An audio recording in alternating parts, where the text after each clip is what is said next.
Hello, everybody! Welcome back to the Ori Media Crisis, where a bunch of obscenely introverted human beings sit around and play tabletop role-playing games. I am your Dungeon Master, and we are in our Age of Worms campaign.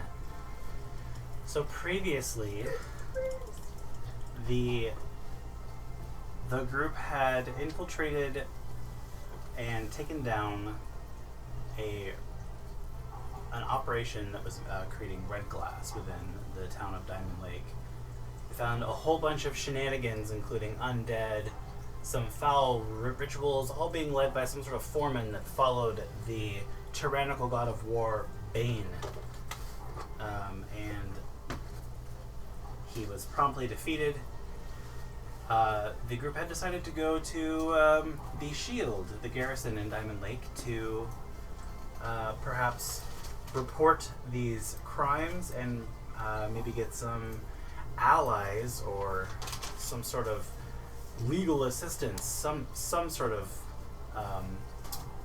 traditional get some law in here, right? But they were stopped. Coben and Connor were stopped on their way to the garrison by a familiar group of ruffians, Krogar and his goons, saying that they would like to have a little meeting. And so, having agreed, the group was taken then by Krogar and his goons to a slightly run-down mansion, and there they met an individual named Balabar Smenk, who basically confirmed that he was the kind of one of the brains, one of the four, in which the identities were revealed, who was behind all this shenanigans with the red glass and Filge and all that good stuff. Anyway, he made the group a deal in which if the group were to go into the Dowerstone mines and quote unquote fix or solve whatever was down there that was also threatening him, then he would, well, basically he's more or less blackmailing the group. He would not turn them into the watch for, murder and destruction of property and all that kind of stuff. Self-defense. All that kind of stuff. As corruption in the town would allow him to do. Yes. Yeah. So they readily agreed. Well, maybe not readily, but they agreed. And also part of that deal was he would pull his strings and get the town to kind of turn an eye to Envy's alleged assault against Trevor, from the Lakeside Stables. Anyway, so after that meeting had concluded, they had returned to Alliston's mansion, where they had some lengthy conversations with Alliston, learned some interesting notes, especially one historical note that Alliston did mention that he had read in one of his books, and he showed you some of the information that he's found over the years, that there seemed to have been hundreds of years ago a cult of Vecna that had come to the Cairn Hills somewhere, and it kind of is lining up to be that perhaps that is what is underneath the Dowerstone mines, maybe. So there's something definitely nefarious afoot. And with that, you have kind of gone to your separate rooms, having begun your long rest, and Valeth expressed some interest in carousing, going out. At least looking up Hawk and checking in with him, because I assigned him to follow the orc, and that obviously didn't pan out exactly how I thought it would. Mm-hmm. So I want to make sure he's okay. Mm-hmm. Gonna get yourself some of that sexual healing. Maybe. If so feel inclined. And if not, the Emporium is open. So. Yep. He's so beautiful. He is very beautiful. So He is beauty, he is grace. Huh? I said he is beauty, he is grace. His So, beauty is grace. And hopefully I don't run into any family members who cockblock me. Cinder, Connor, and Envy, and also Coben are taking their long rest. Coben has obviously started to gear more towards packing up and leaving in the morning toward his mission, which will take him, somewhere. He wants to go out and have one last hurrah. Yeah. I invite him. Yeah, make a persuasion check. Just don't go to the feral dog. We're not welcome at the Feral Dog. That's a 3 plus persuasion. That's believe.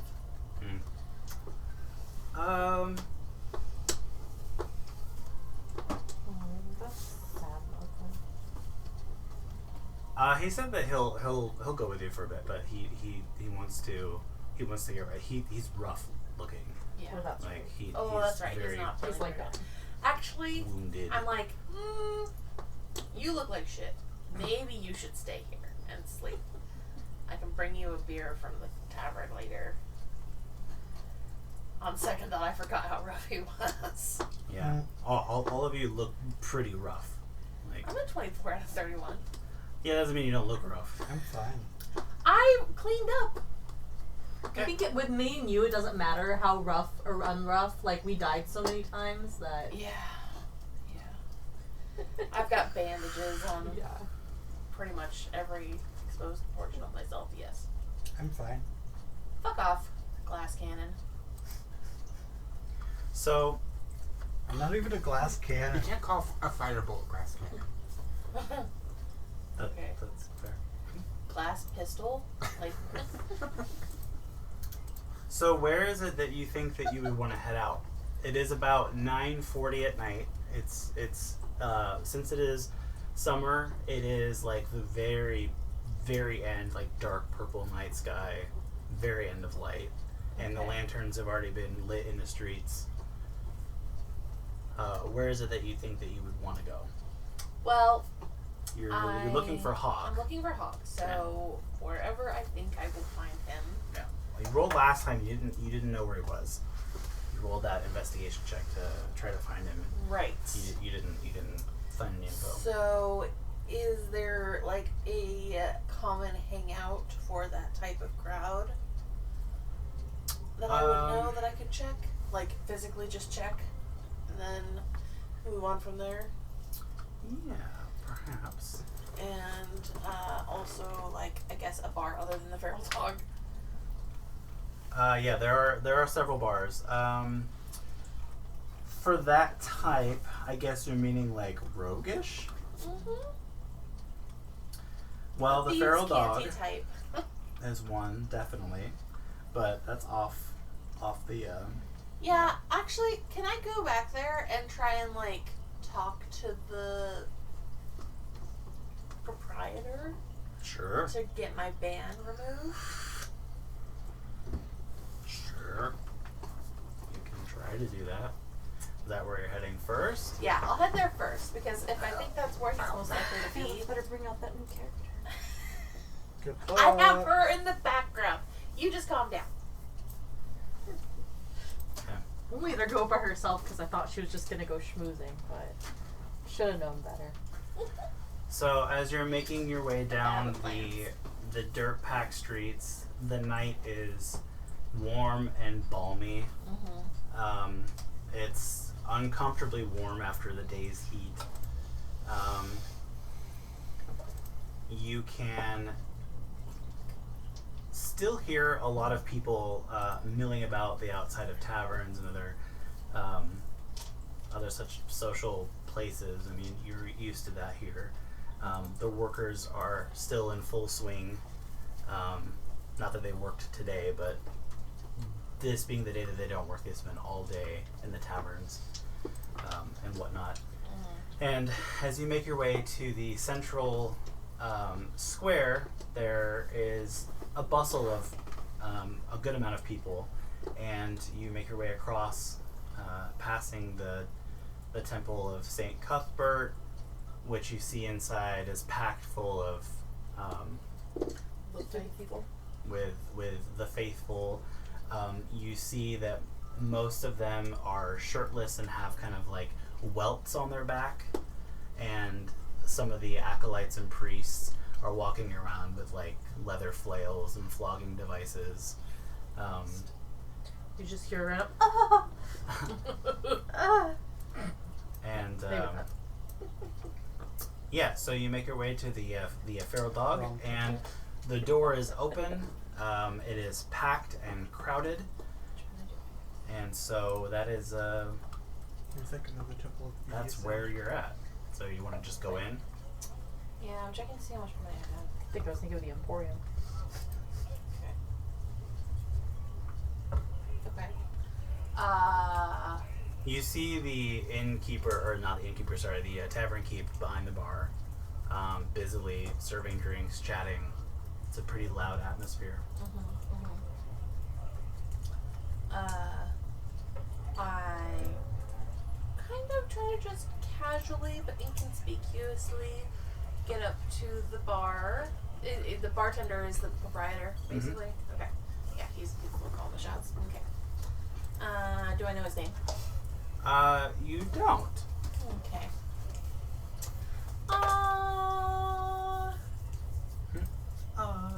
Can I ask around on my way there for his name?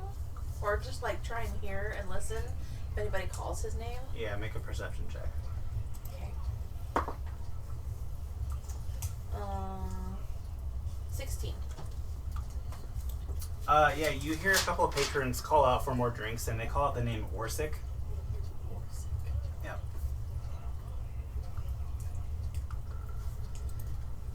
Okay, so I get up to the bar and are there any guards or... There are watch everywhere in the tavern. Okay. Yeah. But we are theoretically on good terms with the watch right now. Yeah. So several people take note of your entrance, but they don't take a second glance at you. You're one of the many people that are milling in and out throughout the night. You're pressed up against sweaty, warm bodies. Gross. The smell of alcohol and piss is just everywhere.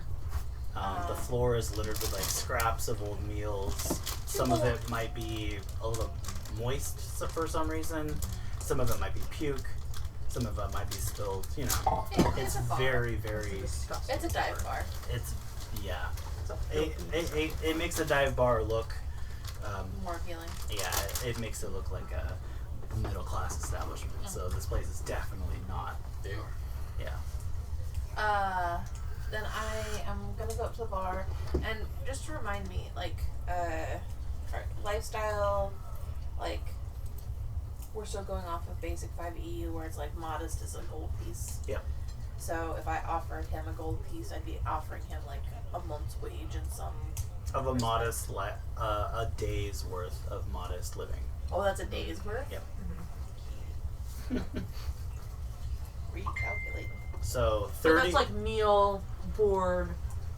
Anything that yeah. So 30 gold pieces a month or 3,000 talents a month is a modest lifestyle in an average economy for a month.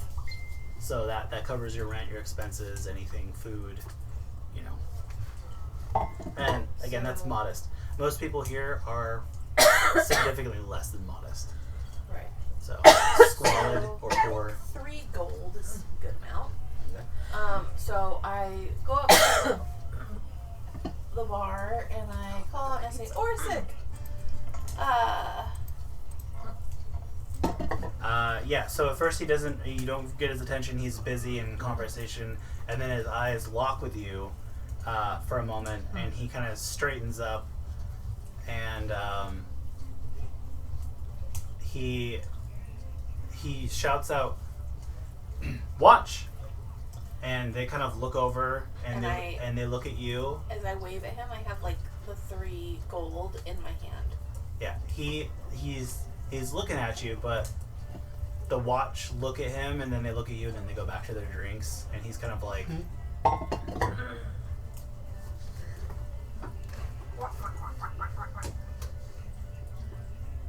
he like holds out his hand. And I give him the 3 gold and I say, you know, I And he want turns around and he ignores you. So mark off your 3 gold. Yeah, I did.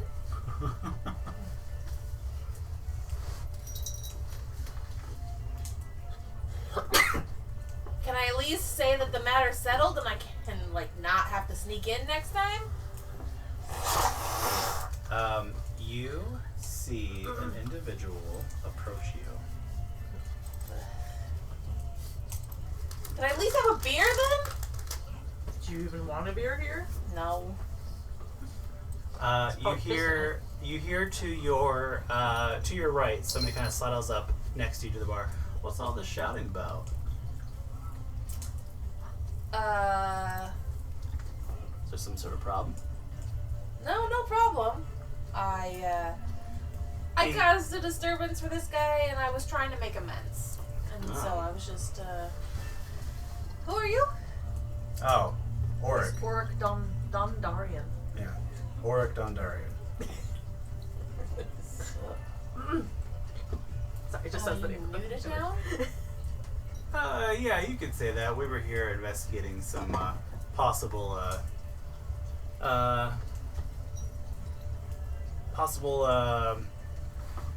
cairns that might not have been touched yet, and Oh, us too. yeah. Me too. Where are you from? Oh, me. Yeah. Well, I'm from a little bit of everywhere, but I'm not here alone. I'm here with my band, and he points over to a table, and you see a blonde, very attractive woman in kind of leathers. Well, I can actually just show you.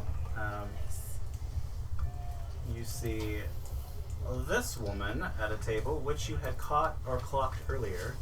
Oh, whoa. Hello, nurse. You see a What? human in like very free form clothing, very like exotic, and on the table in front of her is a porcelain half mask with like feathers all over it. And her and the blonde woman are laughing very loudly about something. And the other two at the table are having a quiet discussion. They're both men. One is a brown-skinned kind of curly-ish hair. You can definitely tell he's from he's Karasan or he's from Malorine. He has like the deeper skin, and he is sitting and speaking with another individual who is much older. Let me find him. This individual seems to be Always love that picture. like one of his eyes is damaged, and he is clearly some sort of spellcaster. He's wearing deep black robes, and he has a silver ring that looks. Make a perception check.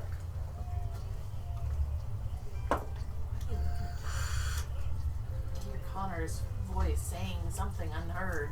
It's a shame that he's asleep at home and tucked in his bed. What is this? That I'm Perception. Popping to his sword or his wand. 17, 18, 21. 21.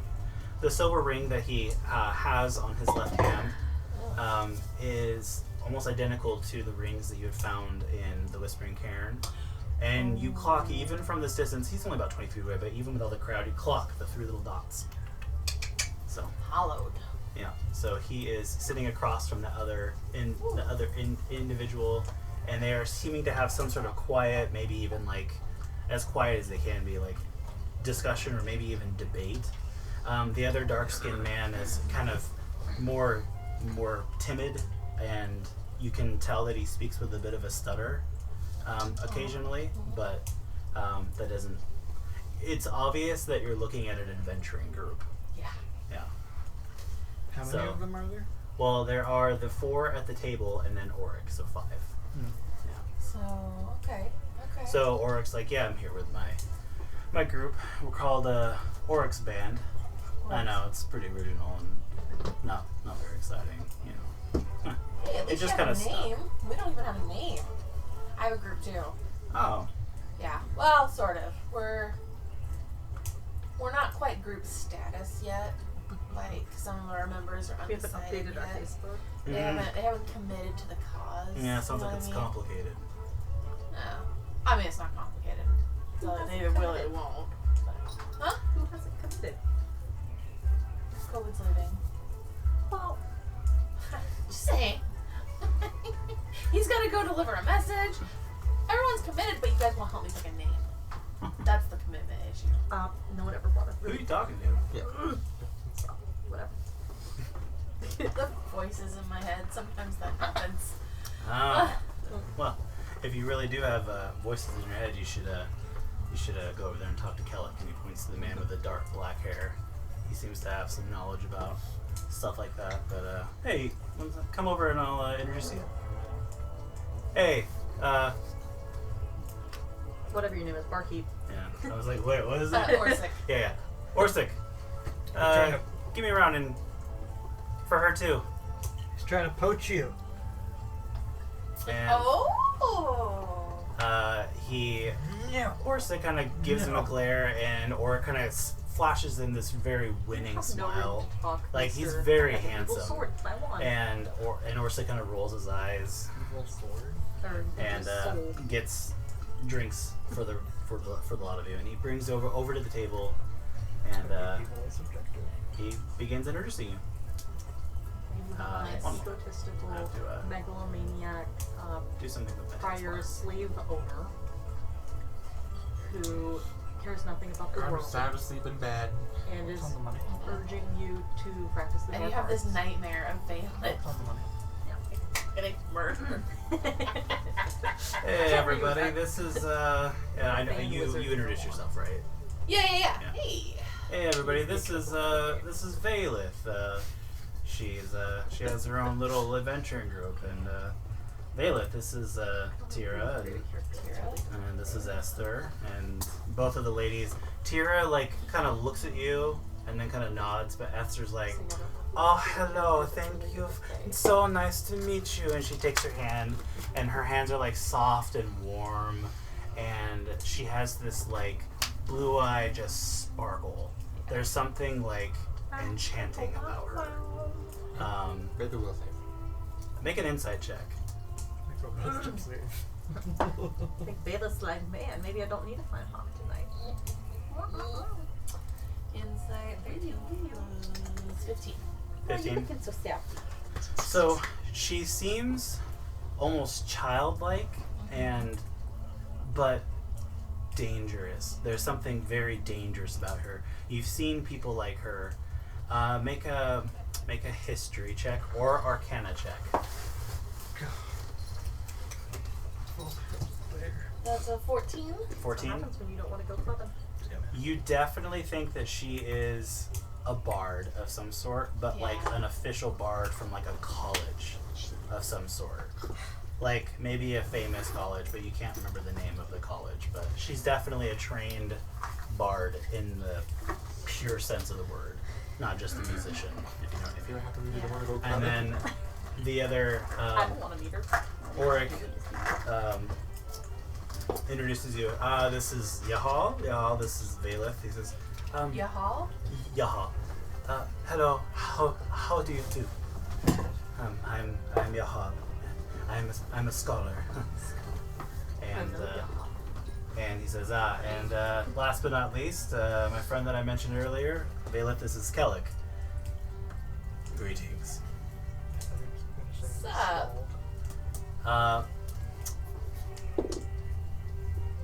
What are you thinking right now? What like- are your surface thoughts? My surface thoughts, God damn, she's pretty. And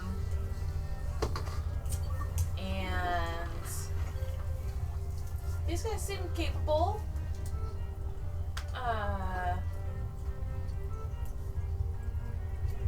Probably a lot of sex. And Thinking about Hawk. yeah, well, Not anymore. probably still wondering if he's been here, but surface thoughts just right off the top. She'd just be giving a base okay, well, she looks What do you think about him, him? Kellic? Oh. Well, hi there, Rasputin.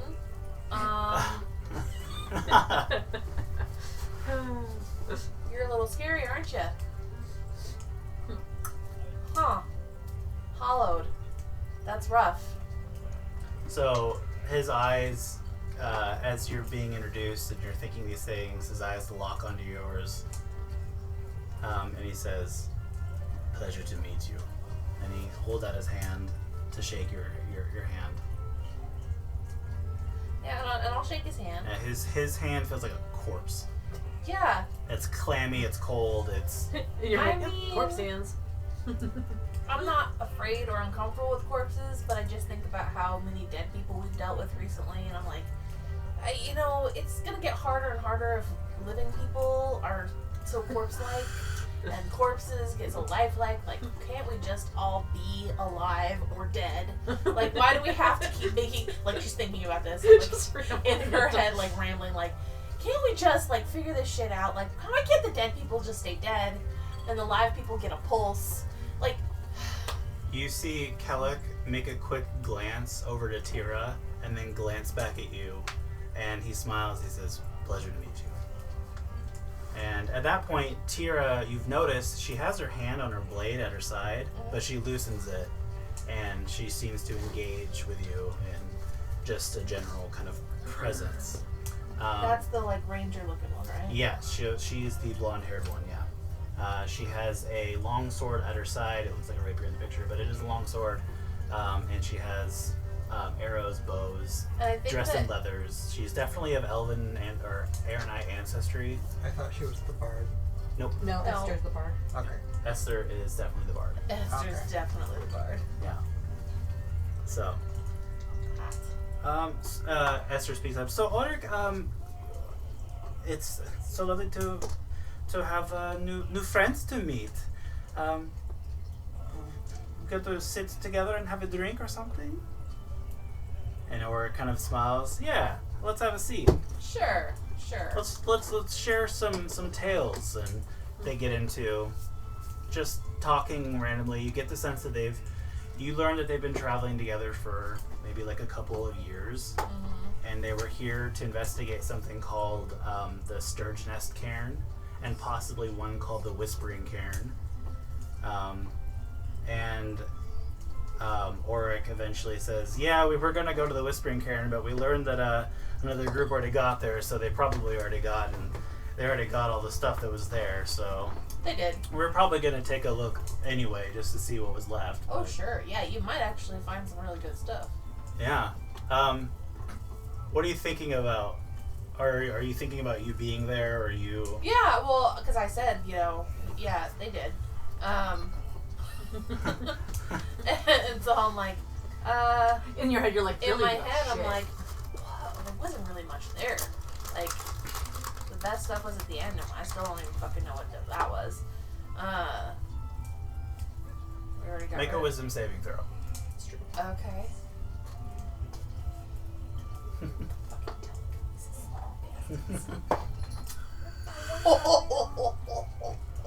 That good? Oh no. Okay. Fuck! She's an open book. So, at this point, you feel an icy, cold chill run down your spine, and something grip the back of your neck as something just gets inside of your head. You know that somebody is inside your head. They've delved deeper.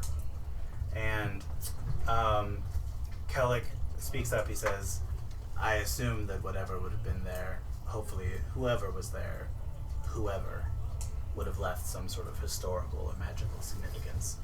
Hopefully they weren't just looters and robbers, right?" Oh, no. We, actually Work with us. worked for the... I think she's a little distracted because I don't know if she understands. So, does she understand exactly what's happening? Make an Arcana check. You feel like something is in your head. It's a 14. Creepy feeling. Yeah, you feel like, yeah, with that, you've probably been probed before. Like, She Arcana. has. Yeah, you've probably been mind read before, so it feels similar to that. Or have been put under the spell of like a zone of truth, which feels somewhat intrusive sometimes. But Yahal speaks up. He says, "Oh, you are under the employ of Alistan, the sage." Yeah. Yes. Oh, I heard that he answers questions for a fee, and I was hoping to see him sometime very soon. Oh, yeah, I could, mention you guys to him. Oh, that would be very, very wonderful. I'm just. I do not know his expertise, but I am I don't think I am know an- his expertise. I'm an order of the scribe, and was interested in questions. This guy? Well, he is so freaking knowledgeable. I bet he will be able to help. Yeah, he doesn't always have every answer, because, I mean, you know. But he knows a lot of stuff. So, and he has so lots of somebody resources. drops an ale next to the table. Oh, man. John! God damn it. Hey, Felix, nice to see you again. Get the fuck out of here. Safe day's almost over. One day. Walks out. Trips on the threshold. Is he Anyway. also Howard? You don't know? He's also Alec? You don't know? He doesn't. I was gonna wear say I anything. didn't see anything on him, I don't think.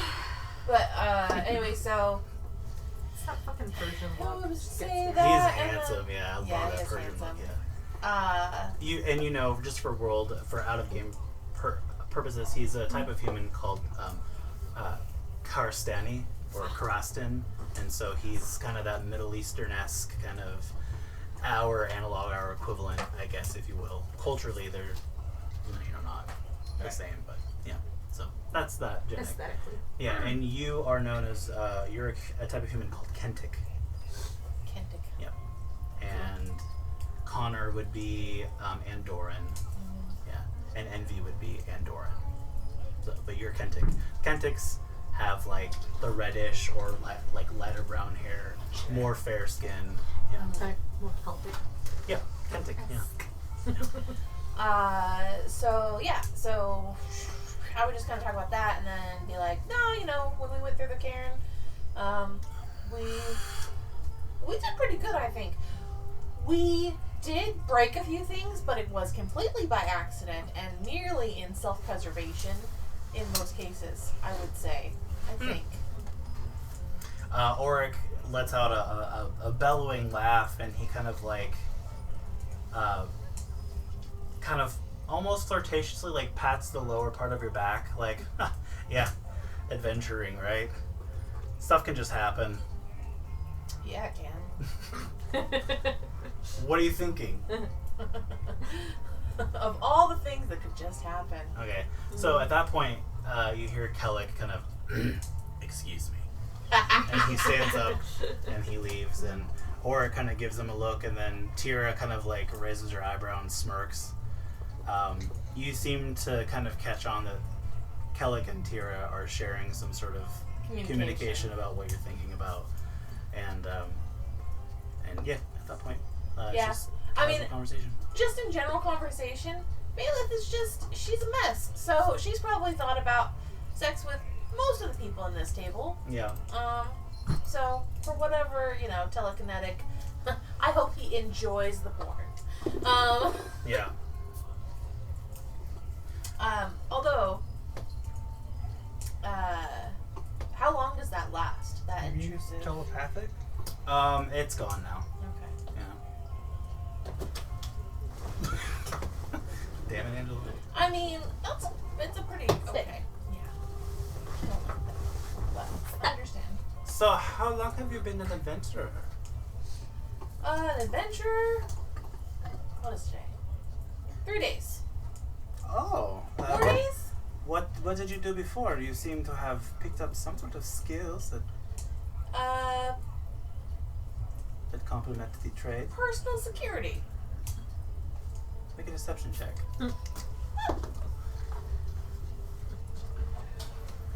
I mean, she's not a priest. I don't have to tell her I was a murderer.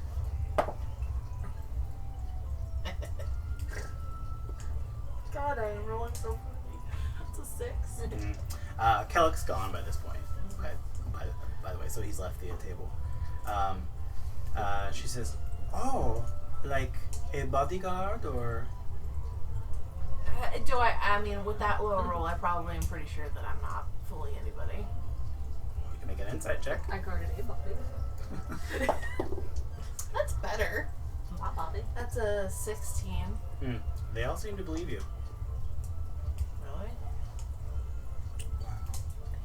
Esther rolled a 1 on her insight check. Yeah. Yeah.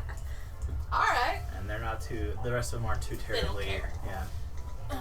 So she's intrigued, like a bodyguard, or More like. were you ever a bodyguard for somebody famous or something? No. No. Oh. Very much no. Mostly, like, not a bodyguard. Personal security, like, I take care of people's stuff.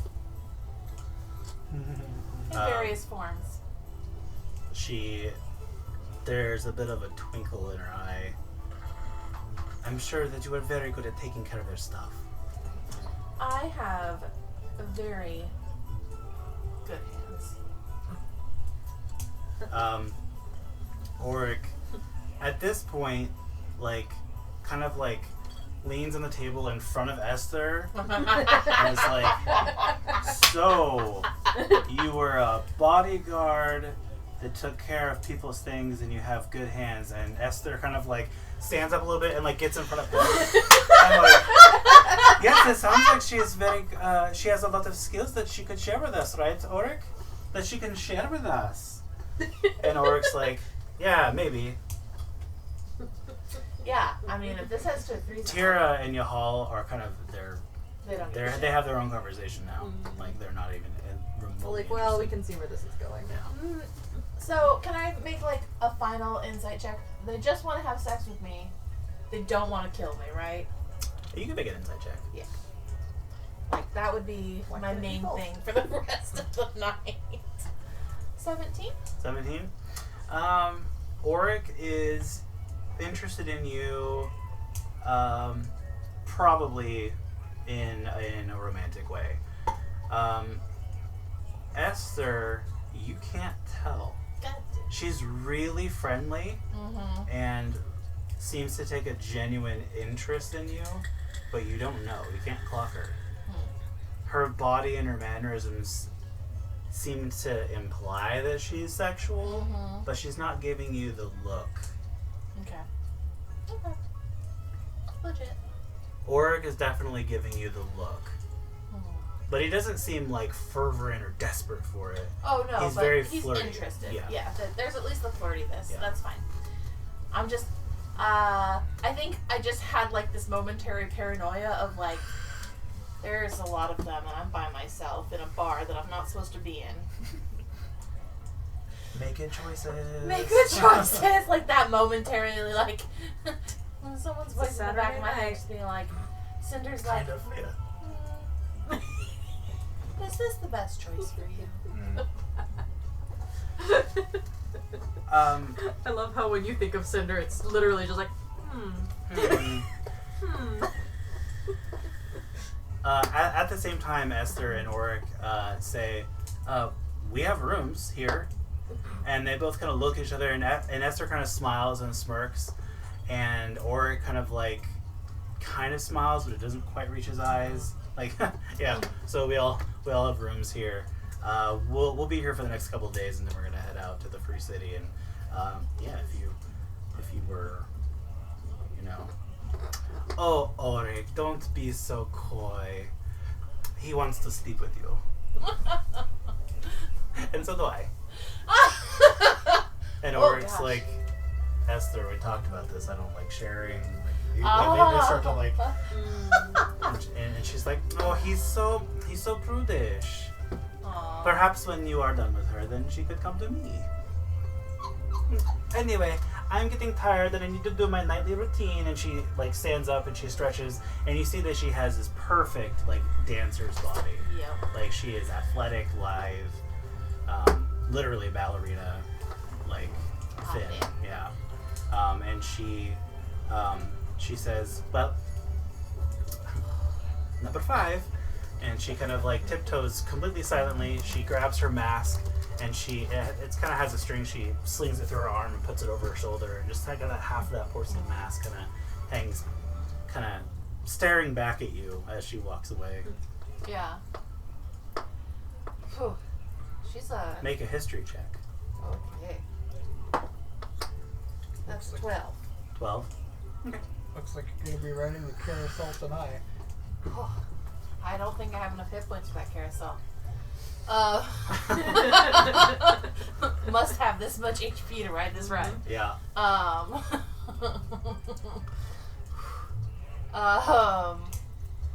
So Hey, there you are. Coming up behind you. Hi!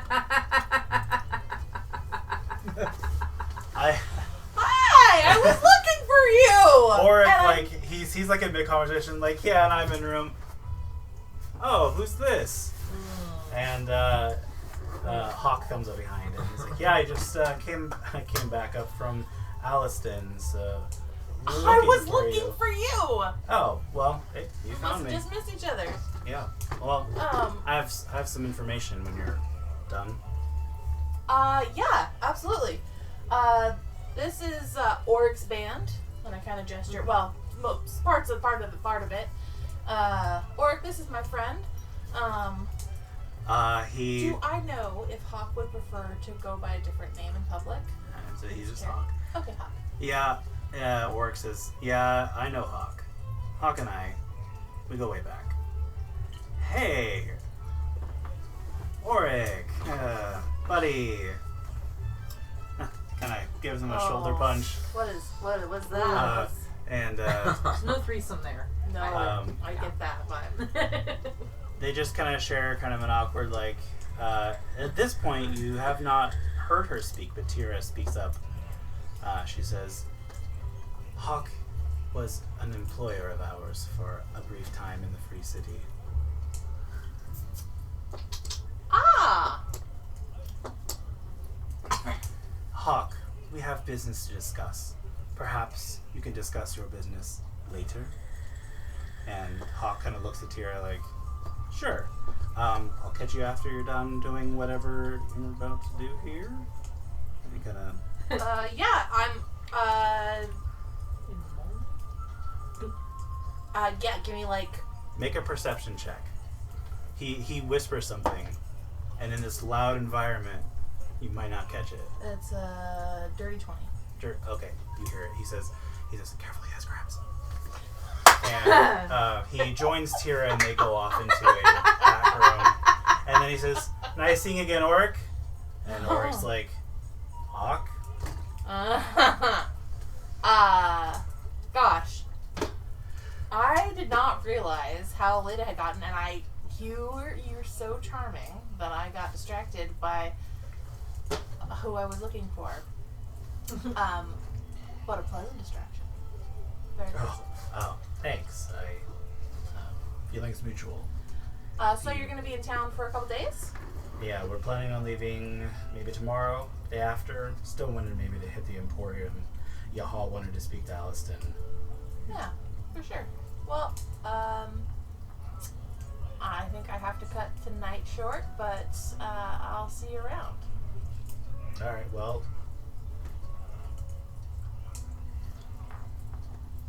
Yeah. I feel like there's something there. Is there something I should know?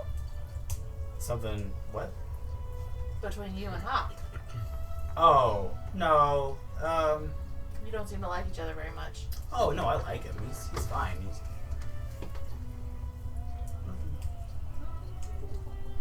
What do I get? Insight. Can I get it? You see, like, there's, like, fuck you. 5. I have no Hmm. idea. If there is something, he doesn't seem to be willing to share it. Alright. Well, I'll be in town for a couple more days. I actually don't know, but I'll probably be back here drinking at some point, so I'll probably see you around. Yeah, if you're not kicked out of here. I have been a pleasant sponsor of the... Listen, I made amends. Damn it. Well, maybe tell Orsic that. I look over to Orsic. He's not getting into you. There's so many other customers that Yeah, fair enough. I wouldn't worry about it. Orsic owes me a couple of favors. We did a couple jobs for him here in the past few days. And so, How long have you guys been adventuring? adventuring? Well, we've been together for a couple years. That's right. You said a couple of years. I was paying attention. Yeah, we've been here in Diamond Lake for a couple weeks now. I was just now hearing about you guys. Yeah, that's more of Tira's fault. I mean, it's not a bad thing, but she likes to keep more of a low profile until we figure That's out legit. what I we're am doing. fucking loud now. I'm terrible to keep it. If it were up to me, everybody would know where we were. You know, we won the gladiatorship about five years back. That's actually how we met. Really? Yeah, we won the gladiatorship over in the Free City, and that's where I met these knuckleheads. I remember that. I was there for that. You were there? In the Free Cities, yeah. Yeah, it was me, and well, I didn't recognize you guys. I mean, Yahal wasn't in the gladiatorship. Sure, yeah. That's crazy. That was a crazy. The whole thing was nuts. Well, I mean, we did win, so Yeah, you did. I'm pretty sure that one guy's never gonna walk right again. the last I checked, I don't think he's alive anymore. But I'll That tell you makes who sense. else is not very happy about that whole situation. You remember the big orc, right? Krogar? Oh In yeah. the Yeah. I've met Well, him since. he's around here. Oh, I know. Oh, yeah. Well, We had to have words earlier. That's why I'm banned from the fucking bar. oh, that makes sense. Yeah. No, I wouldn't worry about that then. Yeah, he's an idiot. Yeah. Oh, and it's a dark alley. Anyway. Yeah, well, if you really want to cause him some issue, ask him how he got that scar across his face. Can we ask him? It was you know that it was Coben. Oh yeah. Yeah. Oh. Oh, I know. Wait, do you know Coben? Yeah. Coben Erastus? Yeah. Yeah. Yeah, he's part of my crew. Yeah, we serve in part of the shield together. Oh my god, that makes so much sense. Yeah, well, anyway, when we were fighting, he picked a fight with Coben. Wait, is Yeah. this Hawk talking? Oric. Or Yeah. He picked a fight when he shouldn't have, and Coben, Gave him what he asked for. gave him what he asked for. But he also got his ass kicked in the arena, too. Yeah. By yours truly. Insult to injury. Yeah. And you think he would learn his lesson, but he doesn't seem too bright that one. No. Alright, anyway. Well, I'm room 4 if you change your mind.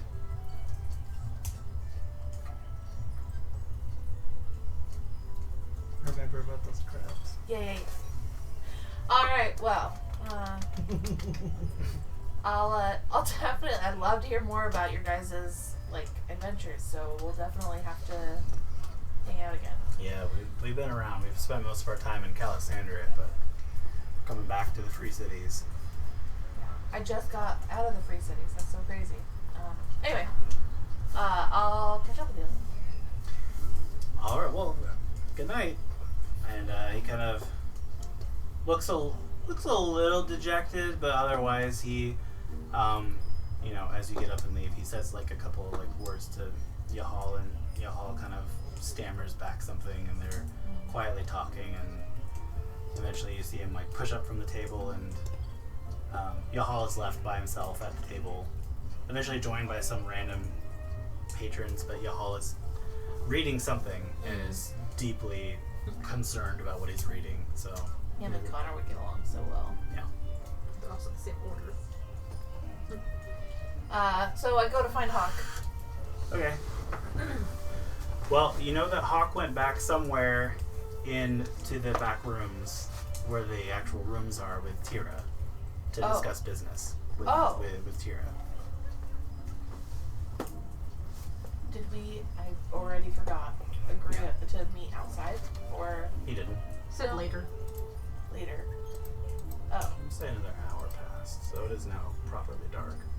yeah, for sure. Well, I guess.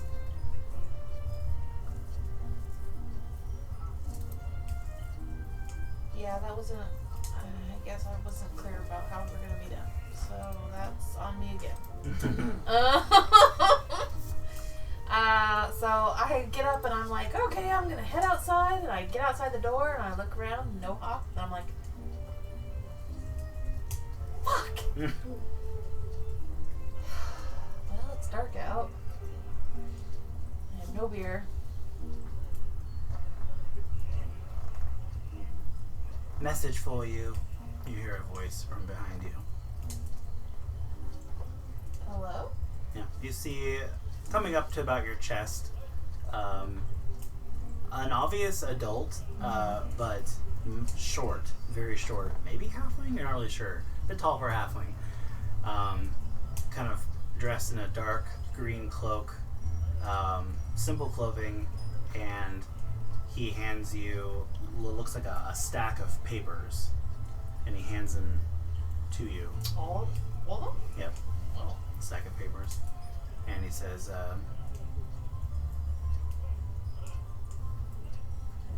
actually, he doesn't say anything. He seems to be waiting for something. I grab a talent of silver, right? A silver, and I give it to him. And he takes it, he nods his head, and then he walks away. So in your hand, under the dim kind of lamplight of the night, you can see finely penned documents that are work contracts for each one of you, Kobit included, to be an employee of the Dowerstone Mines, to show that you're an employer or an employee of the Dowerstone Mines. And also there is a brief piece of paper that has instructions to a small warehouse to pick up a small parcel, like a crate of supplies that you'll be delivering to the lower levels Okay. on behalf of Smenk. So you'll have his seal of approval.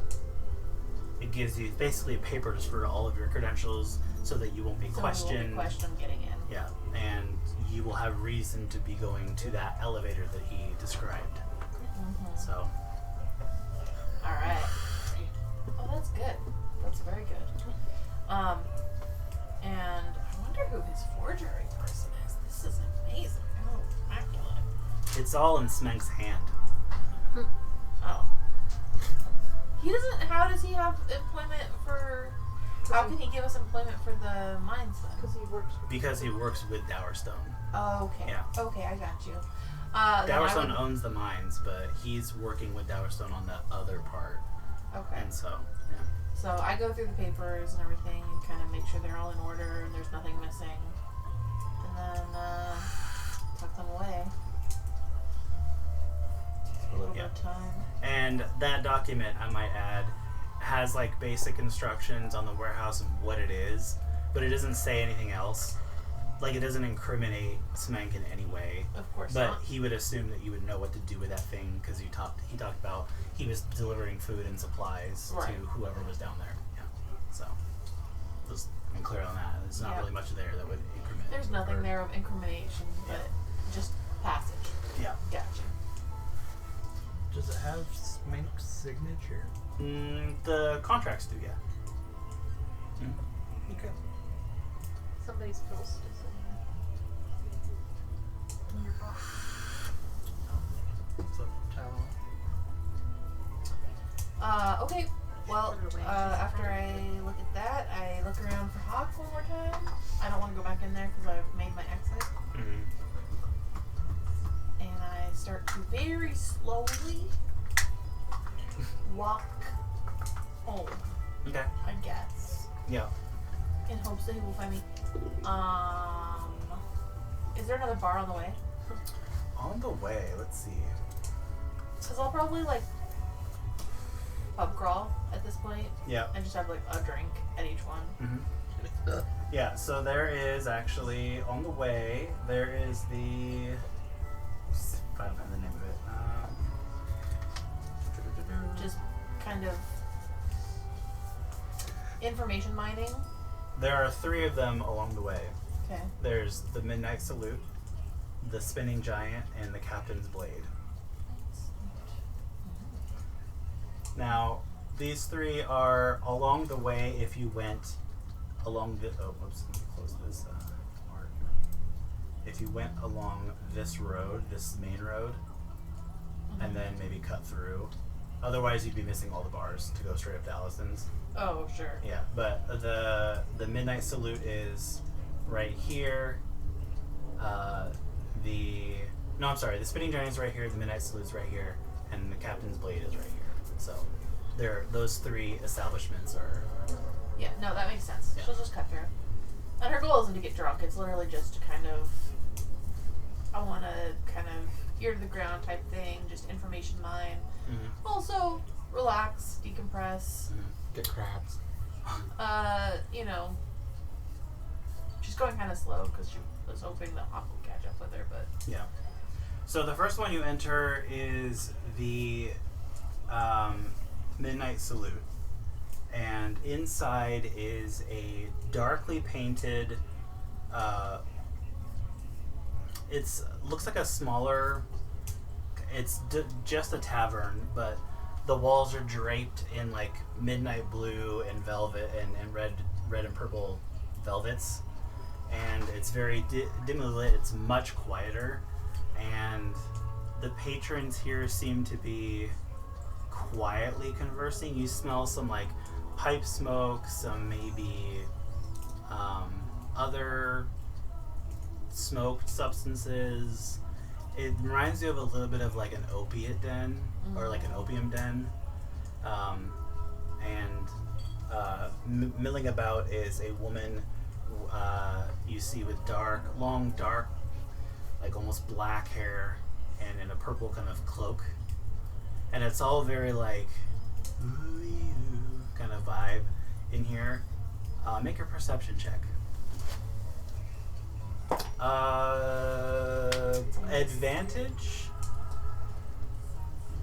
okay, that's better. 14? Okay. My first one was a 2, so. I'll have to make it. Oops. Oops. There. 14? Yeah, you smell. Let me find the name of it. Hold on. You smell a particular thing. Oh, okay. You smell a very kind of a pungent but very specific kind of smell. You smell worm tongue or worm tongue That petals. sounds familiar. You know that it is a common and base ingredient for a lot of toxins and poisons. Ooh. Can I try and buy some poisons here? Sure, you can try. I wanna, like, approach the proprietor. Okay. Casual-like. Remember, you still have those paralytics you got from Alliston.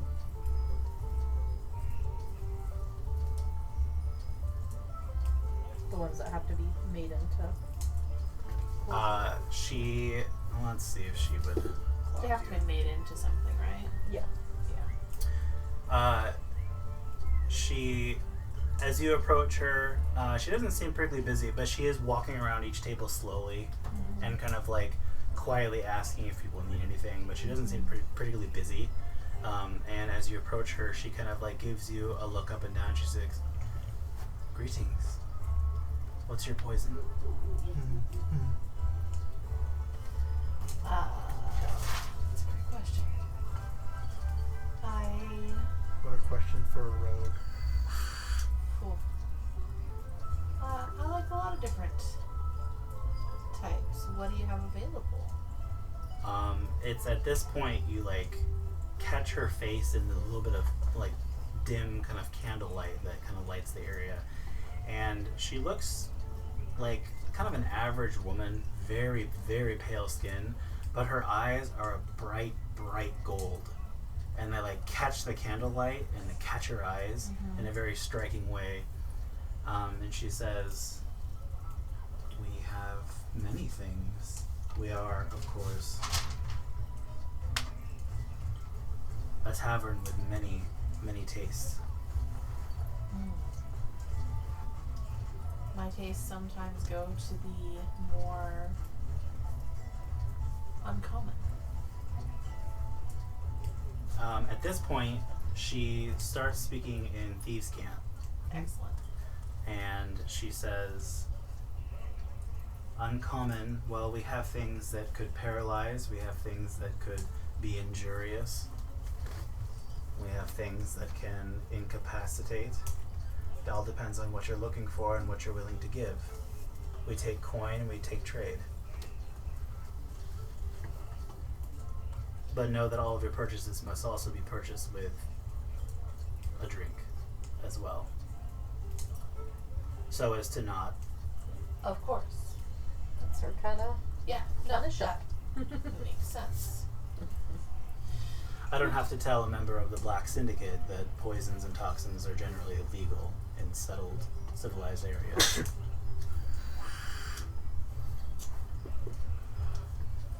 Unless, of course, you deny it.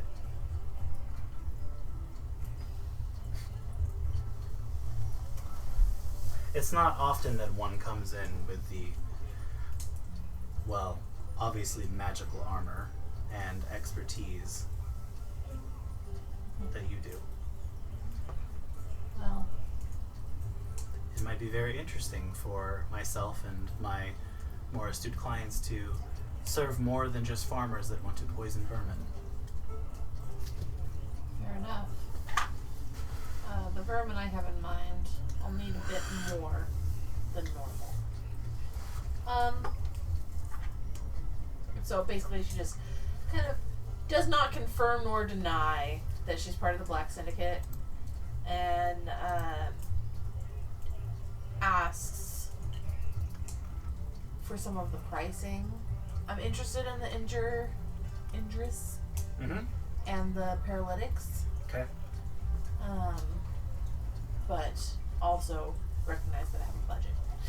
Yeah. She might also be one of the people that can turn your paralytics into it.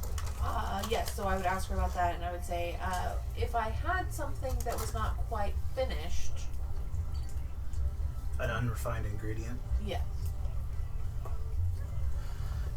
If you supplied said ingredients, I could perhaps have my birdies take a little peck at it and give you something within the day. Because I am proficient with alchemist supplies and poisoner's kits. Mm-hmm. So I could theoretically do it myself You could. if I had time. With Yeah. my help. And help? you Or badge. you have a poisoner's kit on you? I may not have the kit, I know I'm proficient. Yeah, because the proficiency allows you to not be poisoned yourself, but the kit will allow you to actually make things. Yeah, I don't know that I have that. She also sells that too. Okay. Let me just So maybe get I'll the just get the price. kit from It's her. nighttime. Why aren't the lights on? This is I had to redo all of my prep, so this is actually an entirely new campaign. I had to redo all my maps, all my So I'm gonna buy a poisoner's kit from her. And then what were the prices on some of her poisons? 5,000 gold. Poisoner's kit. The poisoner's kit will cost you 500 talents, so it's 50 gold or 50 marks. Son of a- Okay. And that will allow you, and that includes glass vials, a mortar and pestle. Wait. Question. Hmm. Can I get a discount because we raided the pharmacy The pharmacy. for vials and mortar pestle, that kind of stuff? So most of an alchemist kit and a poisoner's kit are very similar. They are, but the Yeah. majority of the cost of the poisoner's kit's actually going to be all the chemicals that you would need that It'll aren't cost you going to be found 49 in talents. in an alchemist kit. So It'll cost you 49 talents instead of 50. So 50 gold. yeah, so it's 500 marks. Yeah, 500 silver, and then So just to let you know, when you have proficiency of poisoners kits, it might give you advantage in trying to recall facts about infamous poisonings. You could do. It's just a little out of game reminder to keep in mind that like you could do a lot of things if you're proficient in tools. Like I'm using Xanthar's Guide, expanded the tools. I always forget that I can do things with potions. Yep. Because of my proficiency. Yep. But So I have all that information stored in my game now, so like To I help can with that. I can bring it up. Yeah. So. Okay. So, I guess, yeah. So I would just ask her about the positions available Okay. and get prices. All right. So let me see. If you want to send that to me separately, that's fine. So we don't do all that, but Yeah. Hold on. Okay. So, what are you trying? You're trying to make like a. I'd like at least one potion that will help me paralyze someone if I want them to be paralyzed. If I need to sneak up on them. And then obviously I would like maybe one, because most poisons it's like 3 doses when it's on a weapon, right? That depends. Usually it's sold by the dose. Oh, Yeah. Let's see. Poison. yeah, I think a few of like the really common ones you can get like it's like 10 doses. But like yeah, I carrion had crawler it pulled up at poison, one something like point. that. Super simple. I wish I still had my giant list. Like I have an entire page that is specifically D&D poisons. I have Oh. a PDF that I'm looking at. I'm just trying to Yeah. find all the shit. So let's see. Poison ingredients. Let's see. Is that on the Google Drive? No. Okay. So you would need. This is per dose. You would need a worm tongue petal per dose, and then one of those paralytic thing. I don't remember what you Carrion had. crawler. Oh, I don't know what she has, but I know carrion crawler's a paralytic. Yeah. You know, You like that. But I remember the conversation with Allison giving me. Yeah, I think it was carrion yeah, I think it was carrion crawler. crawler. Oh yeah, that's right. Toss. Yeah, he did. Because Yeah. he gave it to her. We So didn't find it. that in itself is probably So each one of those things that he gave you is per dose. I miss poisons. So you would need however many you want to make. You have to have the worm leaf as a base, and then whatever you want to add to the worm leaf. Yeah. So you have 3 of those. I thought it was 6. I don't remember. I don't remember it being a large number, so 3's good. I have it written down, but it's in that bag. So The bag that's so far away. yeah, well, it's also a mess. Each worm tongue petal is going to run you 50 talents. So 5 gold apiece. Yeah. And so that will kind of give you a base. And then you should, out of game, you should maybe stock up on a couple extra. Because you know in your poisoners and your alchemy, when you're making Mochi. when OMG. you're Fucking G. when you're Yeah. making poison stuff, worm tongue petal is like the base. Like what you need. It's a common enough flower in like the hilly regions, and like you can find it mostly anywhere. Okay. But yeah, worm tongue petal is what you're looking for. Any other poisons that you think you might already have, or Like just to buy. Yeah. Yeah. Let's see. I think they're just probably really expensive. How much is purple worm poison? Do they Uh, have it? God. Purple worm poison is going to be 20,000 talents Do they have it? per. She does not have any purple worm poison, but you know the cost. It's 2,000 gold a dose. Yeah, I was gonna say that. I've looked this up before, and I know it's really expensive. But she does have Here. for 2,000 talents per dose some very, very potent. She says she uses the term. This is all in Thieves' Cant. She uses the term drow poison, but it doesn't really come across, but you've heard of the Dark Elves in the Vale Doom, and their poisons are world renowned. So that'll be 200 marks Good shit. or 2,000 talents per dose. It's the good shit. But as far as like simple That would tap poisons, me. That would tap me completely. so simple poisons you're looking at about 1,000 talents a dose. Yeah. Okay. Well, I'll just take. I'll figure out how much worm tongue I need, and after this experience, I think I will get my drink and my petals and kit, and be on my way. Okay. And fuck the other. How many petals are you gathering? Well, because we decided I have 3 carry. And also, if anybody is proficient in herbalism kits while you're out in the wilderness, you can harvest these things if you can find them. So, I'm just gonna grab 10. okay. My proficiency is completely useless. In So all that's all 500 circumstances. talents. 50. This is 50 gold. Okay. Yeah, so she has with her So I end up giving her 100 gold. some imports from Karasta and Malarain. She has some cactus juice, which will hide any poison effects when added to a poison. Cactus juice? Mm-hmm. Is it liquid juice? Like it's an antidote? No, it It'll hide the hides the flavor of it. detection. Oh, yeah, I want some of that. Yeah. So that's going to run you about 100 talents per dose. So 10 marks. Okay. She also has some Arctic creeper imported from the north of the Rime Wilds. This is mildly magical, and it will turn any kind of damage that you imbue into the poisons as your choice of cold or necrotic. And it's like this. She pulls out these dried, but they're like black, blue vines that have been like cut and have been bound, and they feel a little chilly to the touch.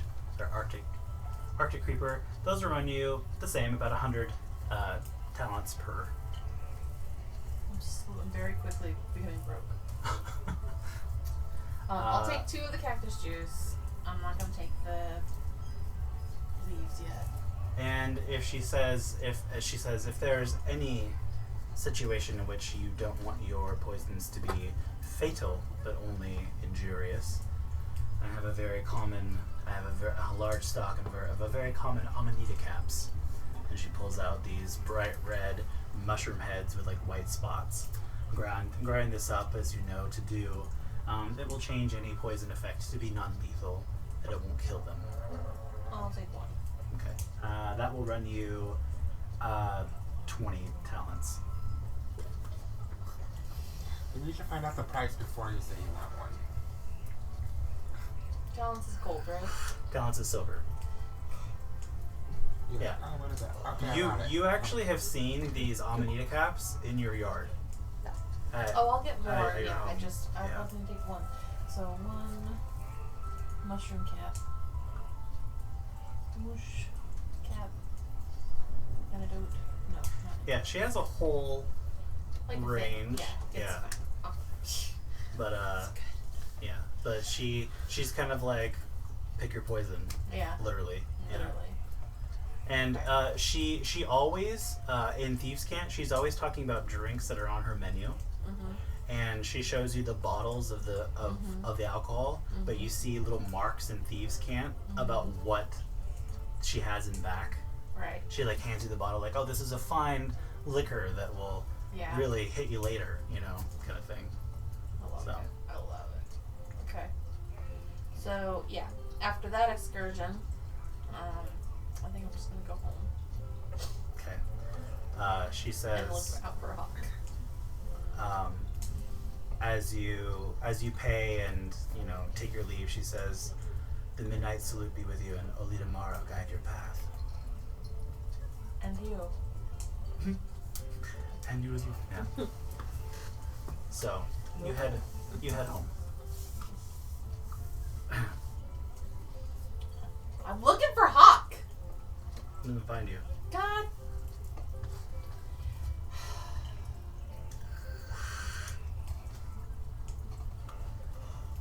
So you head back home? Yeah. Okay. So we'll say after that exchange, that took about an hour, so it's about 11:40ish at night. Let's say it's midnight. You come in, the house is quiet. And you go up to your room, and you finish a long rest. All of you do. God damn him. So 1, 2, 3, You guys. 5, 6, 7. Do I have any more Seriously? creepy Seriously? meditating experiences? He shows up just in time to cock block me, and then fucking.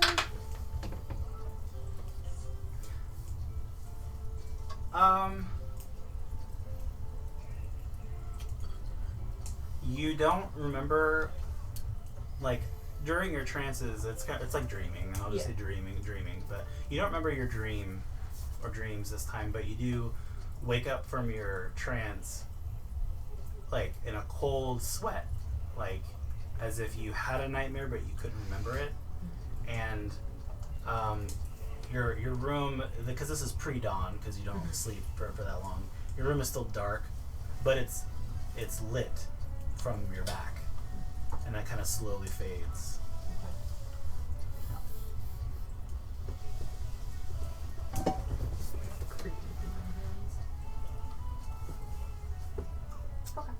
Okay. I'm awake before anybody else. I'm sure. You are. You're awake for everyone else. I sleep. I wake up last. I just work for something. So, and also, when you kind of come to, you kind of shake your head, you kind of clear your thoughts. You're holding the pewter box that's sealed. Not that you were opening, but you just have it. Yeah. Whereas I didn't when I went to sleep. Yeah. Yeah.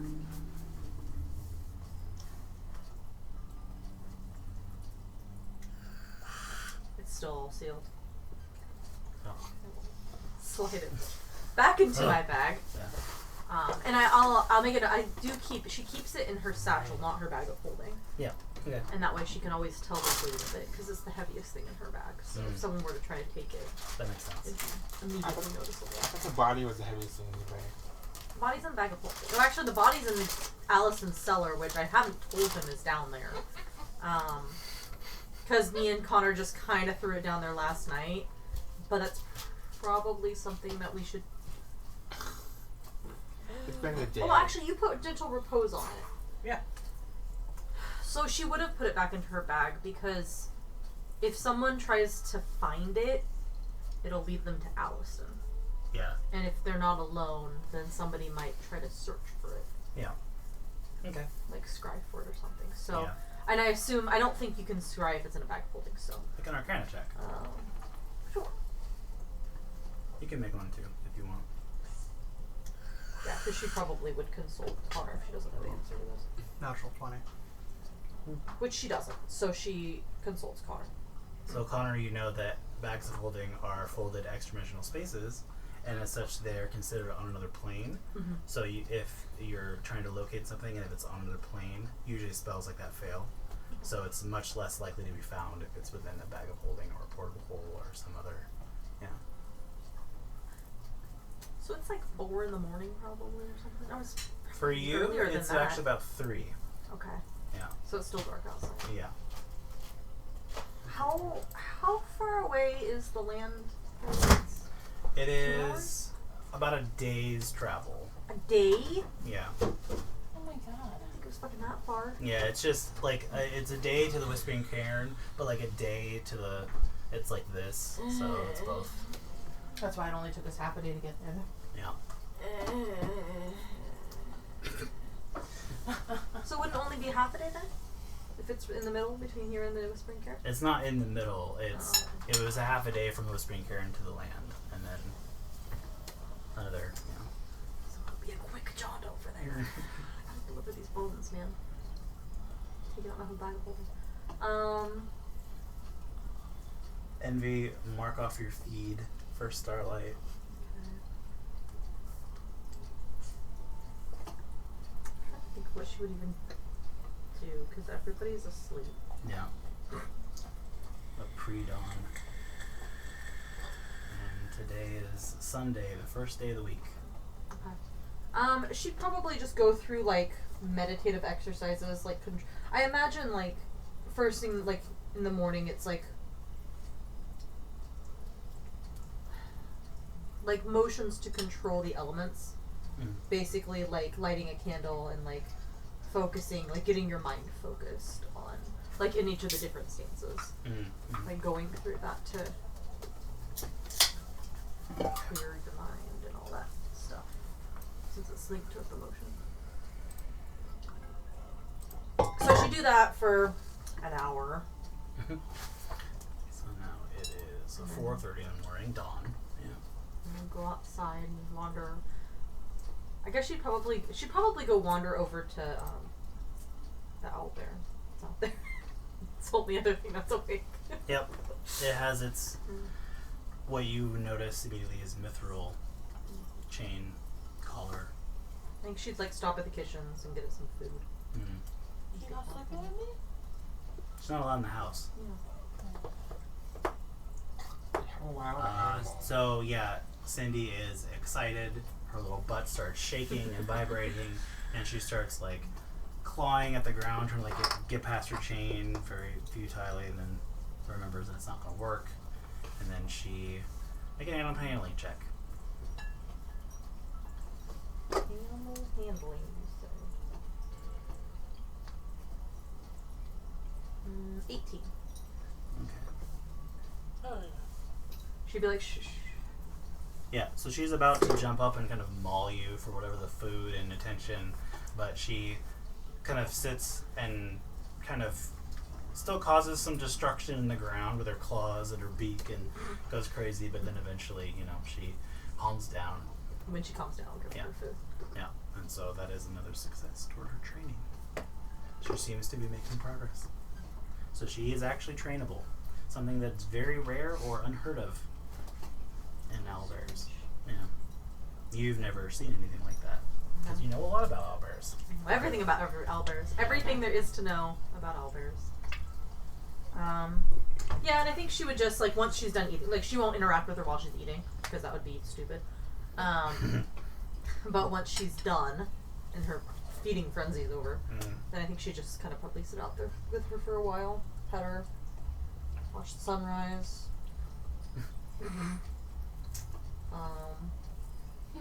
Soon we'll have her wearing a little vest. Soon nobody's up at 5 o'clock. A little hat. Is anybody up at around 5:30 in the morning?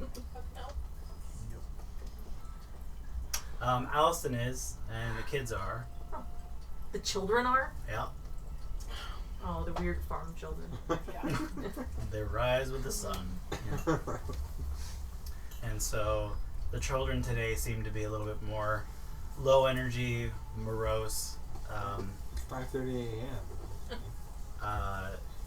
They seem to be going throughout, like, doing chores with their mothers pestering, and then, kind of, it's a typical, very, very typical, like, family feel. Allison's awake. He comes outside and he sits by his cut kind of tree stump thing, and he has some tea, and he brought you a cup of tea. And he kind of smiles. I saw you out here. Thought you might want some tea. And he kind of sits in his little, like, old man patio chair in the back and kind of just sips in the morning, and it's a very quiet morning. So Surprised to see you up so early. yes, I tend to get up early, and haven't been sleeping well lately. Apologies. Such is the life. About the elders. Yeah. Where did you procure mithril chains? Oh, I have an old supply from my days. Oh, not just mithril. I've got. He's just picturing him now as a kingster. It's fun. It's not what I meant. I just raised an eyebrow like. No, I've been around.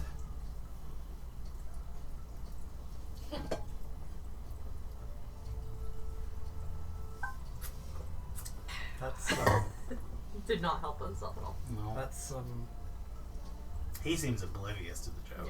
that's some durable BDSM. Yeah. Ain't getting out of that. Wow. Yeah, I mean, I think she would just sit in companionable silence with him for a little bit, drinking the tea. Yeah, he seems like he is the companionable silence type in the morning, at least. And then I think eventually she would, since nobody's probably still up, she'd probably just help the children with their chores, honestly. Mm. Like, I imagine that she's used to doing stuff, like in the monastery, like, used to getting up and, like, you get up and you do stuff, otherwise Yeah. you die in the cold, so. In Yeah. the cold mountain. Yeah, so it's kind of part of that disciplined lifestyle. Yeah. It's like a military lifestyle. You get up and you make your bed at a certain time, and you do these certain things at certain times. And yeah, how do you help them? Do you help them, or you just do chores? No, I think she would, like, help them. Like, she wouldn't do it for them, but she would, like, if she sees, like, one of them, like, I don't know, collecting chicken eggs or something, Mm-hmm. then she would help them collect them. Mm. Like, maybe just, like, quietly, like, show them ways, like, that's easier to collect them. Or, like, she doesn't tell them exactly. She tends to teach people by showing them. Mhm. Like, and then having them do it. And then, like, that repetitive, like, I think she's somewhat used to teaching people. Mhm. But, The little girl, Cassie, she's currently, like, gathering up, like, old bedding and kind of, like, laundry. And you catch her kind of staring at you from a few feet away, and then as you kind of make that eye contact, she giggles and she says, "Are you an elf?" I am, yes. Though we call ourselves Ernan. Ernie? It's close enough. I want to be an elf. Why would you want to be an elf? You are a human. Because elves are pretty, and Mama says they live forever.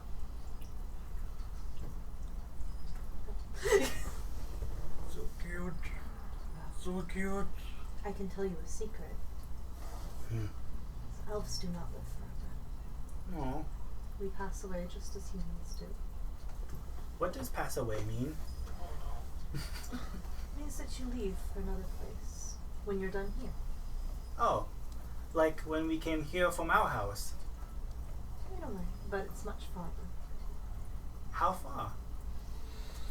Far enough that you can't see any of the people that are here anymore. Oh. Do you have friends there? I do. But I will tell you another secret. I like secrets. Is that you will grow. I am sure you will grow up to be as beautiful as me. Oh, huh. That's nice. Mama says I can't wear makeup yet. Why would you need to? I see some ladies wear makeup to look witty.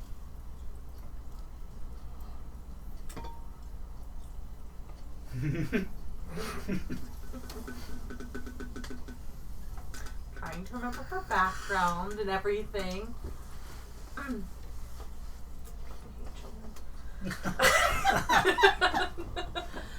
Sorry, Angela's trying to not be me and not. Give them the brutal fucking truth.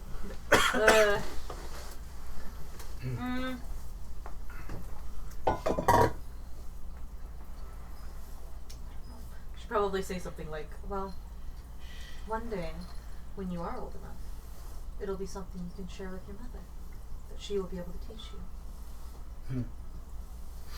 My mama likes you. She says you're very pretty. That is nice of her. Let's take these things down. If you put Okay. them in here, it is much easier to carry them. And she brings it back with her, like to put them in. I imagine she saw her like ridiculously trying to like gather Yep. them all and carry Yeah. them. Yeah. She couldn't see in front of her. She had piles of laundry, and she kept dropping things, and she. Just a few like brief moments. Like she like gets in the basket, and she's like, "Push me." In the basket. Hmm. With the clothes. She pushed me. Okay. Yeah, I'm sorry. Yeah. And then She's not completely immune, like resistant to humor. Push yeah. her down the stairs. Yeah. I mean, that's the funnest part. Oh right? my god, I love doing that as a kid. Yeah. I mean, the other thing is that she can literally just like she can gust her down, and so she'd probably do things like that, like because it would be like cushioned. Yeah. So as you guys are making your way to the washroom in this kind of playful kind of way, you see Tish kind of crosses your path, and she's Cassie, and Cassie's like giggling, and then she looks up at you, and she kind of smiles, and she says, "You're not giving Miss Cinder any problems, are you? You're not being a pest?" And Cassie like looks up at you, afraid. And yeah, she just shakes her head down at her. Mm. No, she is teaching me much. She says, "Mama, did you know that the elves pass away?"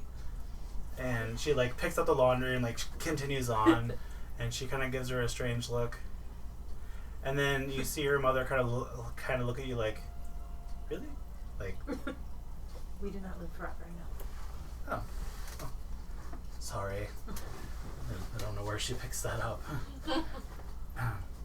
How long would you say that they live? Elves live in this world. Roughly, 700. Yeah. roughly 700 years. Yeah. 70, 80 decades. Like her mouth opens like. I feel like I had an uncle who was 90. 90 decades. It's easier to count. That makes sense, actually. That's amazing. 90 and That a is half. very far away. I myself am only 20. Decades. You're 200 years old. Soon? Yes. She like straightens her hair and like dusts herself off. Well, I can only hope that I look half as good as you at 200. You won't. You won't, yeah. I'm sure that you'll look though. You're sleeping. I am asleep. Yeah. So she Restroom. continues along with the chores, and the morning goes on. Yeah. She'll just kind of help out as she, because she's like waiting for everybody to walk on. Yeah, Allison attempts to get his unseen servants to make some sort of breakfast, but Tish kind of scolds him, and she gets the kids to kind of do it, like help. Yeah. You know, like she does it. You definitely see the disconnect between the Vasari family tradition of using magic and her not using magic. Where the Vasari family clearly was all about using magic when it was helpful, and she's more like, do it with your hands, builds your character kind of thing. Yeah, I imagine Cinder. She will help with things. I don't know what she's cooking, but she probably doesn't cook anything. Because she doesn't know how. Like, I think she probably knows how to make like really basic Haori things, but Yeah. I don't think they'd like those things. I imagine they'd be like rice, or I don't know. I mean, I like I said, I imagine them all being like Thai food and stuff like that. So Yeah.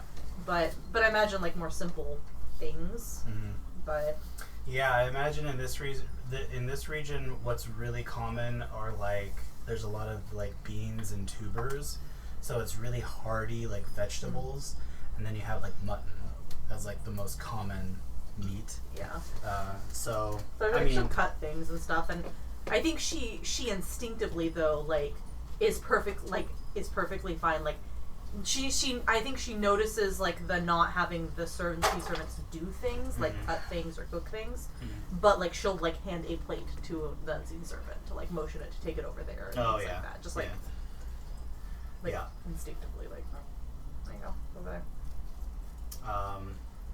So eventually you all wake up and come down to see Cinder and Tish and the children in the kitchen. And it's kind of a strange sight. You hear Cassie impishly pester Cinder with loads of questions, as well as Isaac occasionally, but more like Isaac constantly asking you to like light the wood again. Like, can you use your magic to light the wood again? Like, he'll like put something on the like the ground or something for you to like dust. Like he saw you do it once, and now he just like places things there and just watches and see if you'll do it. He is fascinated with magic. Trish does not like this magic stuff.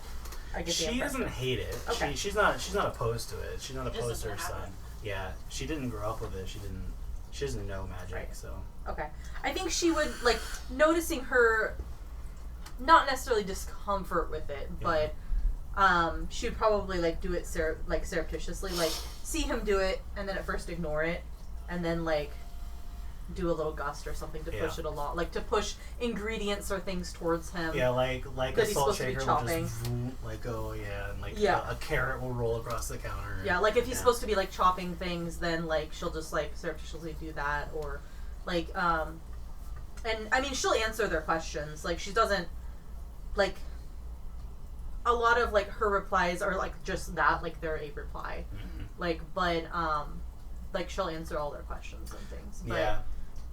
she'll keep anything about herself vague, Yeah. like, or redirect it, but, like, she would explain, like, when she's, like, lighting a fire, like, that it's, you know, not magic she's using, that she's simply asking the fire to come here. Yeah, and 5-year-olds wouldn't understand that, but I just Well, yeah, imagine she knows she doesn't understand it, but Yeah. yet. But imagine all the questions that a 5-year-old might ask of somebody that they've never seen, or I don't know, I don't do children. yeah. So you can just imagine the amount. And occasionally Tish will like chime in and like tell them to like pipe down, like But she's probably just leave the poor woman alone, but go ahead and answer. Yeah. And, you know, and I'll like, And then that's she'll just really wait for interesting. Trish to ask the questions she wants to about elves because she knows that she's curious about them. Yeah. But She mentions like, I heard that this is a particular way that they do it in Stormere, and she's like chopping a vegetable, and like I heard that is this like, she just hears these ridiculous things about Stormere and culture, and like That's a great question. Does she know how to chop anything in a Sormerian way? would she have ever? A 15 to maybe have seen it before.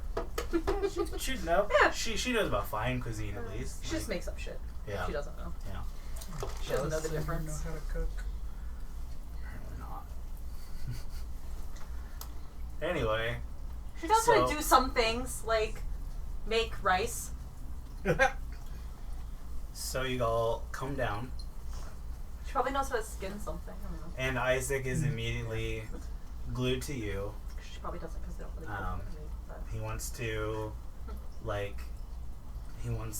play with your wand and like talk about like cool magic stuff in the sense of a 5-year-old would. Like he may do like a little like charcoal drawing of a cool spell that he made, but it's just squiggles and lines, and it says like pow, and like really just childish like drawing.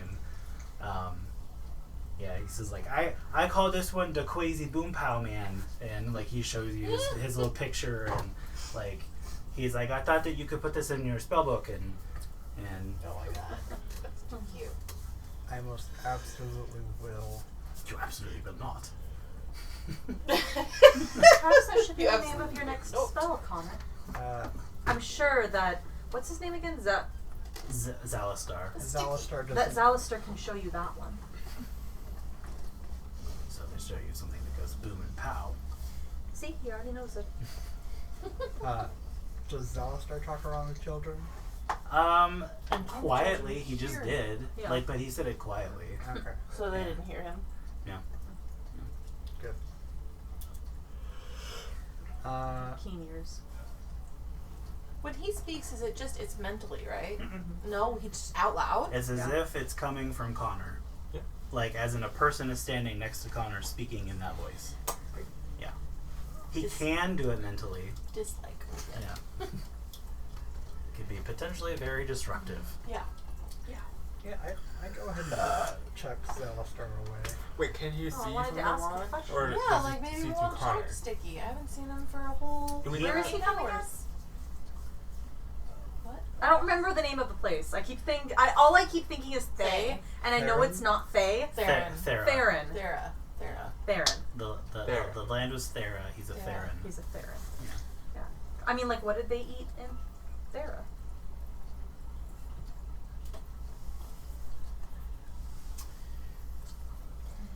What would breakfast have consisted of there What did they eat? when you were alive? You're asking him what they ate in Thera? Like meals and stuff? Like, what would a breakfast consist my of mind. in Thera? Yeah. Is what she asked Oh, Connor. I I don't know get what the he kids asked. to call him Sticky. He replies, "Are you suddenly interested in the arcane attributes of gastronomy? Merely curious. You know, in my day, we called it blue magic. Final Fantasy or reference. In my day. Back in my day. So what was something one would eat in Thera? Well, I suppose we would eat food. Depending on where you're from, is it not the same now? Yeah, because if you were a slave, you didn't eat at all. Yes, very illuminating. Thank you. My personal favorites for breakfast meal would be something. He says a Theron word in your mind, but it doesn't translate. It's like olive, like olives, but it's not quite. I speak Theran. I know, but like it you understand the word, but it's not the same. He's not saying olives. I imagine it's like Latin, except like there's just some things you don't have a context for because they don't exist anymore. Yeah. So, he says one of his favorites was I certainly liked some extra dry bread with some white wine and some olive and some crumbled cheese drizzled with honey. I definitely liked that a lot. Some very thinly sliced. He says another word that sounds kind of like bacon, but it doesn't ring true. And he He's can getting kind of excited now. sense your not understanding. It's like out of game. It's like prosciutto. Yeah. So it's he lists off a lot of these like really basic, very simple ingredients. But you get the sense that the things that he's listing is something that somebody very wealthy would have eaten on a normal basis. Especially when he goes into like honeys and like the different kinds of honeys. He goes on and on about honey, about how there's different kinds of I'm just honey. gonna take him out and stand it up and say, you can speak of this to out loud as you will. He does not. He stops. I don't feel this is very pertinent. I don't think that they deserve any of my ancient knowledge. I would be wealthy enough to of enjoy honey dried and bread as a wine. luxury. Interesting. Have you not hung her from a high tree yet? Couldn't find one high enough. They cut the highest one down to a few. You know, depending on where you're from, bread can be a luxury. So, Yeah, but dry bread. I mean, it's to bread in general. clarify when it's Purpose of my mind to mind, you should just do this. Okay. So So from now on years, when I have noticed that bread seems to be a staple in human societies. Human society. What society? You have a lot of bread. A lot of and types when of bread. he's speaking out loud, you'll just speak out loud That's what without I did. doing that. Mhm. Yeah. Okay. Yeah, if he's I not. forget, they're not human, are they? Nobody knows. Yeah. Nobody's really clear as Yeah. to who the Therans were. He seems to speak with equal derision of humans and elves. So, and everybody. And everything. So when he's not tucked away, I'm going to assume that if you have Maybe him they out were like actually that, just wands. like your wand out, and you're out, This you're is holding his him, natural form. They've always. I'm going to used assume that he's out. So just for clarification's sake, in game, when he's out, he can see the environment as you do, and he can hear as well as you do. He shares your senses, not your senses, but he is capable of seeing Well, and hearing, and Even when he's tucked in my sleeve, he can still hear as well as I can, right? more or less, yeah. It would be a little muffled for him, but yeah, as if you were put in a sleeve. Oh. So he wouldn't be able to see as well. Because I thought, as long as he wasn't in the lead box, he saw and heard what I see and hear. No, he sees. Imagine if that wand had eyes and ears on its head. That'd That's look weird. yeah. Or if that wand was eyes and ears, I should say. Creepy. Yeah. So that is a living thing, or a sentient thing. It's a sentient wand.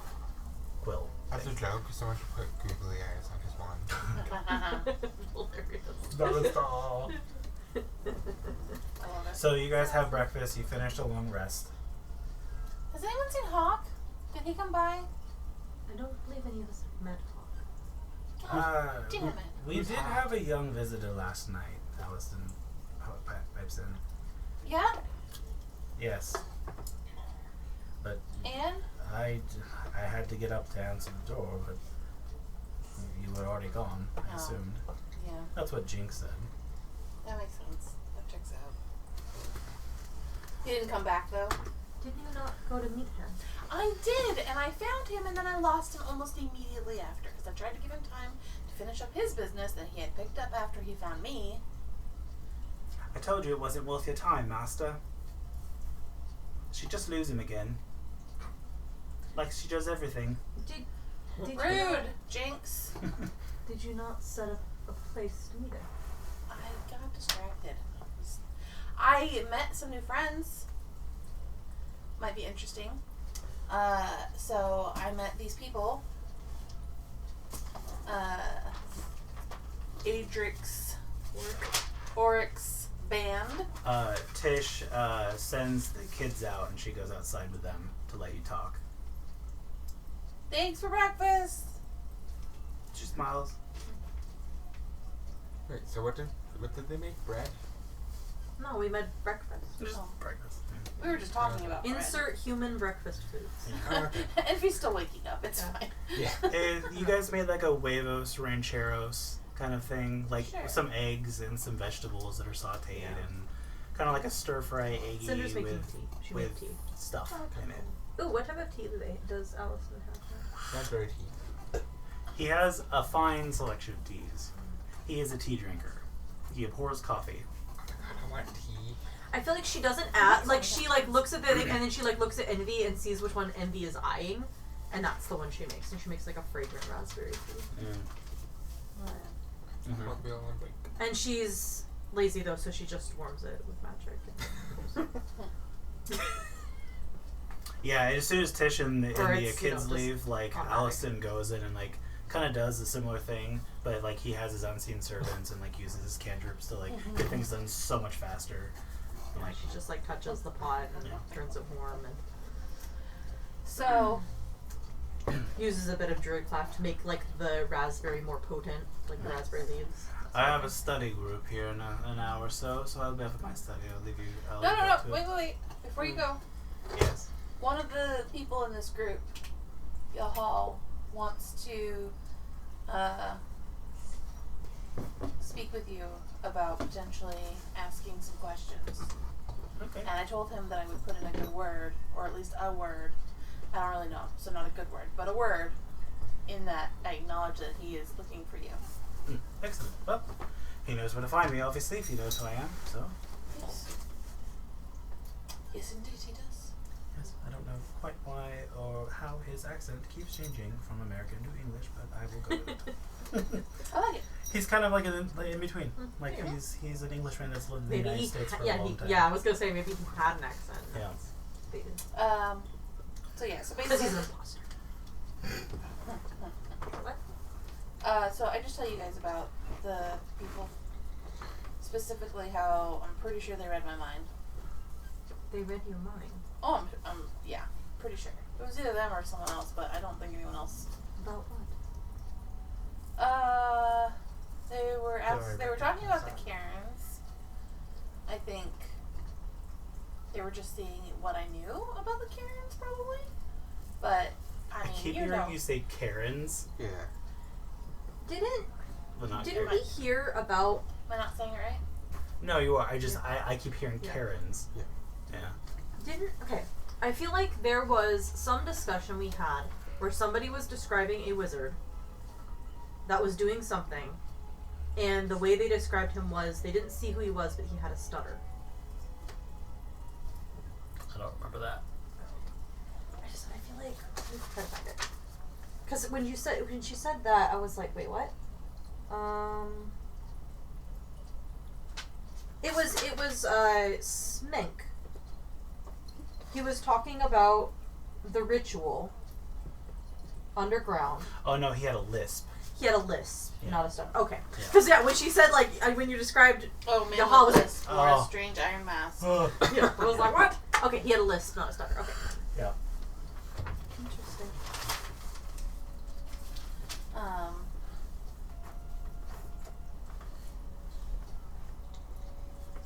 Yeah, so she just gives a basic rundown of what they look like and what they seem to be like, and And you said that Coben's still here. Yep. To Coben. Mm. And you know these people? You told him their names and stuff. Yeah.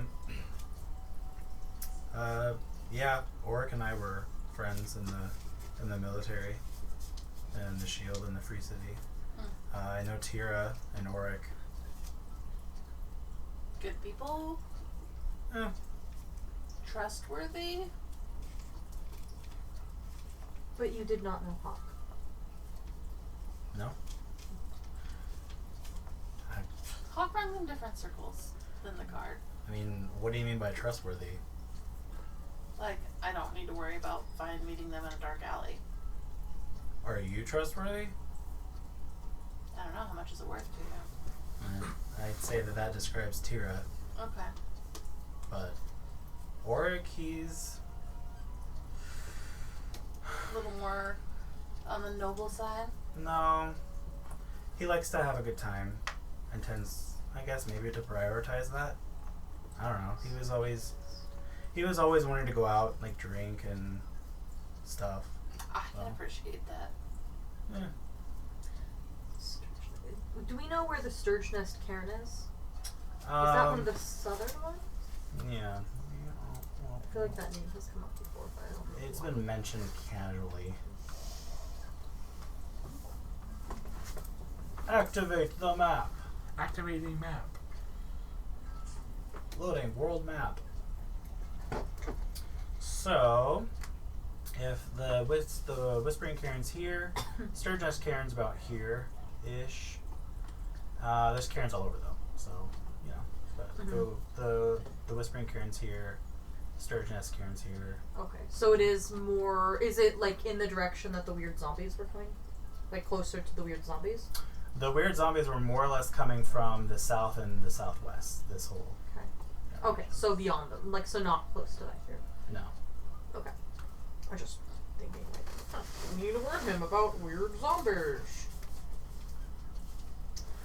Coben basically shrugs. to your question. Actually, think that. Okay, 500 pounds. I could tell you he's a very good fighter. He's very skilled. Yeah, I feel like I saw him fight. I'm He's pretty sure I was there for that match. probably as good as I am. Well, that's pretty good. Yeah. It was just interesting because I didn't know they were in town. It was fun to get to meet some more adventurers. And just one more reason why I think we need a name, guys. It would be good to keep relations with them if they are going to be exploring Oh, Cairns. I plan to. To the information that they share could be useful. I mean, I'm pretty sure Esther could literally kill me with joy.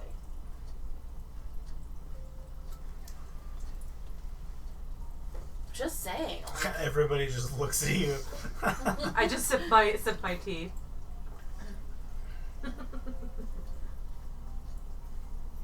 She looks both wonderful and deadly. Apparently, according to Hawk, though, Orc has crabs, so. Coben laughs.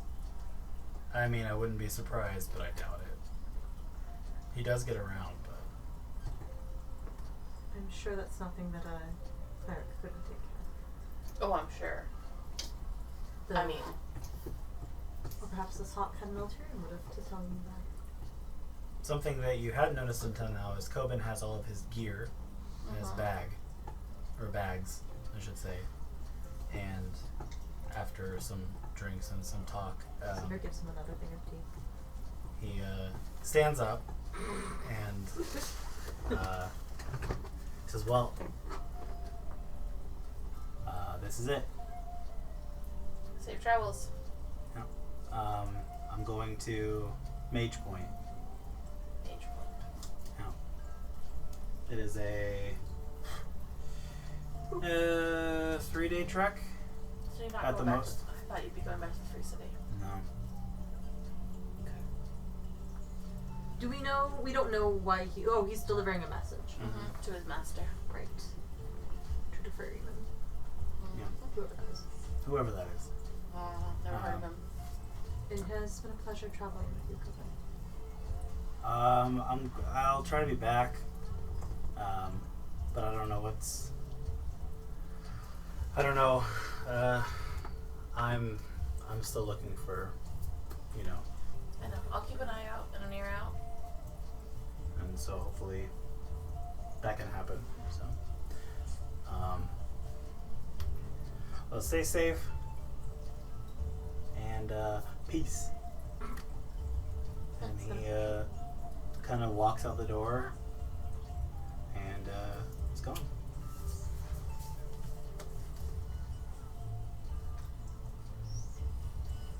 And then there were 4. We should focus on getting supplies today. Okay. There's also the men's. Oh, hey! Also, I pull out the contracts. We're officially employed. Yeah. Hand them. It is Like, now 8 a.m. by the Yeah. way. I want to look over this contract. Yep. It's basic employment contract. You would get 2 silver pieces, 2 talents a day for working in the mines. You would need to supply, it goes over like you need to supply your own torches, your own tools. 2 talents a day is nothing. Yeah.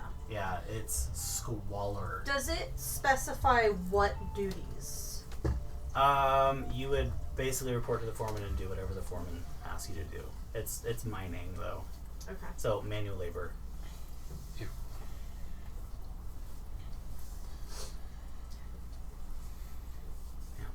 He didn't say that you had to work in the mines. Oh no. But Nothing weird in this contract. That was just standard employment contract. yeah.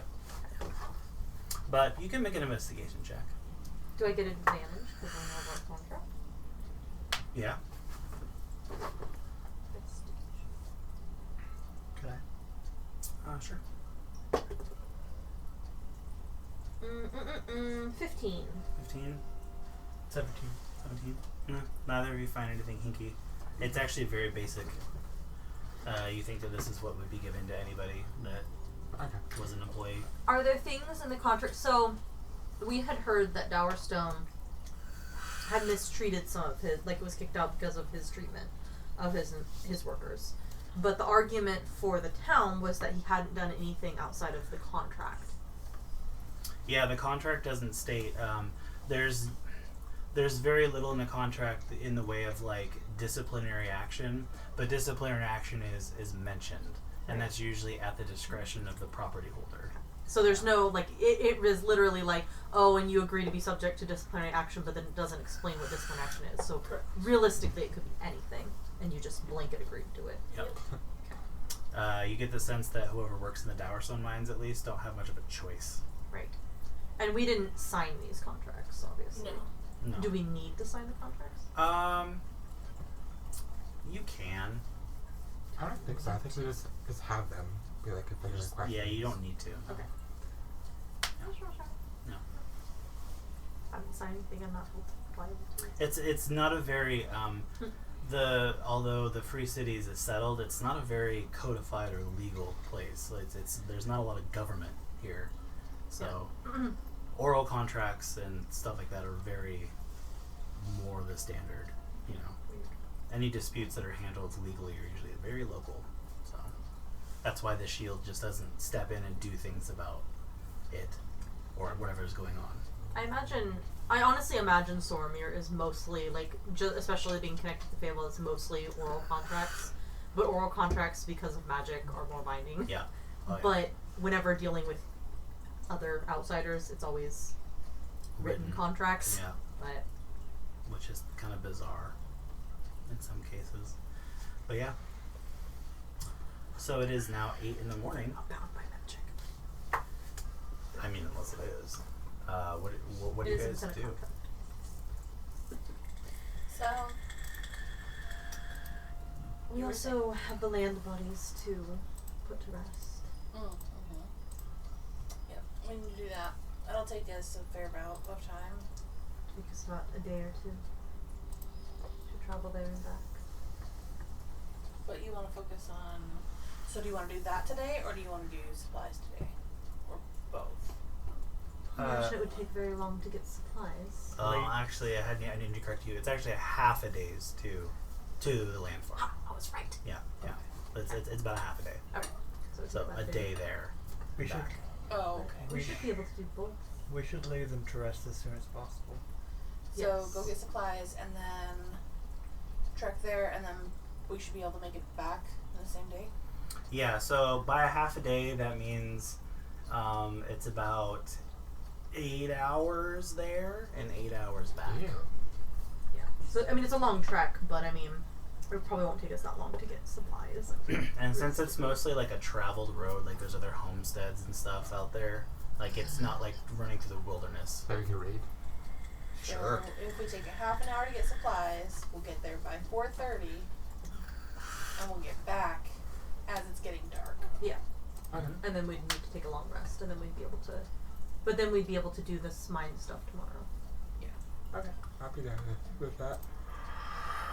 Do we have any ideas of what we want to do with our foreman friend? Leaving his body somewhere. I don't particularly want to leave it here. If somebody were to scry on it, Connor says that they can scry on it and find it. We could bury him up by the observatory. Now we could bury him somewhere. True. The spell will hold, so he won't decay as long as we retrieve him within 10 days. So if there is scrying, you know.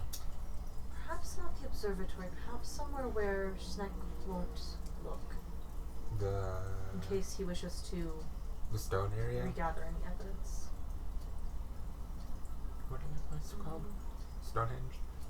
The menhirs? The Menhirs. Yeah. Sacrilegious. Not mine. entirely. But Well, I said by there, not like. Well, how does Sanine deal with the dead?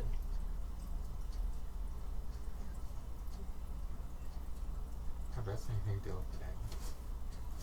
What do you think?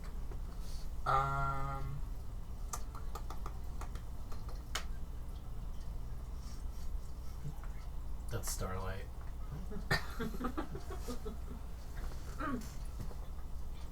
with her big glossy eyes. Ooh,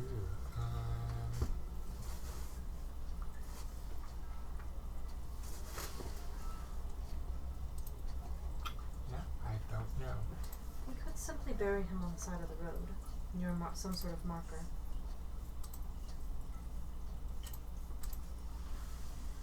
Good. I mean, if his body's preserved, we could throw him into the lake. But how would we retrieve them later?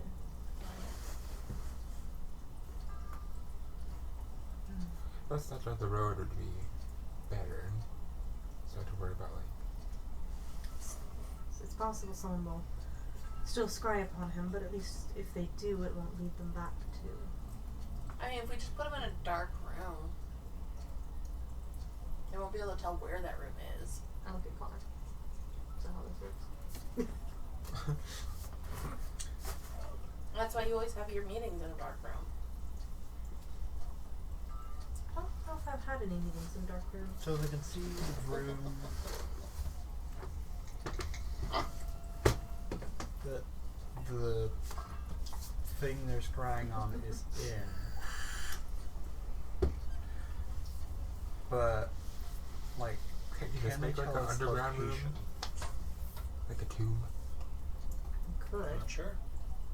You can make an Arcana check.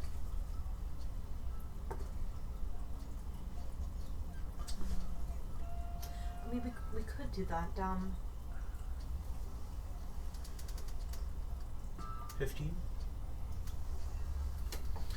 Yeah, you know that the more common scrying spells like scrying typically will send the scrying is more about like locations and persons though, and not necessarily objects. So it depends. There's lots of different magics that do different things, but typically when you're scrying on something or someone from a remote location, you project your senses there in some respect. So it would be like you would be standing there. Let's say you're scrying on a person. You know how this works. When you're scrying on a person, you cast your magical essence into a invisible sphere in which you see and hear out of that. So if we were to bury him underground, like outside the observatory or something, then theoretically, even if stupid person whose name I can't pronounce, Smenk. even if he were to employ somebody to find a body, he probably would be able to locate it. If it was a dark area. Yeah, Well- I mean there's always magic around it, but Right. typically no. That would be pretty difficult. Yeah, I mean, if they were trying to scry on it to find it, that wouldn't help. They did like locate item, Right, they might be able to, but they would have to already be in the vicinity Yeah. for it to. look at that. Like maybe just a ways away, like the nearby. Just somewhere basically like, for Cinder this is the last bit of evidence we have that connects him along with those letters. So if we can keep this, and then How does he count as evidence again? I forget. because he's in the letters, so he's mentioned in the letters as, and then Oh, Snake and himself said that this is the person that introduced him to the drug he trade. can be questioned. He could also be questioned, but also Yeah, Can't you do that? Huh? Can't you do that? Not yet, I don't think. What? Speak with the dead? we know that he has companions that are searching for him. you know, his head. Do it? I think I can. I'm not going to cut off his head. But I don't have it prepared. We have one head that we still have to find a way to disenchant and reattach so that we can bury that body, which is currently rotting in the observatory. Speaking of, did you find? Are you able to unanimate it? This thing? I don't know what the word is. De-enemy? Is that how you would say? Answer your question? No, I cannot do that. Conjunctive search. And answer anime question? I don't know what that would be. I don't know, would gentle repose work on the head? Like, would that, if you had something like a zombie and you cast gentle repose on it, would it unzombie it? Like, how do you unzombie something? You can Oh, gentle repose says it can't become an undead. can't become an undead, Yeah, but it has no that's- effect on undead. Though. Yeah. I mean, we don't even really know what he is, but I'm assuming it's undead. It's some form of undead. Yeah. Would I know how to de-animate the head? Make a religion check. Does Zalastar? Zenostar. Does Zalastar know how to de-animate?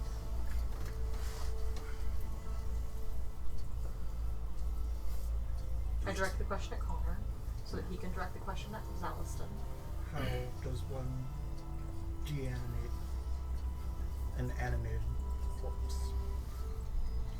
That's a simple process of dispel, he says out loud. But you said spell wouldn't work. You said you did not know that spell.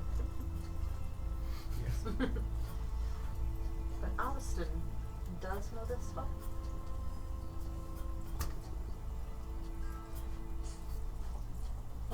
Maybe. Unsure. How is it that you don't know this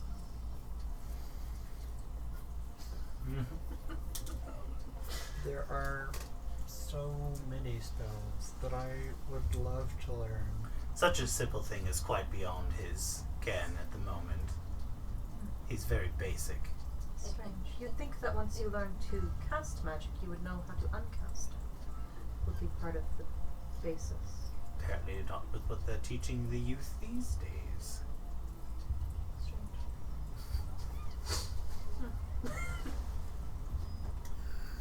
It is within my knowledge. I just haven't had the time. It's fine, Connor. I'm sure that you'll learn it eventually.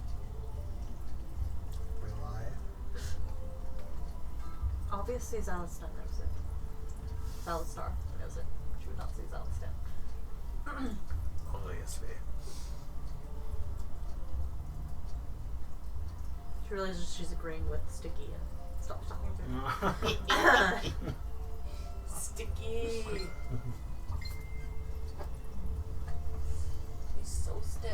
I think I learn Speak with Dad next level. Well, Cinder will find Aliston, and she will ask him if he knows how to Stick up his butt. dispel Okay. magic. Yeah, so he's in the middle of his Oh, study. I thought it was before his study. Oh, okay, yeah, I mean, more or less, you... I mean, I won't interrupt his study if he's doing his study group, but she would try to ask him before his study group. So, eventually, before or after, really irrelevant, you find that he can, and attempting, if you want him to attempt Yeah. to dispel the head, he kind of doesn't want to, but will. Should just hold it up so it's not like touching anything. Yeah. Yeah, but Like leaking out. by the hair. No, Also- like it's inside its container. Yeah, it's you can still see its eyes kind of moving, and it almost seems like they get stuck now because they're dried, and it kind of like moves them around as they get stuck. No, we didn't put any water in. Just spray them with a little, keep it moist. Yeah. It'll be formaldehyde. He begins to cast the simple, very simple incantations, and to undo and disperse the ether that's clouding around this head. And as he finishes the words, the head kind of lulls for a bit, and then kind of snaps back and starts to move again. And he looks curious, and he gives a moment of thought. Perhaps it needs to have the rest of it? Where is the rest of it? In the observatory. And you're sure that it didn't move? Ish. So you don't. It could be anywhere. It wasn't moving when we cut the hat off. It would have had to make its way out of the observatory. People can do very interesting things if they know their way around by touch. Did we lock the... We didn't lock You never lock a door. Fuck. With that, we're gonna take a little the... break. yeah. I gotta pee. Well, we gotta go back to the observatory anyway, so we Yeah. might as well bury the foreman there. And we are back. Okay. So, as we're having this discussion about going to the observatory and the body and everything, Cinder would throw out there, we should contact the Raven priests, the priests of the Raven Queen. There are still all those bodies around the table. But also, do you think you need to let Trish know?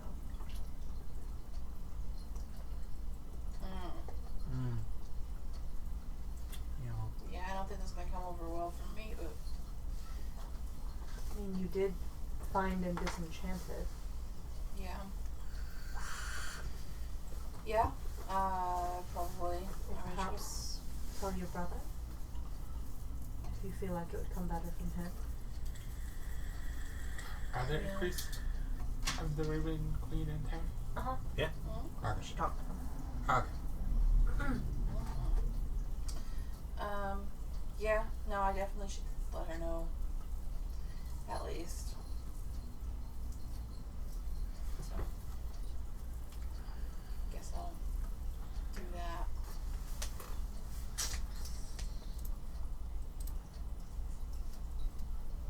Yeah.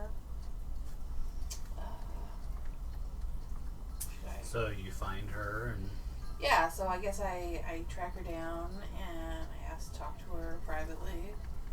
okay. Yeah, she's out in the backyard with the kids, but not with them. Like just playing around. But And I just, she kind of gives you a smile. And she said, "What's up?" I know that we have had a couple of moments recently, but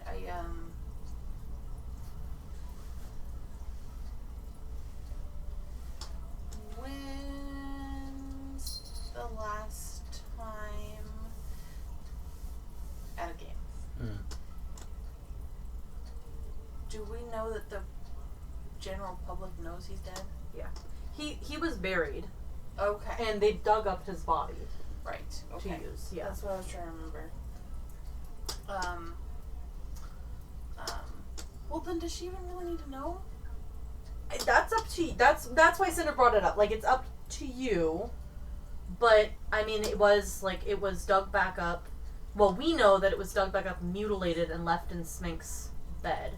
But then we know that he gave it to Filge, who then put it in his weird macabre dinner party. So, theoretically, we could, I mean, if you didn't want to tell her, we could just have the Raven Queen's people rebury it. does she know that his body No. was dug up? No. Okay. Like, the thing is, nobody knows that his body was dug up.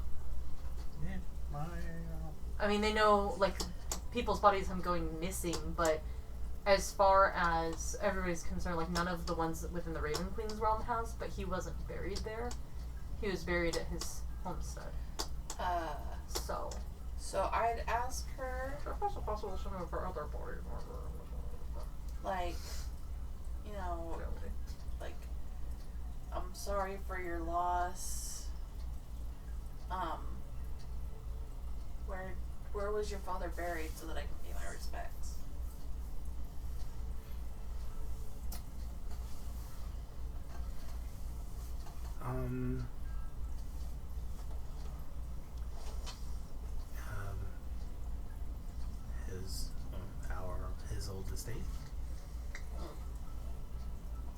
which you know to be like a little bit outside town.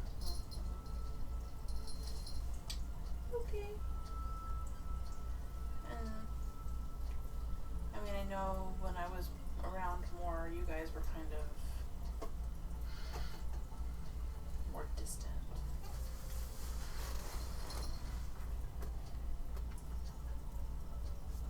Are you okay?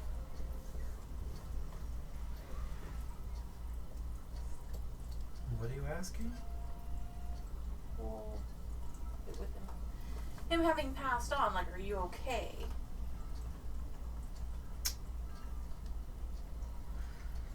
I feel like this is something that normal sisters, like, in-law ask each other, like, to show that they care, and so I'm just trying to be, like, a good family member. Make a persuasion check. When you put it like that. It's a 19 plus.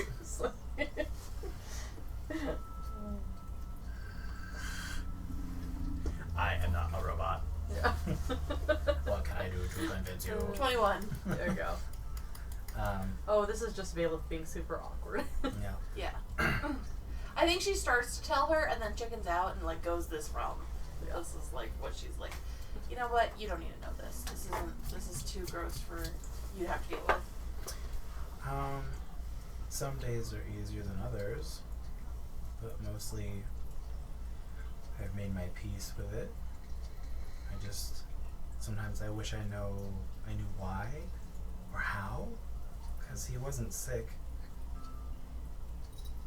So that's always kind of been a mystery, but at least they found him.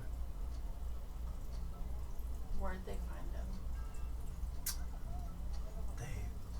Well, I was told by the watch that he had died mysteriously in the feral dog in the room. So I thought that maybe he had one of his kind of bouts and succumbed to his drinking and just finally passed, but I didn't really have much anything else to go on. And if you were to discover foul play, like, would that make you feel better? Like,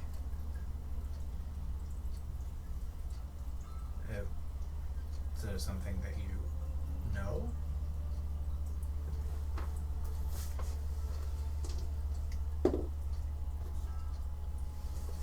I mean, yeah. I don't want to burden you with it if it's not really anything you can do about the situation. It's yours to know, but it's not pleasant. So if you'd like to know, I'll tell you, but it's not great. She takes your hands and she says, I'm not going to mince words. My father wasn't always a very pleasant man. And he had his share of problems that I don't think he would have ever worked through. And I'm thankful every day that I met your brother and the Vasari family, and as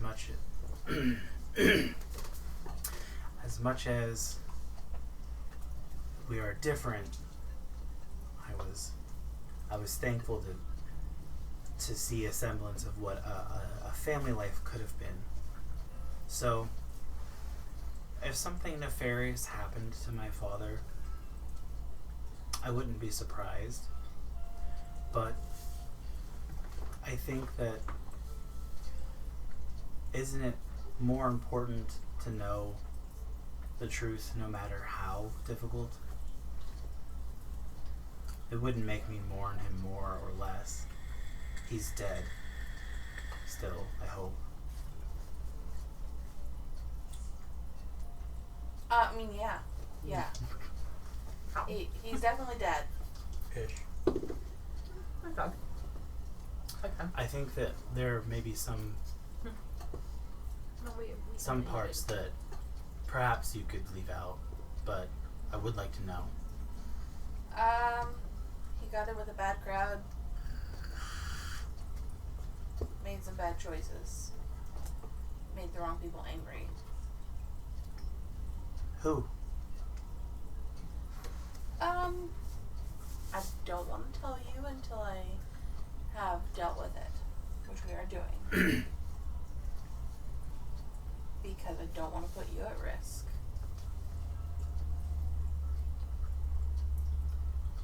So you're...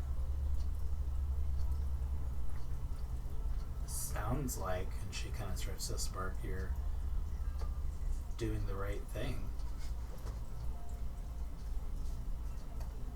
I mean, yeah, I guess. Trying.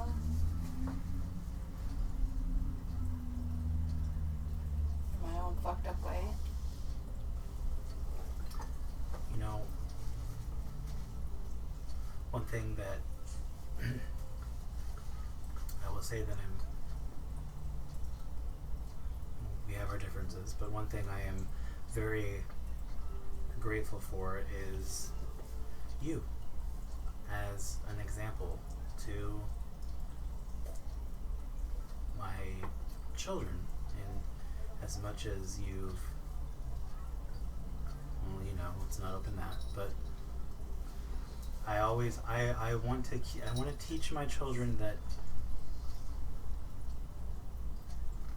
trying is always better than doing wrong. And it sounds like maybe their Auntie Valeth might be a good example. How dare you?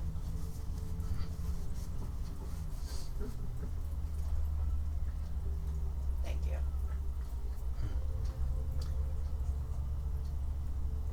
You need to be careful. I'm always careful. I don't think that's anywhere near the truth. And I think we both know that. You need to be careful. To see you come back with the crap eaten out of you last night. I'm trying. I don't think that you would do anything purposely to bring any harm to anybody near you. So, I'm not worried about that.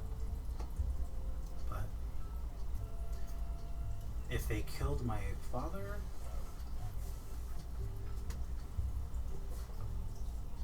who knows what they would do to you, to me. And she kind of looks how the kids that are playing the yard.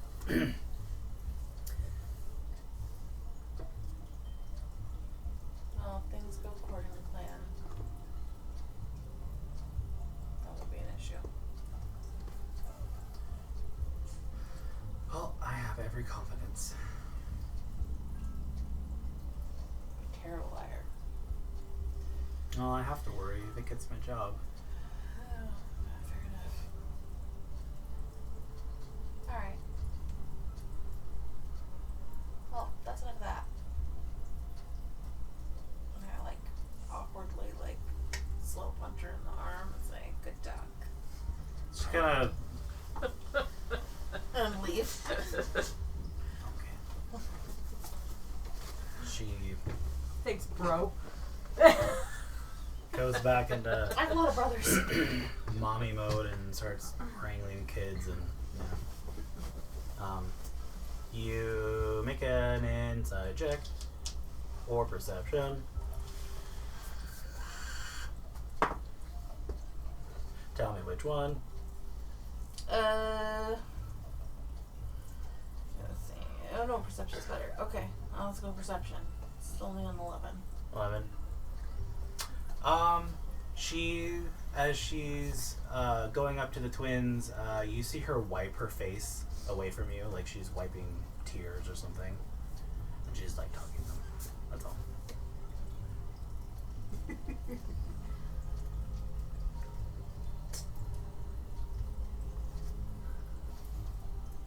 Will. I did the right thing. Why did they die? Huh? Hmm? What'd you say? Will. I thought you heard a whispering.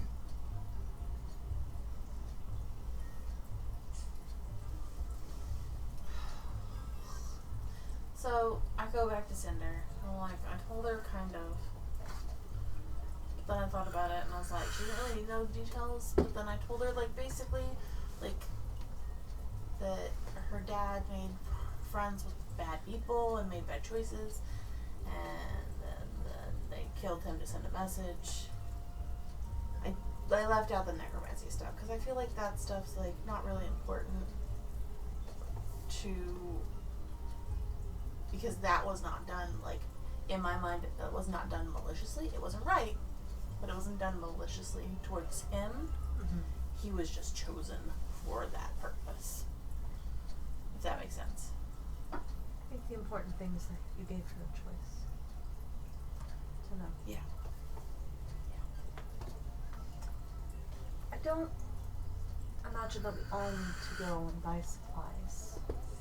Perhaps we split into groups. Some of us go to get the supplies, and some of us go to let the ravens know. Okay. While leaving out any of Snack's involvement. What am I gonna do? Well, the question is, how do we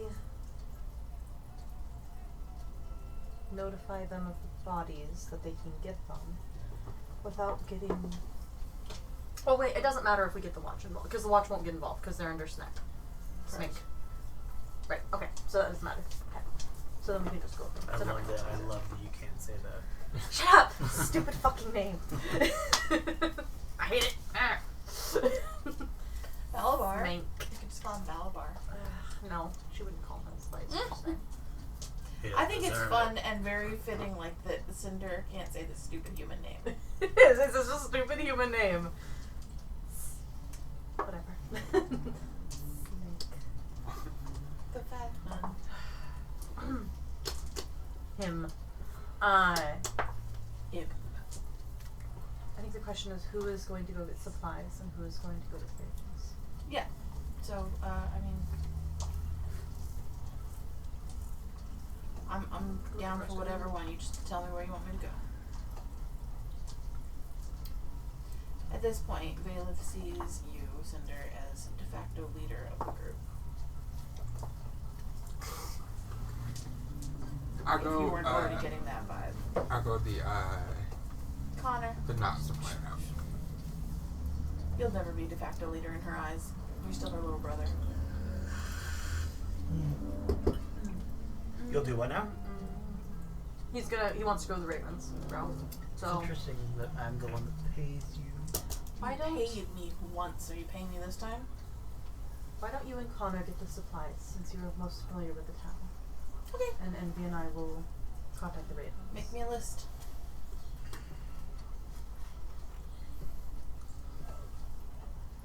Like, you can just make the list later. Oh, I have no idea what you need in a mind. Oh, I thought you needed stuff. No. Do I need another bow staff? I suppose I could get another staff. You legit busted your last one. True. I don't need another staff, but Oh. Do you need it would be anything? useful to have. It's good. What do you think the group will need? I trust your judgment, yes. You know, like Oh, fuck we need? extra I don't know row, what I need. like rations. Think of the numerous missions you have had and that you have planned for.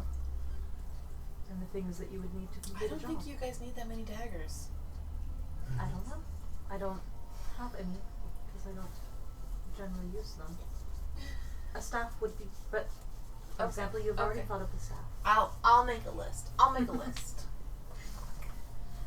You come from a mining town, Vale. I'm sure between you and Connor, you know what you need. You're putting way too much faith in my judgment skills. I don't think I do. This is your time to prove yourself. Say hi to the Ravens. So you and Cinder make your way across the central square, kind of cutting up and through, passing the Dowerson residence, and up to the Raven Queen's cemetery. And as you enter the ornate closed gates, well, not closed, but they're actually open now. These ornate, huge wrought iron gates with a garden-like interior, one of the few green spaces in town. Well-manicured lawns. You see mostly empty, but occasionally you see the flit of black, kind of gauzy-like robes draped over the acolytes, with their faces completely veiled and covered, kind of almost ghost-like, wandering around the graveyard. Were you? I mean, you were here before, weren't you? No, that was Coben and Yeah, it was me and Coben. There is definitely a sense of Do you want me to come with you? peace or stillness here. Do all the acolytes look the same, or are there anything that differentiates like their, I guess, status? Like a head acolyte looking one. Looking around, they look almost like they're dressed identical. Okay. Yeah. I will simply approach one then. Okay. Yeah. Very, very, very tall, over 6 feet. You think again they're on some sort of like small walking stilt or high platformed shoes, as they kind of like their long gauzy black robes draped down. They They're look. just floating. They're levitating. They look like they look like black shadows or specters, and you can't even see their faces through the veil. And you know they sense your approach, and you hear as you approach. Can I help you? Yes, one of our associates had come not long ago with questions regarding bodies that were disappearing. We have found several of those bodies that have been dug up. They had been turned to undead that have since been laid back to rest. However, the bodies remain in the observatory. I wonder if one of your acolytes or someone of your order could collect them. One moment. And you presume he drifts off down this like little well-manicured lane. Possibly wandering. And you see what looked to you like a regular, like very large mausoleum, is in fact like a small like temple. And he opens the door, and a few moments later, several of these like black shadowy figures. One, now that you see, is dressed the same but has a very large, bright silver chain around their neck, and the pendant of the chain is like a emblazoned kind of raven symbol, like a medallion. And this person says, I have heard of the situation, and our ravens will collect the dead.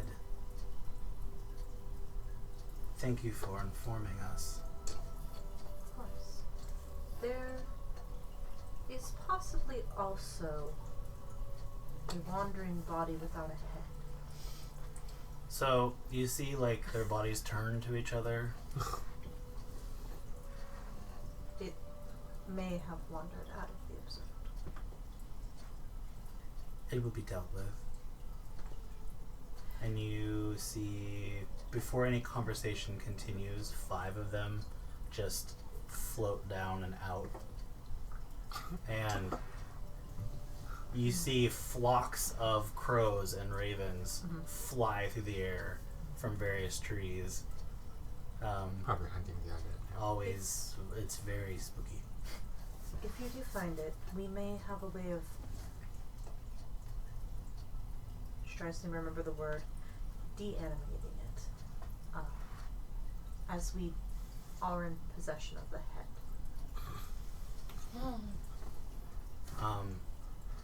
The quote-unquote leader that chain. You see their hand. You're still not sure of their gender, but their hand, these black kind of lacy gloves extend, and they hold out their hand. I'll glance at Envy, but I'll reach in the bag and pull out the jar. No, they take the head, and it disappears behind the veil, and it's just as if it were never there, and they bow to you. Real quick, were the zombies also still animated? The ones in the jars? In the tanks? You're not sure. Yeah, they I were. mean, you saw them move, but you didn't look after. I assumed they were. That's what zombies, probably. There may also be some zombies in large tanks in the top of this observatory. Do you hold your symbol out or make it known that you're a cleric? I don't make it known. I mean, I have the amulet. So it's visible? Okay. The figure stops, glides, turns around, and turns to you. You have not dealt with the others? I don't remember whether you dealt with the ones in the Some, but not all of them. I know you did some. I have dealt with the ones that we came across. You know, being an adventure, it gets hectic, and now we just now remembered that there could possibly be other zombies. The ones in the jars were different. They were being studied because they could not be put to rest. Yeah. I do not know if that is still true. The Raven Queen will reach those in which Sayanin's moonlight cannot reach, or will not. And they continue. Out of curiosity, what will you do with the head in the jar? Destroy it. Alright, that is right. Did we have any questions for Filge? Not anymore. I didn't see anything else to do with it. Is there something else that should be done? I don't know, I was just curious, that's all. Is that not what is done in the Temple of Sayanin? I don't know. Fucking shade. Originally, one of our party sought to ask it questions. I don't think. This can be accomplished. I can't remember if she has any more questions. Not there. So, what Well- her questions, out of character, her questions were she was trying to find who was leading the drug ring. Yeah. Which we definitely already did. Yeah, we already did that, so That's why I say I don't think yeah, I would just say, Cinder would just say no. Like, yeah. She, as far as she's concerned, there's nothing more to gain from this head. Yeah, She's is it- kind of disgusted that we took it. Cool. Is And part of the individual that I hold in my hand responsible for the necromancy? yes, he is, as far as we know, solely responsible. You don't know how, but you sense a smile, and you say, "He will be questioned." Okay.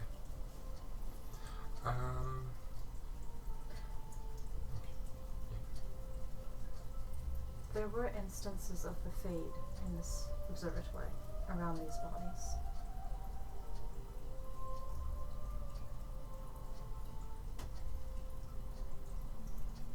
Just so that you and your flock are aware. A low bow, or like a low bow. The Fade will not encroach on these lands. Should we her head to her? Do a nod. Thank you for your time.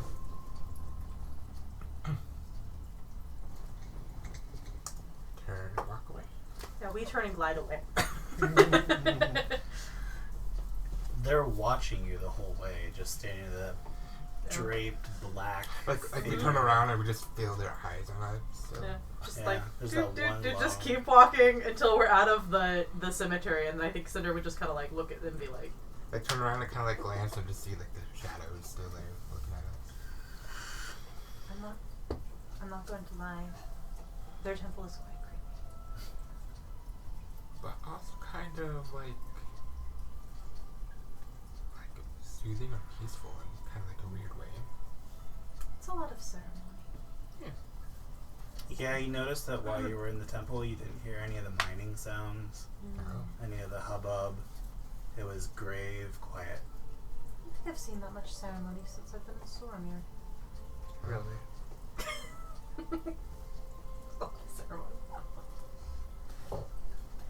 I just imagine elves being like that, like everything, like just over the top temples of like grandeur and very.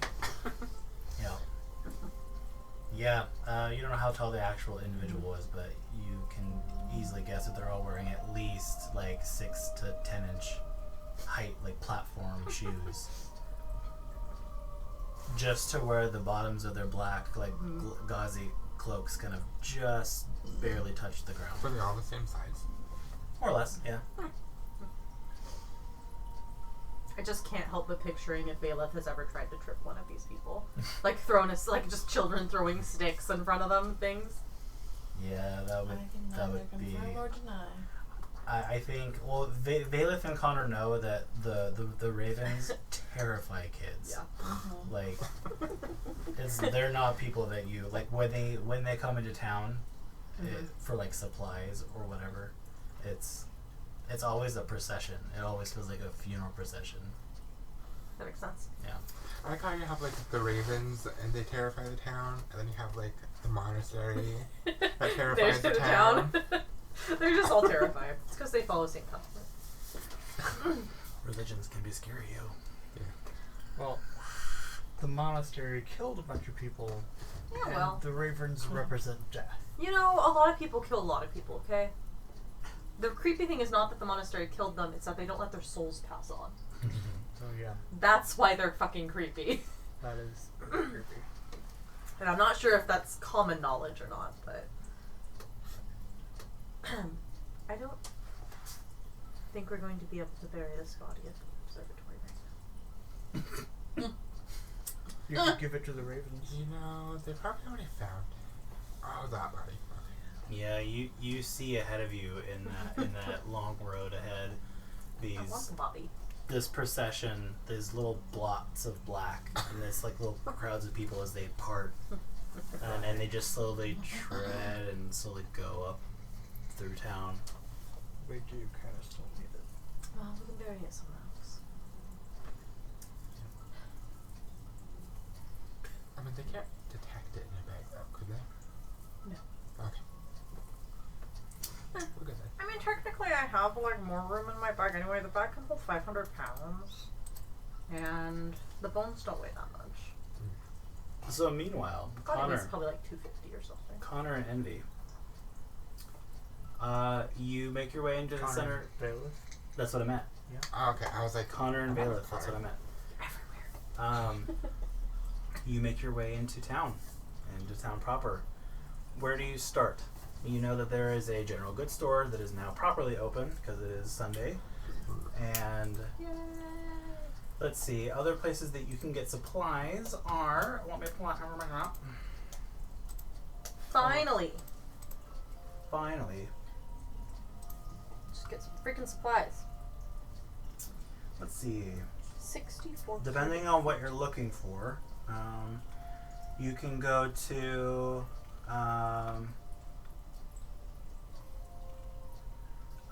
the Captain's Blade, which is a tavern, but the Captain's Blade, you also know, sells some interesting weapons sometimes that old soldiers will bring in for display, or it's kind of like it's not a weapons store, but you know that the proprietor, his name is Tyrell, he has some weapons for sale that are not just mundane, they might be magical or whatever. You also know that there's Vanels if you want to buy some enchanted arrows or fletchings or things like that. You could go to Tidwode's, which is another kind of general store, but also a jeweler's, like so gems and jewelry and all that kind of stuff. It's run by a man named Tidwode, a gnome, very cranky. You know that there is. Let's see here. Am I missing? What is the name? It's just a staff, right? Oh, that's good. Smithy? Yeah. Hmm? Quarterstaff. It's quarterstaff. It's 20 talents. There are no bow staffs. Like, no one's gonna have a bow staff, so. You might. Be a quarterstaff. They don't. Okay. A bow staff is a quarterstaff. It's a quarterstaff, but bow staffs have a metal cap that have these rings on it. Like, they have metal cap. They're like a specific type of staff, a type of quarterstaff. But for purposes of the weapon she uses, it's the same as a quarterstaff. It's just like aesthetically, they're called bows. As far as like getting supplies, that's it. So you got the general store, Vanels, the Captain's Blade, Osgood's Smithy, and that's it. Yeah. And I'll just throw it out there that for the bag of holding, so it can hold 500 pounds and 64 cubic feet. So the body really only takes up 18 cubic feet. Okay. And Cool. then like probably 250 with all the armor and everything. So Yeah. there's still a good amount of space in it. Sweet. So I could still have your bag and everything in there. Coben took No, the he armor. didn't take it. He was going to, and then we told him not to. Yeah. Because we wanted to keep it as evidence. And also so they couldn't track him. Okay. Yeah. He didn't Once take we it. found it was Bane armor. And that they didn't travel alone. So where do you guys head? Well, probably the general store first, just to see what we can see. The only things that I can think of to look for. I don't know what your list looks like, Connor, but I want to get a bow staff or quarterstaff for Cinder. Yeah, Osgood's Smithy would probably have a more combat ready staff. Okay. Healing potions. Okay. Maybe the general Probably store, trigger. maybe Tidwode's. It just bothers us that it's there. I thought maybe we should get some more rations, General store. silken rope, Staring at me. General store. and then 4 signal whistles. General store. So I would like to check out Vanille. Okay. So, in the most easiest way, we'll just go like by proximity. On your way down, Vanel's is actually on your way to the central square. Nice. It's actually and what is that? that is the Fletcher. Vanel's is right here, actually. So you pass by a simple one-story cottage-looking abode on the same road that you and your Allison's abode is on. It's a little, like I said, single-story, mostly like cobbled stone. It looks very like cottagey. The outside is very nondescript, but there is a painted sign, and it says Vanel's, but the V is actually a bow, like not like a broken bow, but it's like a just a bow with like a string and an arrow. And you see, whoop, bring that back up.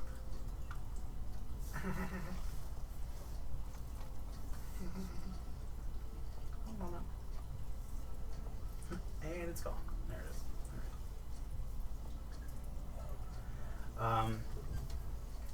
As you open the door, the smell of like fine lacquers, like wood, leathers, all things that you would think that you would like. You smell like fresh leather and like nice quality woods, and inside is anything but like a cottage. It is packed floor to ceiling with like mannequins that have like leather chest plates on them, quivers. You see racks and racks of bows, crossbows. You see barrels and barrels of ammunitions. You even see some finely made like leather slings, and you do see a couple of quarterstaffs that are finely crafted out of like nice polished like black wood. And you see coming out from behind a curtain, having heard the door open, is a woman that could be in her 30s, but you're not sure because her Aranai features kind of belie her age. She obviously has some elven blood in her. She's a young, well, she looks young, like striking features, but otherwise plain looking, long kind of blonde hair, braided in a ponytail, like that's down to her side. Simple leather apron. She's wearing leather gloves, and that are smeared with sorts of like varnishes or grease and stuff. That she comes around the corner. She takes off her gloves. Welcome. I'm Vanel. You're looking for Fletchery supplies?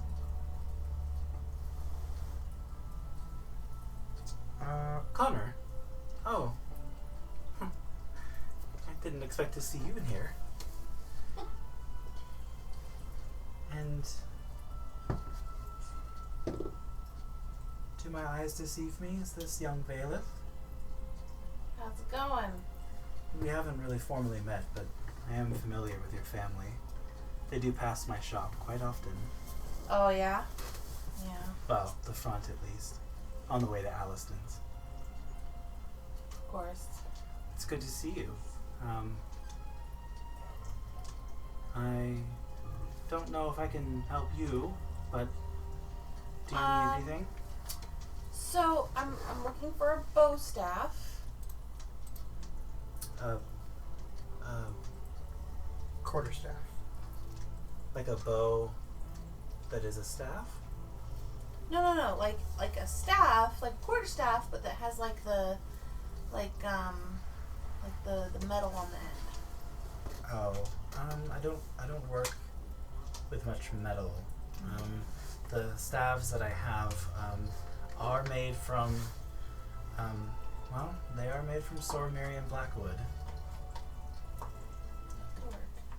It is a harder wood that is often used in. Anything that's got some kind of like extra oomph?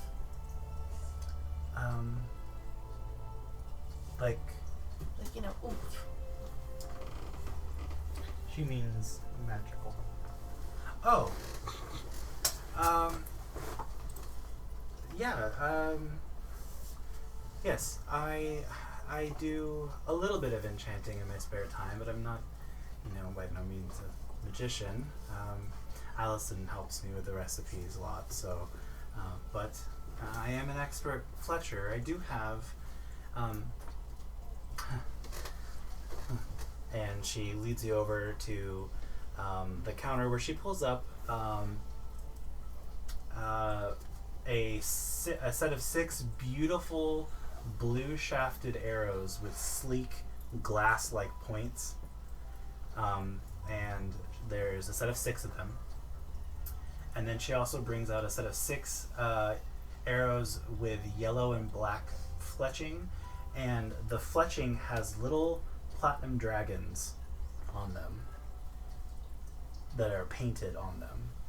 And she says these blue ones, when struck, when fired proficiently from any bow or equivalent, will send a blast so cold and unnatural as to freeze your enemies. And these are blessed by the priest of Bahamut here in Diamond Lake, and they will deliver a very deadly shock to one's system.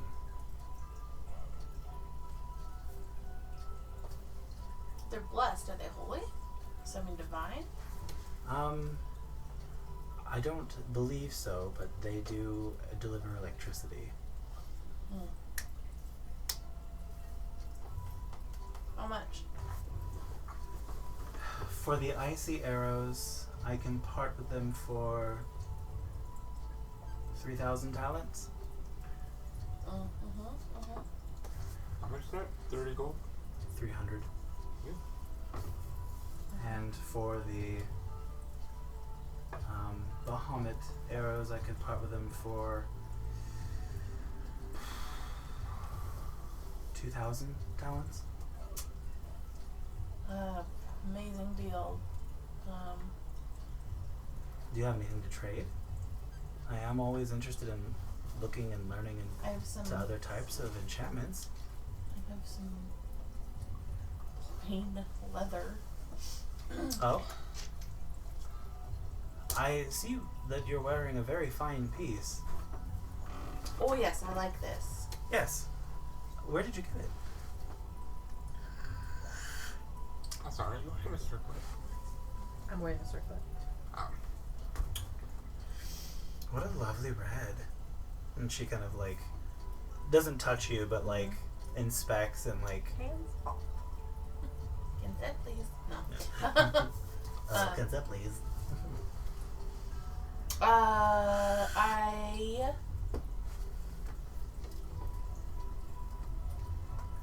discovered it. Okay. You found it. I found it. Yeah. In the Whispering Cairns. No. In one of the cairns. I had thought that all the treasure had dried up. Excellent. Well, that is great. Yeah. Well, if you have any other leather I'd be interested in taking a look at, I could always use at least the parts. I mean, I do have like a set of leather armor that I don't need. Let's see it. So I pull out my leather armor. Okay. I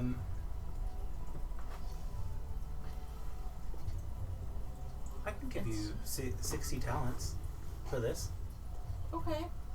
Cool. You know that that's a little bit above the sell price.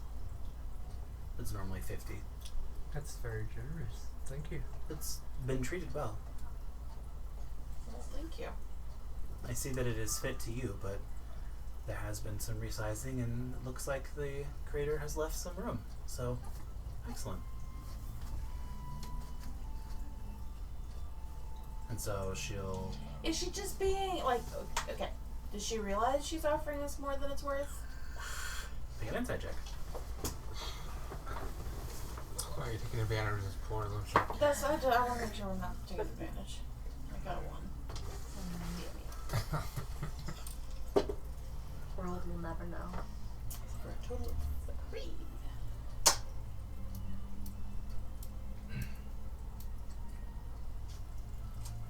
I mean, it's fine. I just don't want to take advantage. Or.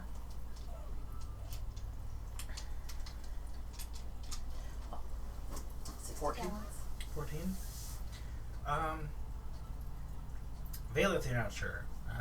But Connor, you get the lingering suspicion that she's actually just generally nice, and because she knows your father, and like she knows you and the Visaris, like she's kind of giving a little bit of a friendly discount.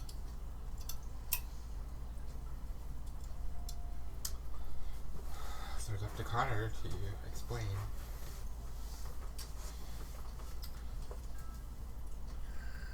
So. It's simply because she's such a great family friend. Oh, well, thank you. Cool. Okay. Aliston does often come here. Well, let's take a look at some quarterstaffs. Well, I have 3. Okay.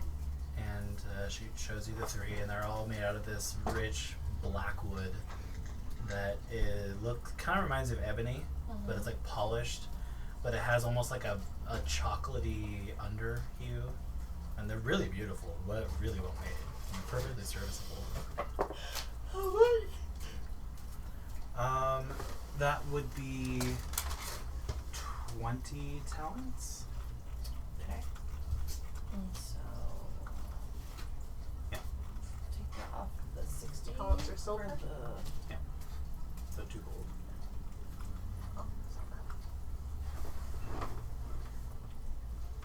Where'd you go, quarterstaff? Is there anything else from here like that we could get? I mean, if you needed any more bolts or arrows or...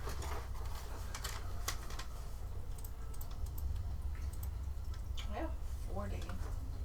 And I don't know what you were on. 10 talents will get you 20 arrows. If you'd like, for another talent, I can inscribe something on them. Personalize them. We have many colors to choose from the fletching. I dye all the feathers myself.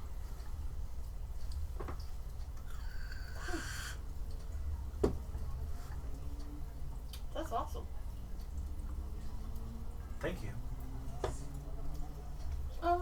Actually, I have been considering switching out to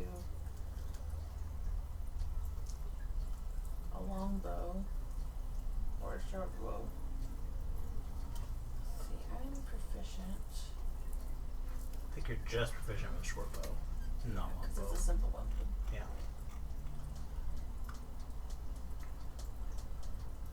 The damage on a short bow is less. Yeah. 250 talents for our selection of short bows.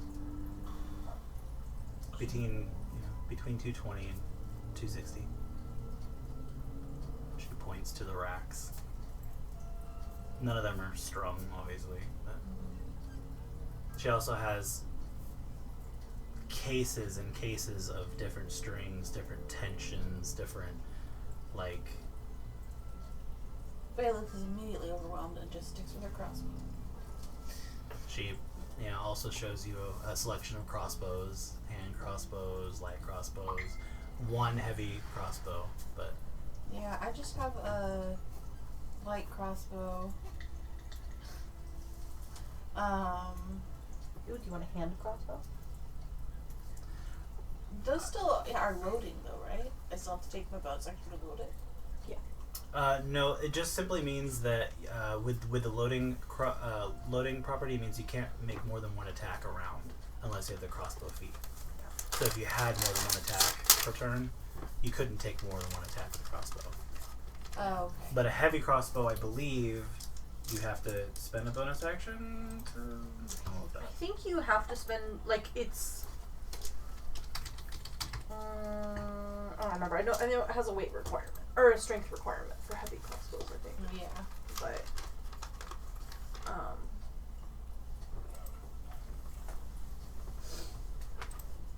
Yeah, it is heavy. Yeah, it just has a strength So requirement. because which- with a short bow, you actually can take 2 shots. If yeah, you can take as many shots as you have attacks. Trade in. I'll wait for now. I only have 1 attack anyway. Oh, so the heavy, actually, creatures that are small or tiny have disadvantage. Too large for a tiny or small creature to use effectively. So that's actually all it means. Cool. Yeah. Okay. I'm gonna stick with what I got. Okay. She says that all of her bolts, all of my bolts are, typically bolts are usually metal sheathed, but I use all black wood, which is stronger and so allows me to work with wood, so they weigh less than bolts do, if you're interested.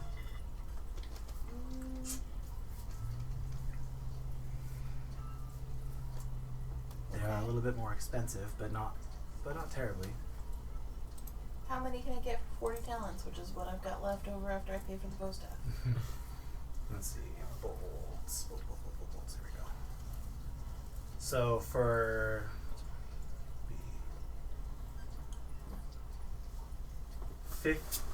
15. Yeah. 15 talents for 20 crossbow bolts. I don't think that crossbow bolts have a weight. So they it's come as for a set. flavor, but yeah. Yeah. I mean, a bundle of crossbow bolts is 3 pounds. Yeah. They have Oh, weight. so it would weigh a pound and a half. It would weigh half that. So she's gonna get 20 bolts for 30 talents. She could get 40 bolts for 30 talents. Yeah, 40 bolts. Okay. That leaves me with, so I add 10. 40. Don't bolts. forget you have like 20 platinum. No wait, 5. You can, though, if you have hand Oops, crossbows, yeah. you can fire both of them. I if they're loaded. can't break platinum, but I can take it. Oh, Well, right now we're just working in trade. I bring that up because we might want to go to the bank and There's no break that.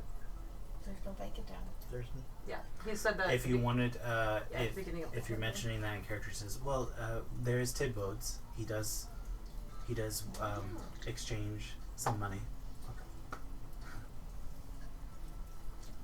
If you catch him on a good day. Of the campaign that we couldn't Um, use Whatnot really much in this town. Okay.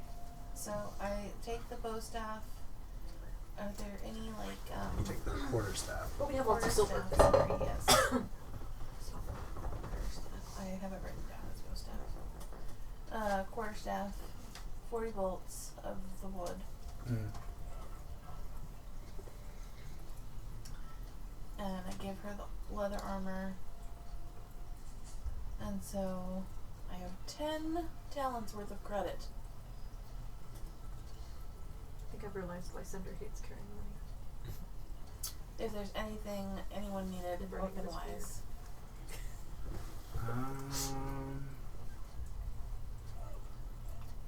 Looking, what would be Indians and 10 talents?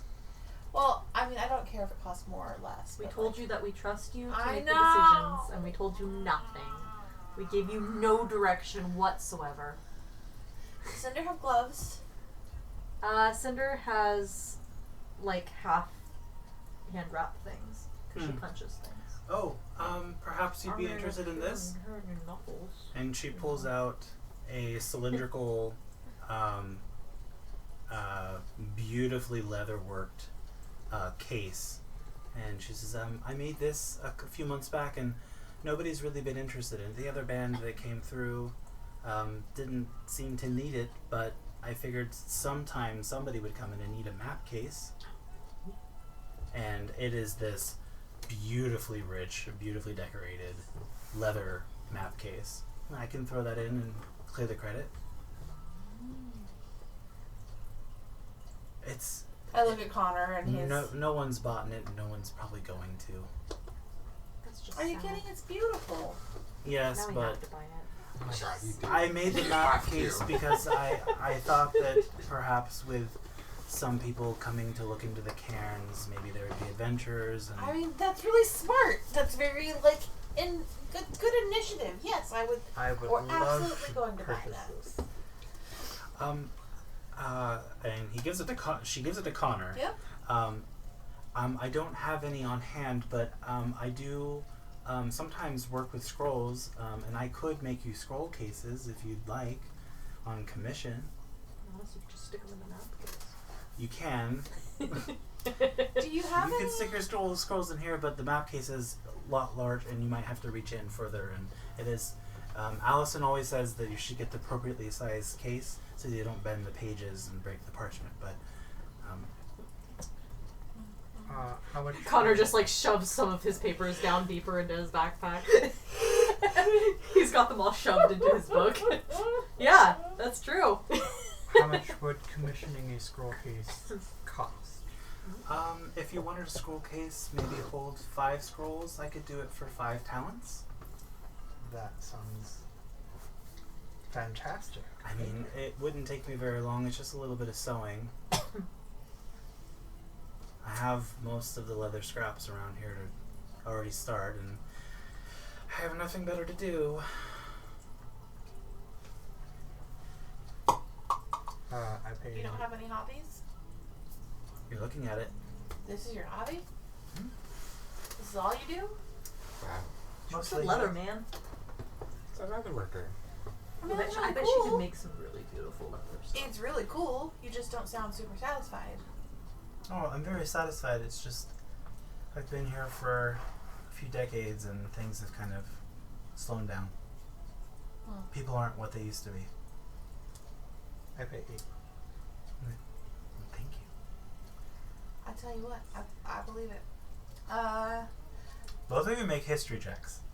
Okay. If you are proficient in any kind of artist supplies or calligraphy or anything like that, give yourself advantage. Anything that can give you advantage in the arts. 18. But I still rolled a 19.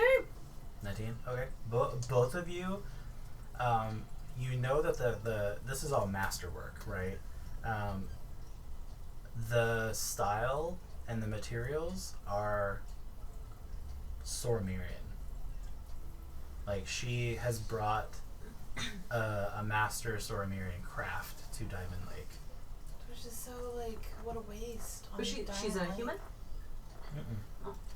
She knows. She's more like, most likely a half elf, but you're not sure. It wasn't always like this. That's what I hear. Yeah.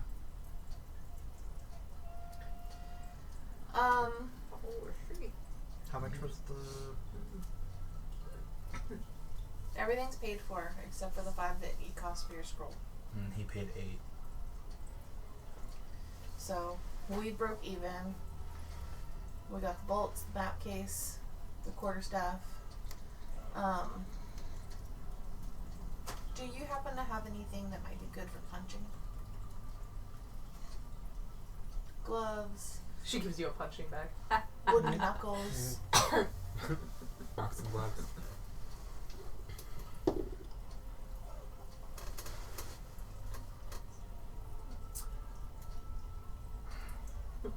It's okay if not. She disappears for a bit, and she comes back with what looks at first like a complicated set of straps, and she lays them out kind of very delicately. I thought for a long time that this was scrap leather that was sold to me, but Allison has informed me that it is actually has a mild enchantment on it, and I was always figuring out what to do with it. I'll show you. And she begins to wrap her hands, and the way that the straps work, they kind of tie and clip and snap as like hand wraps. And she kind of squeezes her hands. They don't burn.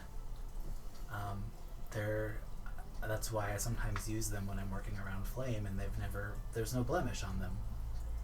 I'm not a fighter, I don't know what they would do in combat, but she unwraps them and holds them out. I just know that they're burn proof. I mean, that sounds pretty awesome. I use them a bit, but I could part with them for 500 silver? Absolutely. Sure. It's 50 gold? Yeah, that seems fair. More than. So Are you sure you won't miss them? Are you paying or am I? Connor? I got it. Okay. if they're more use to you. Well, thank you. So she kind of just bundles them up and kind of puts them on the counter. They're just kind of a glob of leather, kind of lay there. So I'm gonna say we pay. I'm gonna give her an extra gold.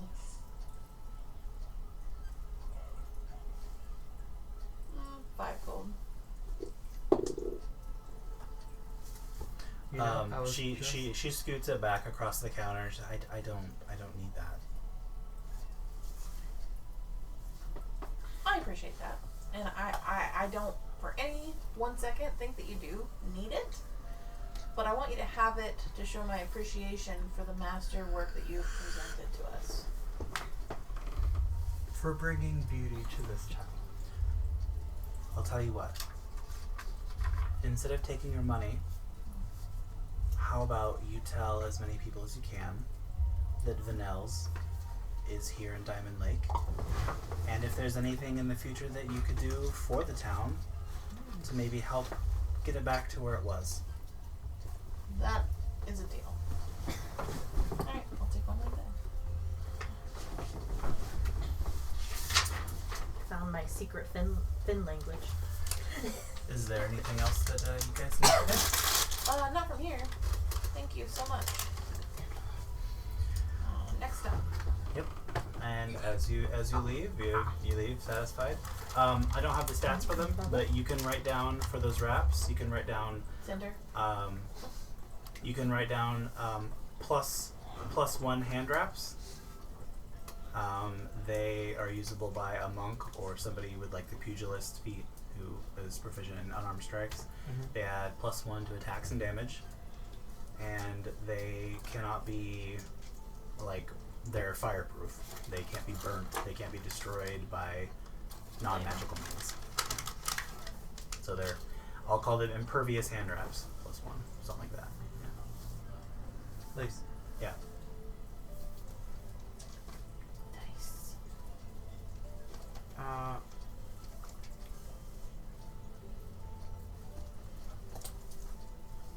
This leads to a question I had. Would you happen to have any other enchanted items? No. The arrows that I have here are really it. If I come across any more, I could perhaps tell Aliston. I'm always working on trying to find more recipes and more schematics.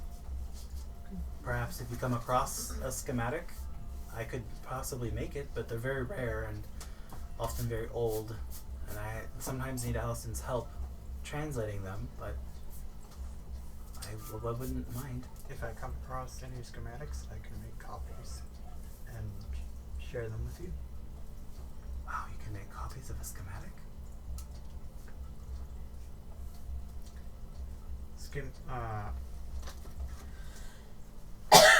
Out of game, like your answer depends on whether or not I would have said this.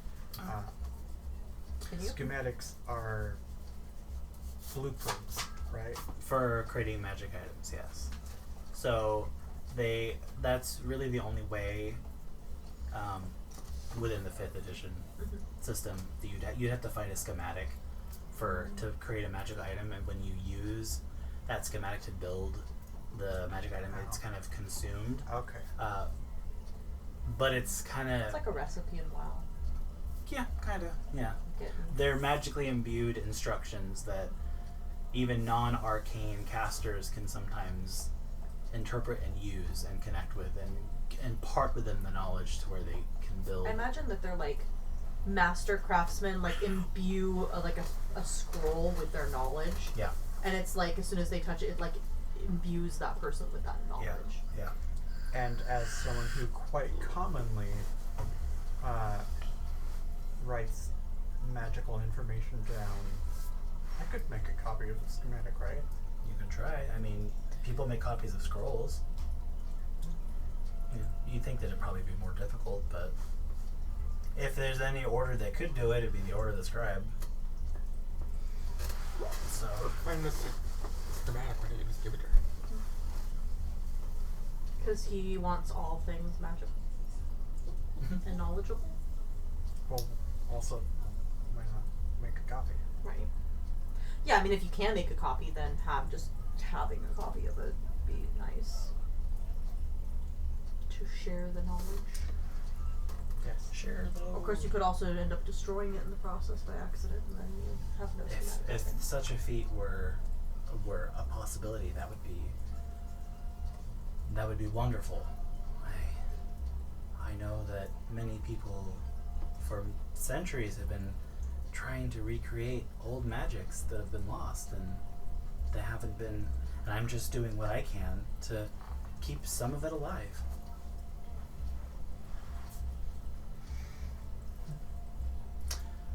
Okay, bye.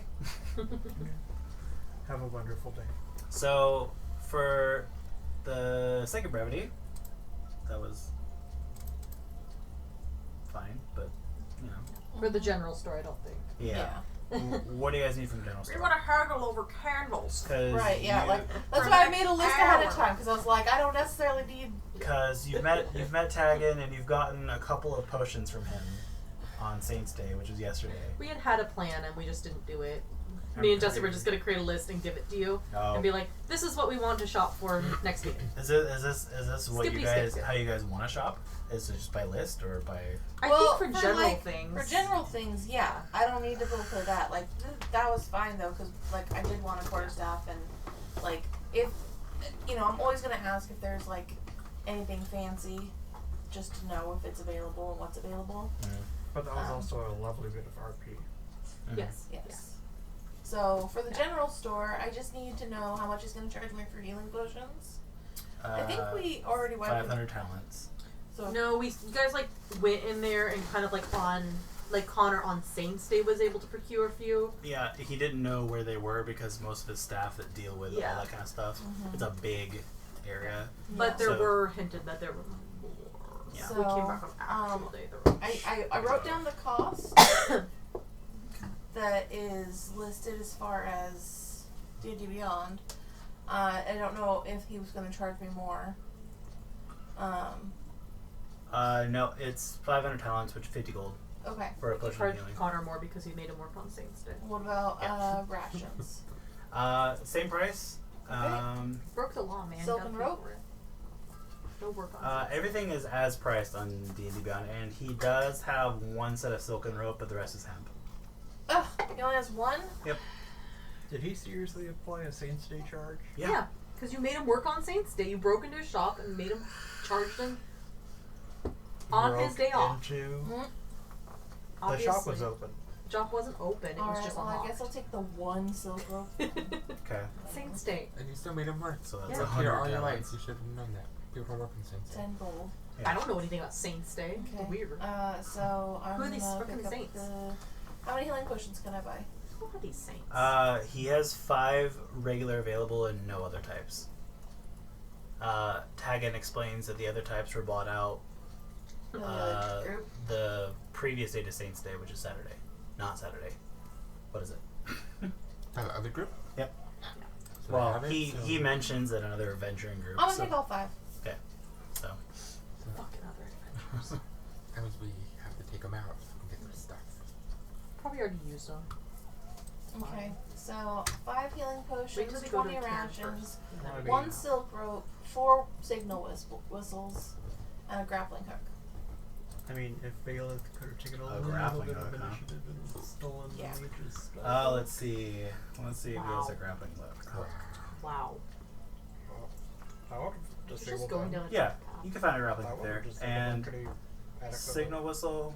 You're Yeah, just going down the He'd, darkest. he'd have everything you need at price. Okay, and then I need just specifically meat tap rations another one. for Cindy. Okay. From Meat for rations your are gonna be a own little different. personal Yeah. knowledge. That's why I'm specifically asking about them. As a general store, he does sell groceries as well, so he does have he gets fresh meats and stuff in too. So Yeah. he does have meat. I'm thinking that fresh meat will be fine for some of it, but Won't last long. it won't last long. I need dried meat that I can take that she can eat along the way. I mean, I guess if anybody has the ability to cook, they can make jerky, but that is a lot. Oh crap! It's like there meal it is. camping. Yeah. I think it takes time to make jerky. You have to salt it. And It then would be smoke it. 1 talent per I mean, pound of meat. And how many pounds of meat does she need? She needs I could use 5 pounds a custom day? to Yeah. 5 warm pounds a it, day, and so you 5 could pounds a use day. your air abilities Yeah. to Doesn't cook. Make Just jerky. warms it. So we're gonna get 10 days Just warms it worth. with cooking. So that's 50 gallons. Oh, you did It's a fine. warm Yeah. raw meat. Okay.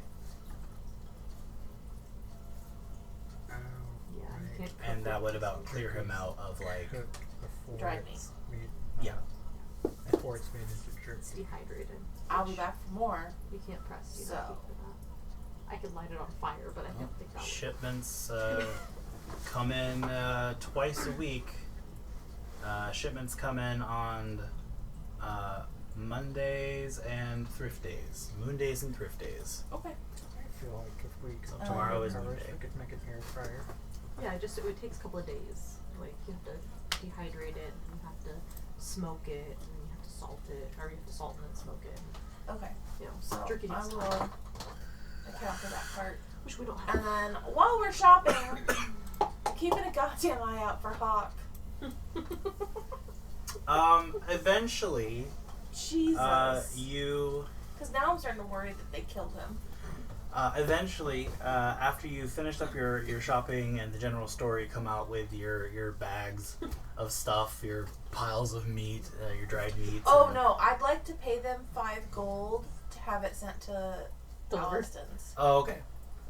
So that's for the delivery. That's another 5 talents on top. Oh, I was gonna pay him 5 gold, so that's fine.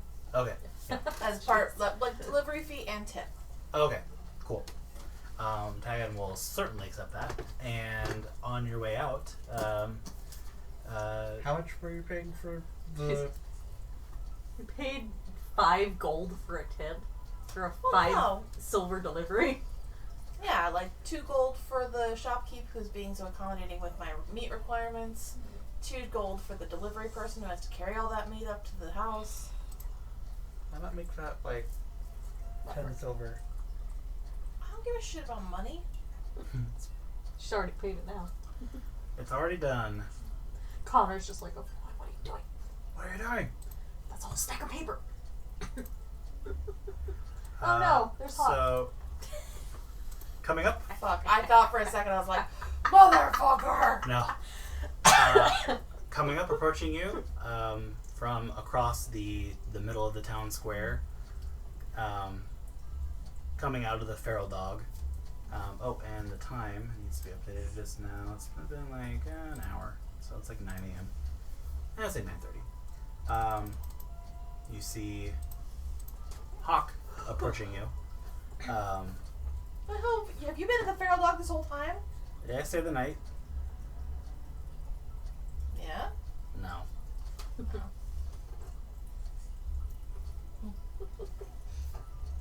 He kind of looks around, bustling marketplace. He's like, so, like a Do we little need walk a and private talk. place or? No, he just kind of does like a little walk and talk. Okay.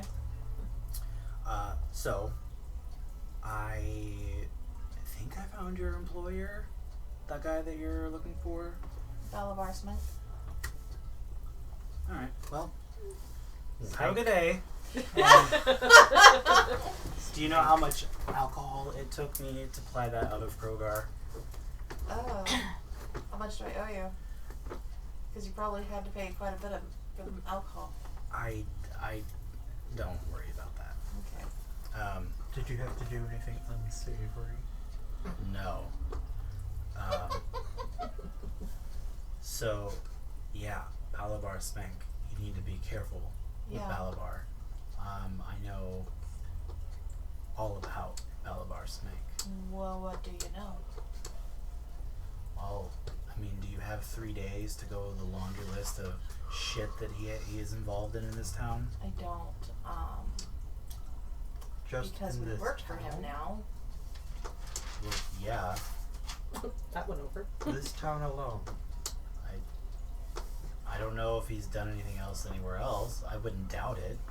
I mean, he has business in the Free Cities, too. Oh dear. Are you part of the Black Syndicate, Hawk? Huh? Hawk's not part of the Black Syndicate, is he? You don't think so? You're not sure. Oh, I just asked him. Oh. Am I part of the I asked him in Thieves' Camp. Yeah. No, I tend to like to keep my BS out of my life. Yeah. Yeah. The Me too. BS Black Syndicate. Yeah. Yeah. Yeah, no, I got it after a second.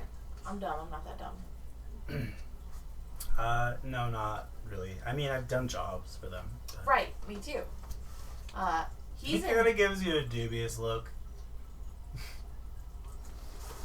I am not. I keep my BS separate. They say that you don't really become a member until you kill somebody for them. So, I've never killed anybody, so... Well, that was an accident. You don't speak but thieves' can't shut the fuck up. Right now, they're talking about birds. Yeah. I Well, hear I they're mean- talking about birds, but I can tell they're not talking about birds. I mean, even if you do kill someone at their behest, but if you don't know it is at their behest, I don't think that makes you a member. I am not privy to their BS, so... Yeah, well, me neither. Obviously. Anyway, my point being, Slunk is deep in bullshit. I imagine what they're saying is when there's just two crows, it's not a suicide or a murder. It's more like a suicide. And when there's three, Yeah. Mm-hmm. That's a lot of words you understand, but you don't understand anything you say. Mm-hmm. Yeah. And he's requisitioned our assistance.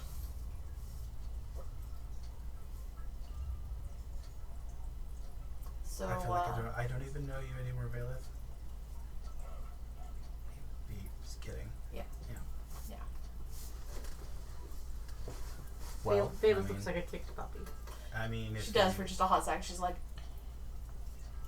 if I knew you were kidding. if the pay is good, I mean the pay is good, but I mean, the pay is fine, but he's part of the reason, like, everything's fucked up around here. It'd be nice if we could just, you know, not have to deal with zombies and fucking crazy drugs and...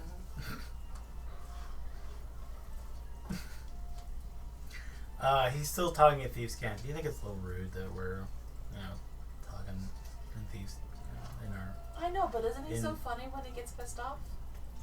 I mean, a little. It's kind of cute, right? He's alright. I mean, ooh, but I mean, he's my brother. not really. He wants to fuck my brother. Does that count? Oh. No. No. I mean, I don't have any. He's alright. Yeah, he's cute. Anyway. Don't you agree, Connor? So switching back to Colin. Yes, Yeah. I think he agrees. I think so. I require that you teach me this language. I Can't. don't know what you're talking about. It's against the code. If we taught you, we'd have to kill you. And then we'd be part of the BS. So much BS. Bullshit. Very good. Very good. Yeah. First word learned. Yeah. You're well on your way. So, I owe you one. Thank you for your help. Yeah. Well, yeah. Cool. I owe you a drink. I don't really like drinking. Okay. I like eating. That's crazy. Me too. Food's great. Sum it up. So, like, dinner? Are you asking me out on a date, Bailiff? Yes. Well, I have to politely decline. Alright, well, fuck off. Connor, what were you gonna say? Well, I was going to say, no offense, but neither of our lifestyles really lead to any sort of stability or domesticity at all, really, if you think about it. I wasn't proposing. Well, I don't really wine and dine and then dash, you know.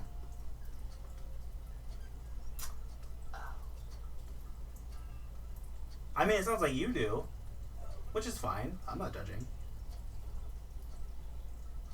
I'm more of a, I really like.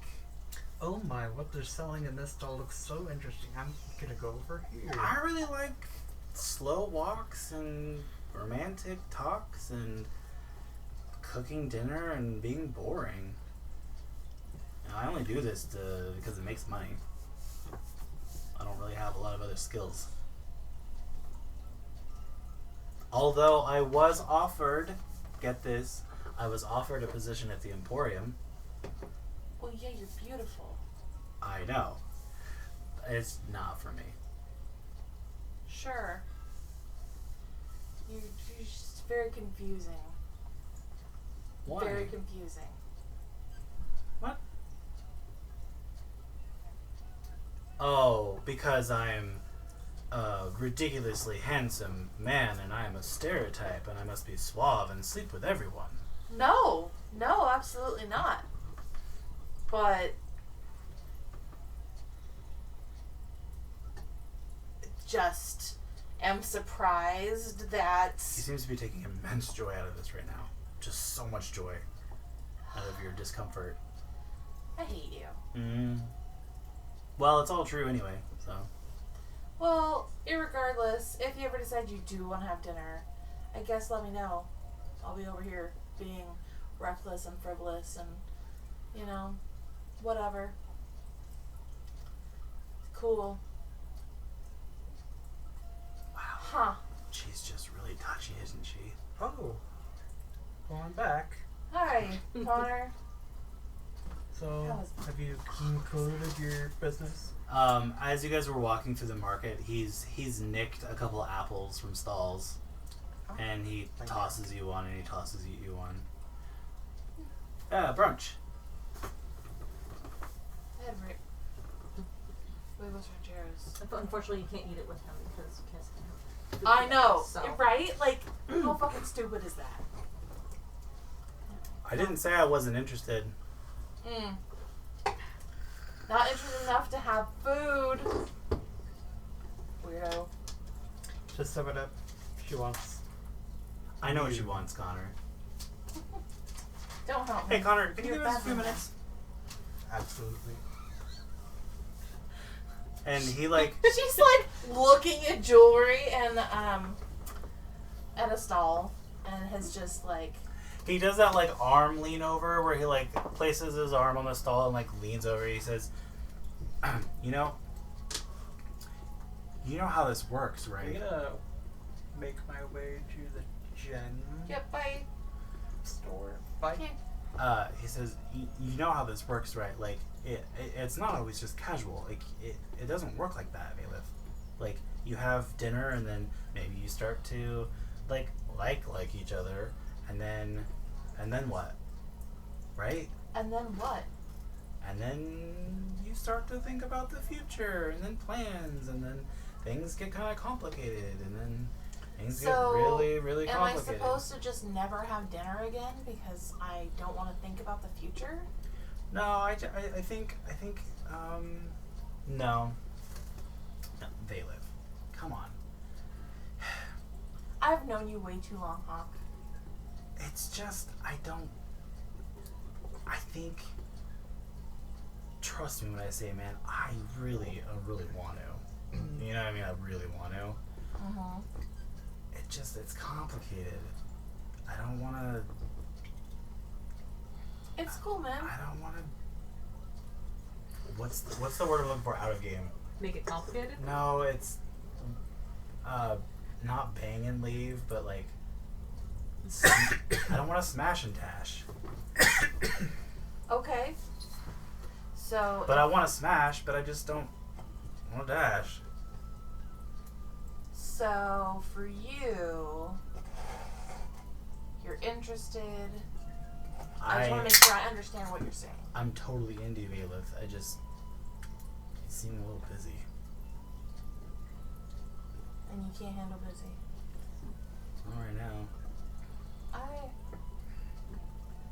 I survive, I'll look you up.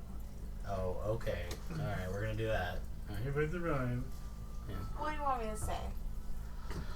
I probably should have died 7 times. I'm pretty sure I almost died 3 times yesterday. Well, that's... So forgive me if I'm a little bit cynical about I know, you're Forger. kinda- You're kind of adding to my point. Am I? A She little. didn't. I died 4 times. I don't want to worry about that. She died 2. Whether my girlfriend's gonna die while going shopping, No, you're gonna make me your girlfriend. maybe. How would you know? We haven't had dinner. Because I've known you forever. I know you. That's also why I'm a little hesitant, Bailiff. I gotta be honest. I know you. Yeah, that's true. I'm a mess. It's not like I'm a fun mess though. that's. And I get real close to him. And I kind of lean into him a little bit, and I'm just like, we have to be a fun mess together. Just saying. Make a persuasion check. If I had inspiration, I would give it to you. She has her own inspiration. I don't anymore. Oh, I don't know whose this is, but I'm giving it back to Jared. Yeah, I'm actually I'm pretty sure hitting I used Mochi it when with we were it. dying. Probably. It landed on Mochi. He's like, what? Oh, it just landed on me. It's not Sorry. good. It's only a 7. 7. It wasn't enough to make him move away from the Did heater. you roll with advantage? No. She doesn't Was have I supposed advantage. So, That wasn't hers. Okay. you can tell that if it had been like a year ago, maybe. to? Oh, when I was still high. No. Just when he was a different person, it's not all about you. He's struggled a bit. Yeah. Like he's like, I just maybe later. I get it. I do. Cool. So, maybe it's kind of a good thing, like we can like build the sexual tension, that cliche. Yeah. Yeah. Yeah. Anyway, and he tosses you another apple. What do you want, worms? This one doesn't have worms in it. The last one had worms. If you just remove one of those letters, you'll be A hose? You a hose? Anyway, yeah, I'll be around. I usually stick around the feral dog. So, feral dog might find me at the Emporium. So what's this about you hiring adventurers?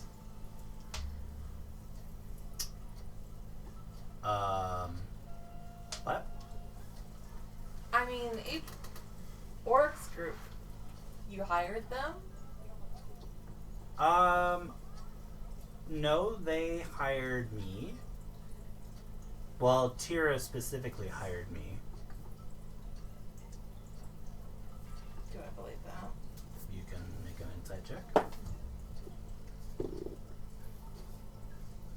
19. He seems to be telling the truth. So an orc wife? No, he said that He said he worked for him. Yeah. Yeah, he worked for them. Oh, no, he said... The way that he said yeah, it, he it said... sounded like the group worked for Hawk. Oh, Yeah. No. They hired Hawk. Got it. That makes so much more Oh, sense. yeah. Okay. That's why I was so confused. No. Okay. What type of play is he hiring adventuring? Right, I, right. I mean, I can't really get too much into it, but it's similar stuff. Looking into people.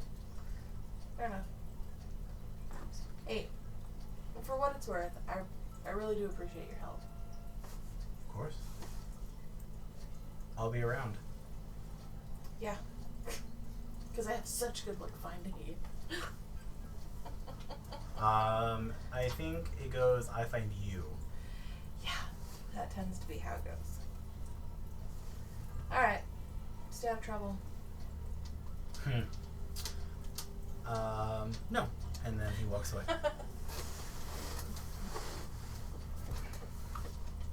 Alright, I go get Connor. Rejected. Yeah. It's good.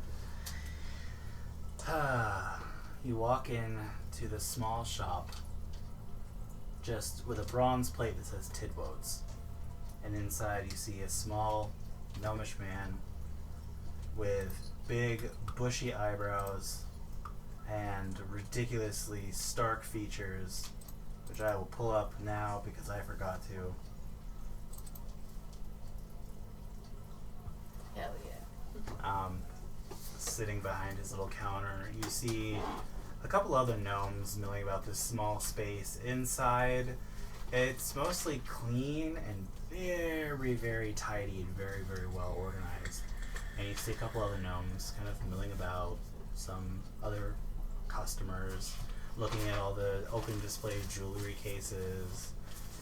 And he himself is behind the counter. He has a big kind of jeweler's lens. He's looking at a fine, like, red gem in his little metal tweezers. And you open the door and he kind of... Huh? Hello. Oh. And he goes back to his gem. Oh, it's you.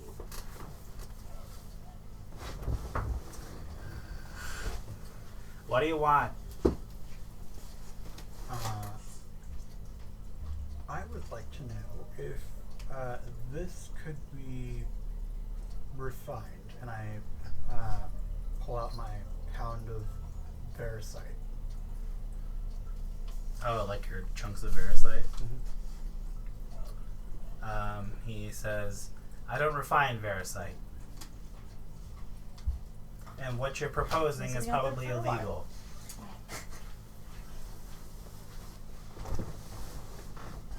Not so smart now, are we, Connor Neff? Why would that be illegal? It's a highly regulated substance. Subject to trade laws. Is that all you learn up there is magic? What else do you want? I was also hoping to inquire if you have any enchanted items. Maybe. May I see them? No.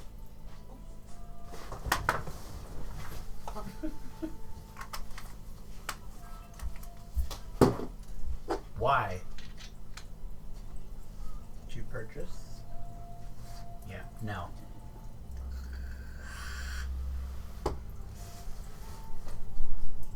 You and every other adventurer around here. I told the last ones that came in, no. For why ever not? Because I said, it's my shop, my rules.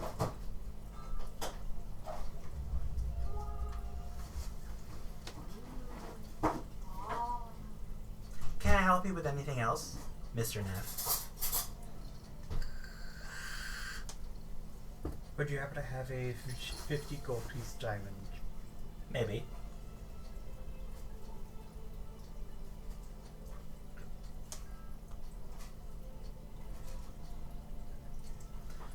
You're quickly learning that you're going to have to try something else to get this man's cooperation from you. A halfling customer approaches him and they begin conversing. You speak halfling? Sure, I think I do. I think you do, yeah.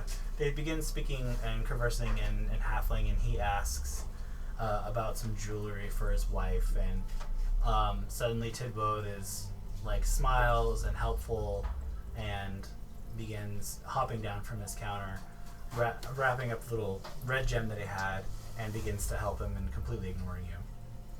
I'm so poor.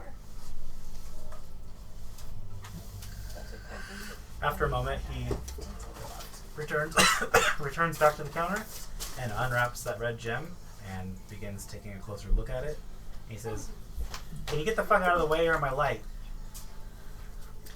Well, Yes. I pack up my Veracite and put it away. And leave. Okay. Yeah, you know that you're not going to get anywhere with him unless you try something else. Try what else? I don't know. What would you try? Be creative.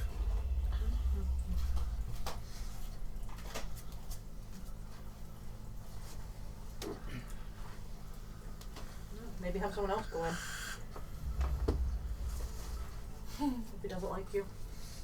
I don't have any money. If you want me to do anything, you have to give me money. Yeah. I literally spent every dime I You have. see a couple more customers enter, and you notice that like a human couple, and he greets them. What do you want? It's fucking racist.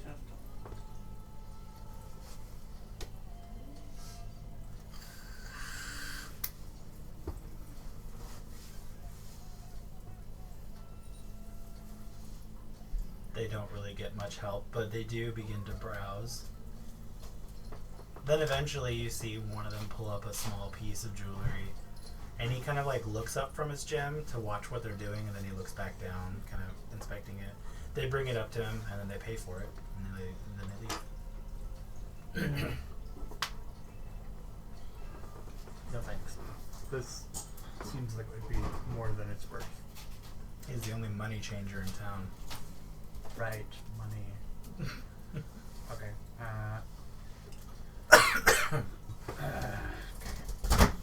You might have to do business with this Can you man. get me a Coke, please? I'm not there. Oh, me too, Didn't please. say nothing. Any? I guess actually no, not me, because I have coffee, which I just remembered I have. Well, if Envy and Cinder are okay with it and you're okay with it, they can come up during this time if you want, or you can continue the scene by yourself, because they've been walking back from the Ravens, the cemetery, for a while. Yeah. But like that game that we just like Yep. in place. So they're walking. That's up to you. Yeah. Okay. Yeah.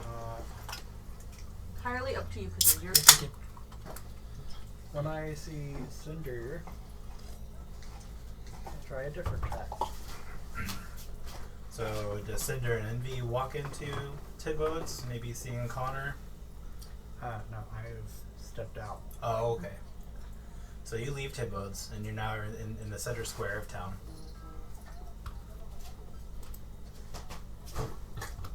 Oh, it comes in the magpie. Alright. So when I see Cinder Mm-hmm. and Envy, and Vale, if you're still with me, right? Yep. Okay. So, I get the feeling that, Yeah, you heard he was grumpy. You just don't know he was this grumpy. I get the feeling that Tidbod is a bit racist. I don't know if he's racist towards her and I, so, but certainly towards humans or half-humans. I'm assuming he is not human? He's I've gnome. never met this person. He's a gnome, right? Yeah, he is what is known as a Tanifal, which is a rock gnome. Yes, he is Tanifal. Tanifal or Tanifal? Tanifal, T-A-N-I-F-A-L. Okay. Which the Aeronif Sormir are more used to seeing like Galgawain, which is like forest gnomes, but the Tanifal are more of the stereotypical quote unquote tinkers and builders, but the Galgawain are the foresty enchanted gnomes. Yeah. But you have them in Zormir too. You've met Tanifal. Thank you. So, I was wondering if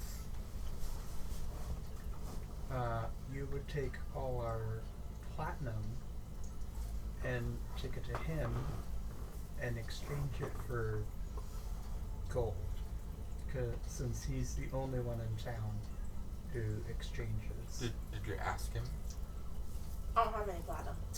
I already had one exchange with him, and from that exchange, I don't think he would be very accommodating. I mean, I'm perfectly happy to try. I have not had many interactions with the city called Tenaful, but I'm perfectly happy to go in there and ask him. That would be much appreciated, and don't mention us at all. I hand you 12 silver. This is turning your His platinum. crowns into royals? Yes. It's the opposite, right? I I know what it is. Yeah. It's royals into crowns, but No. Crowns are the Calisandran. Marks are gold. Marks are gold for the oh, Calisandans. right, because I don't. Well, she doesn't know what these things are called. Yeah, She only 'cause knows what Calisandran I are. think I'm just gonna call them votes, which I don't love the name of, but votes is platinum. Yeah. And crowns are gold. Crown. Ignore crowns. Crowns is a Calisandran. It's a Calisandran. Yeah. So And what are golds called? marks. Marks. Okay. Yeah. So it goes votes, marks, talents, and then blooms, and then jots. Which is copper. Yeah. Votes to marks. How many votes do you give Cinder? Alright. I would like it if each of us could turn in our votes and get them turned into crowns. I mean, that's entirely up to everybody else. Or Some people might want to Crowns are hold on the to those. marks. That would be fairly heavy, possibly. Yeah. Remember, it's £1 for 50 coins. I'm just Yeah. gonna throw this out here. I'm not in any way, shape, or form connected to this conversation. Mhm. After my last visit to the general store, I literally have 15 silver to my name. That's why. It took. Oh, shoot. That's why I think it would be a good idea to turn your 5 platinum into 50 gold. I spent my platinum. She doesn't have any more money. I What? don't have. She has no any more. money. How did you spend it? I didn't. I bought- thought She nobody bought all else- that Health crap. potions. Yeah. She bought a lot of stuff. No, I didn't think Vanilla would take it. Well, She potions for the takes general it, store. but she can't. Yeah. As long, She yeah, can't that, like split it. all of them will take it. They'll They take it just as long can't as they don't have to it. break it. All right. Yeah. That's my understanding. So I just assumed that was So okay. how many? I mean, it doesn't really matter. You guys give Cinder platinum. Yeah. And then she Yeah. will. She will try and get it converted. So 15 votes to 150 marks. Yeah, it's 10. It's the same. Yeah. Platinum gold. Yeah. Good lives in there. Do I Good know anything marks. about this guy? Tidwood? Yeah, you've all you know is that he is the jeweler and the general quote unquote banker, but more, it's that he has a lot of money being a jeweler, and so he tends to be able to break the platinum that other people would. I mean, whichever. Cinder will just take it. She'll just go in. Oh, one more request. Could you ask him what, if he has magical items and what they might be? He's a jeweler, isn't he? Yes. Why would he have magical items? I'll ask him about the magical items, Connor. I mean, does he sell jewelry? Or does he deal in just gems? Both. Oh, okay. Yeah. Then never mind. If she sees that there's jewelry for sale, then Yeah. I can ask him. If he will speak with me, then I will ask him. The reason I ask. I know. Yes. So, what you know about Tidwood, he is avoided by pretty much anybody unless they have to do business with him. He's notoriously Dick. an asshole, really hard to work with, and so, Do I know anything about Taniful? About, like, I guess, diplomatically, do I know anything about their customs, you greetings, can make a history check. anything like that?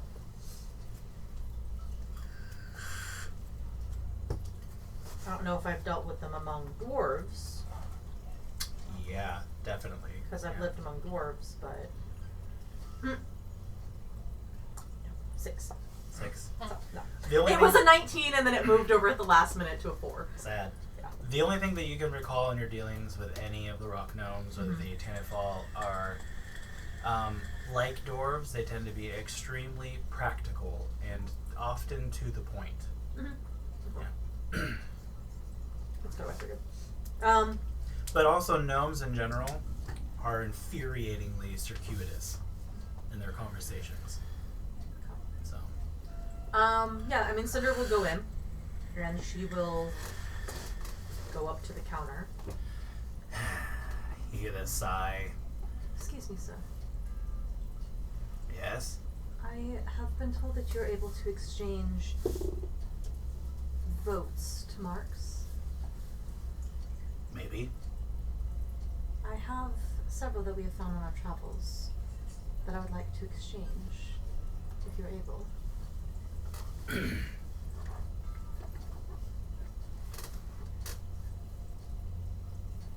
How many? How many did you give me? 15. 15. 15 votes? Yes. He begins to rummage around. And she pulls them out and sets them on the counter and she Yeah. stacks them in 5s. Put him in the scale. And begins to clink, clink, clink up in the marks to where it's just balanced. And you end up with 151 marks. And he takes the top one where it's slightly imbalanced. And he says, fee.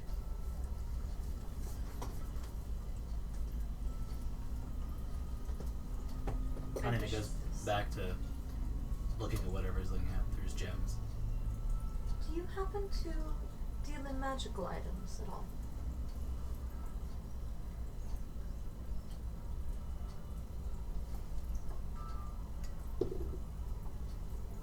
Maybe. If you did have any for sale, I would be interested in what they were, I'm sure you would. if they were useful. What do you mean? If they were useful. Well, there are, of course, some magical items that are just simply for show. Is that what you think? My things are just for show? I don't know, I have not seen them.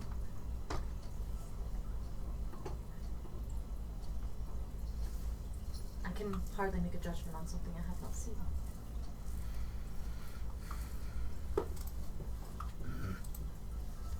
Well, what's your definition of useful?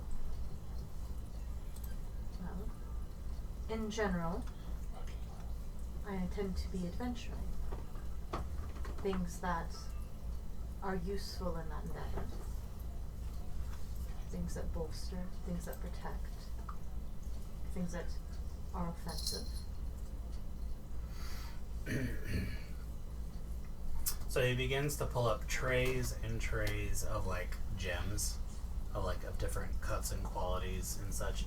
And the last one he pulls out has a single, has a number of them, but separated from them is a, let's see.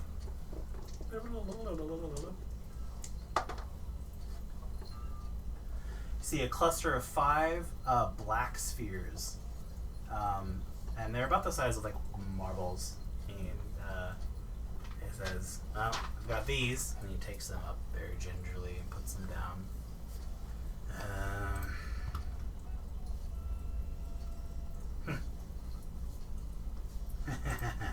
He kind of laughs and smiles a little bit wickedly, and he like pulls down something from underneath his counter, and he plops them on the counter just very unceremoniously, and they're a pair of very filthy, muddied boots of fine Sormerian make. And he almost does it as like an insult, and he kind of puts them forward. What do you think about that? Do I have any idea what these are? You recognize them as boots of the elven kind.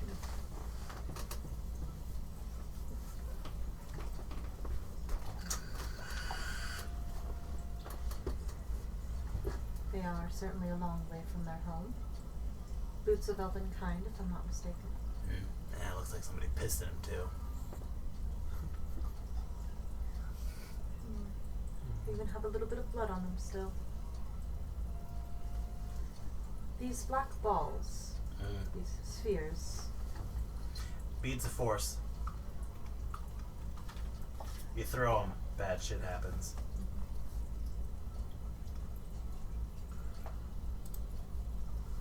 What does something like that run?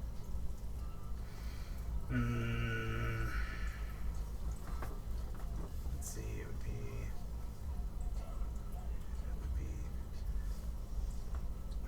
150,000 talents.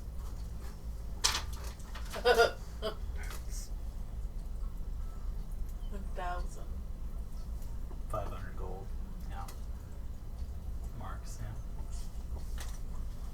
And these boots?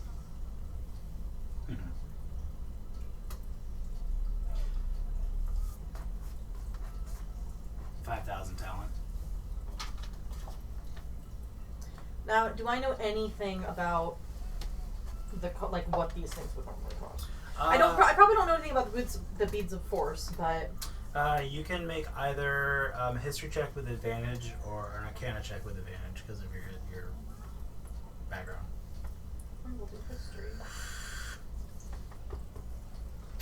Dirty 20. Dirty 20? Yeah. 5,000 talents for the boots is strictly fair deal. That's like 500. 500 marks, yeah. I don't even remember how much we just exchanged. You got 150 gold. Yeah. No.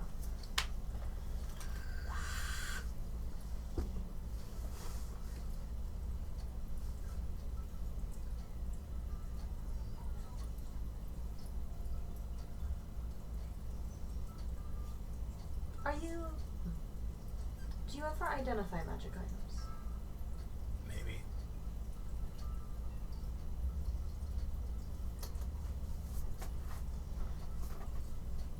I assume there would be a cost for such a service, if it piqued your interest. Probably. I'll give you these boots for 2,500 talents if you do me a little dance and a song. A dance and a song. Mm-hmm. Fortunately, I'm not that desperate for them. Uncharacteristic of your kind. Well, I have not lived among my kind for some time. It's probably for the best.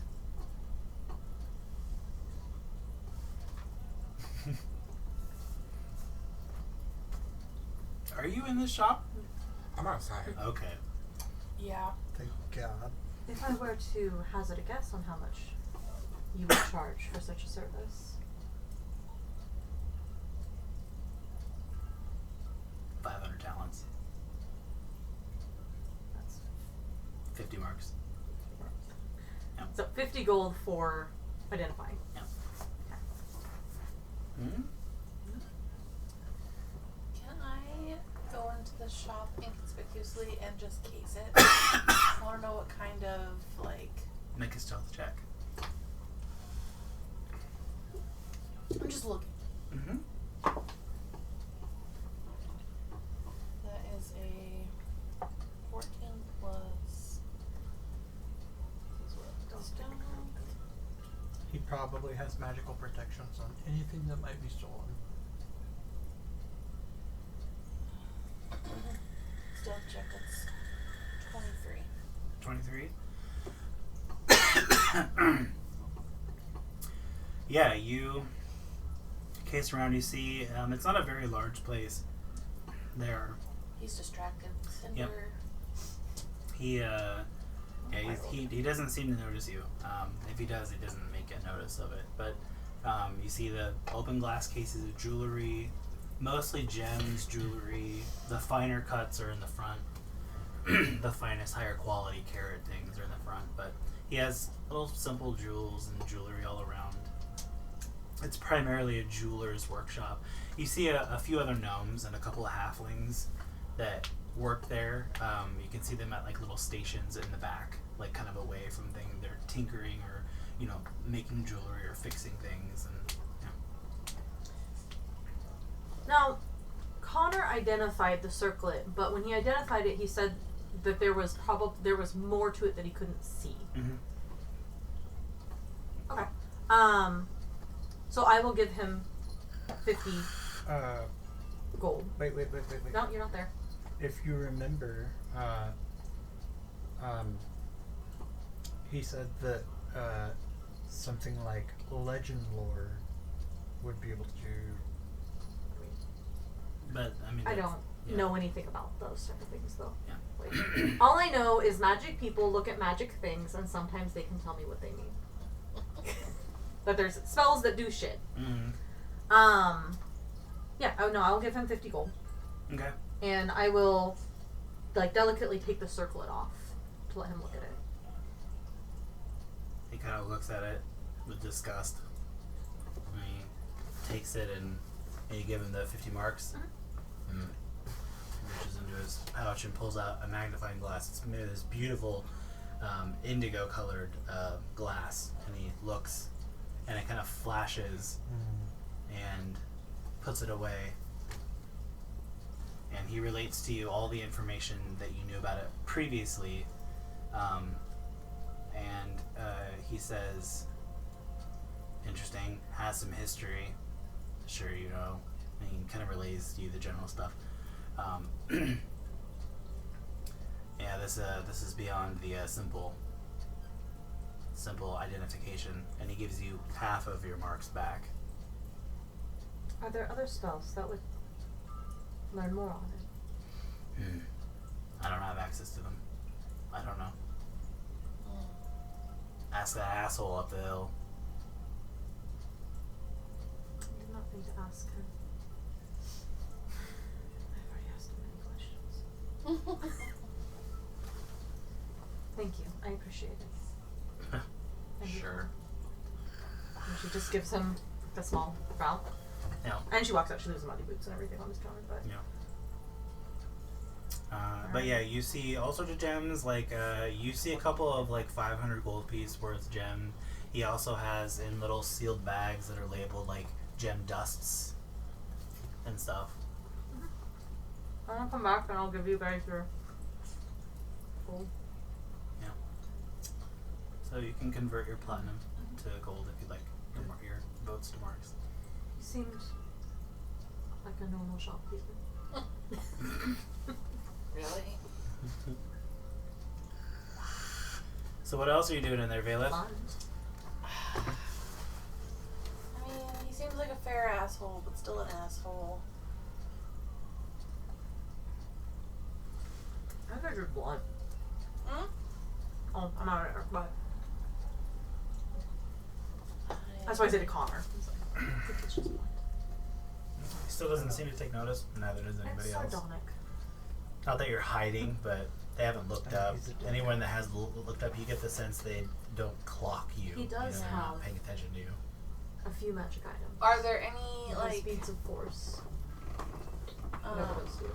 And he has boots of elven kind. so just for perspective, like, so what does he do with the magic items once she He has leaves? 500 gold. He leaves the boots on Unless the counter you'd like to do a song for and dance. a little bit, and then he begins to kind of pick up all the extra gold, and then he takes the boots eventually and puts them back underneath the counter where he's sitting at like a draft chair, a high chair. Though they are not. Then he welcome unrolls here. some gems and starts looking at them. And then you hear him yell out, "Danny, I thought I told you to get these gems to me." Would you happen to have 20 gold you wouldn't mind? Do you speak Gnomish? She gives you 20 gold. No, but it's the halfling. Actually. And then he says something in a really flippy, sing-songy sounding language. It sounds insane to your Could I ears. give you 400 each You've never been out of shit. and It's really weird to you. purchase the boots of Elfrica?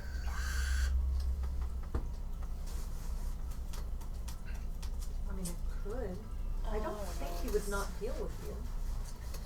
I am almost certain that he would upcharge.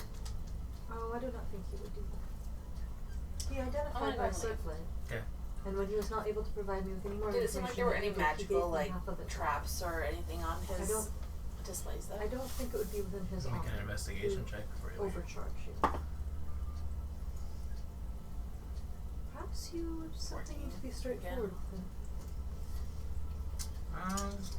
You see some I don't like a couple know of simple mechanical Much traps about on the Lenfelen, on but the they front are similar to areas Dwar, of the expensive stuff. I believe. Dwar are very Talonfall.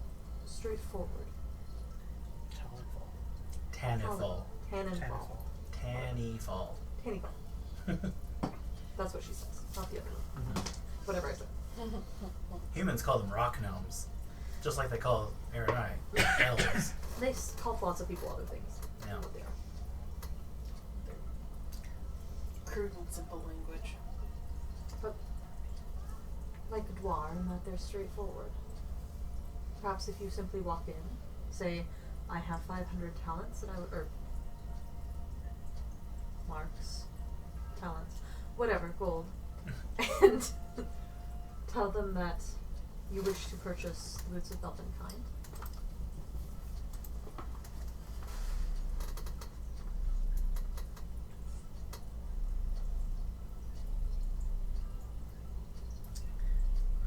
I think that would be too much of a risk. Might be good for you. Not with my current level of currency.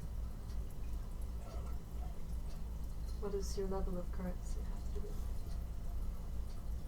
it? If he upcharges you, you simply do not buy it.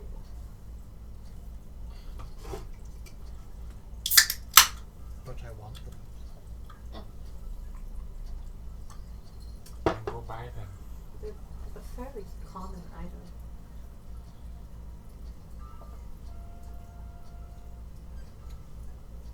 In Swarmir?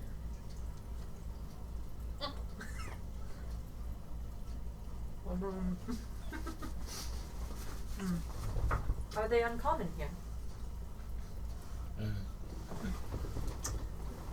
A little, yes.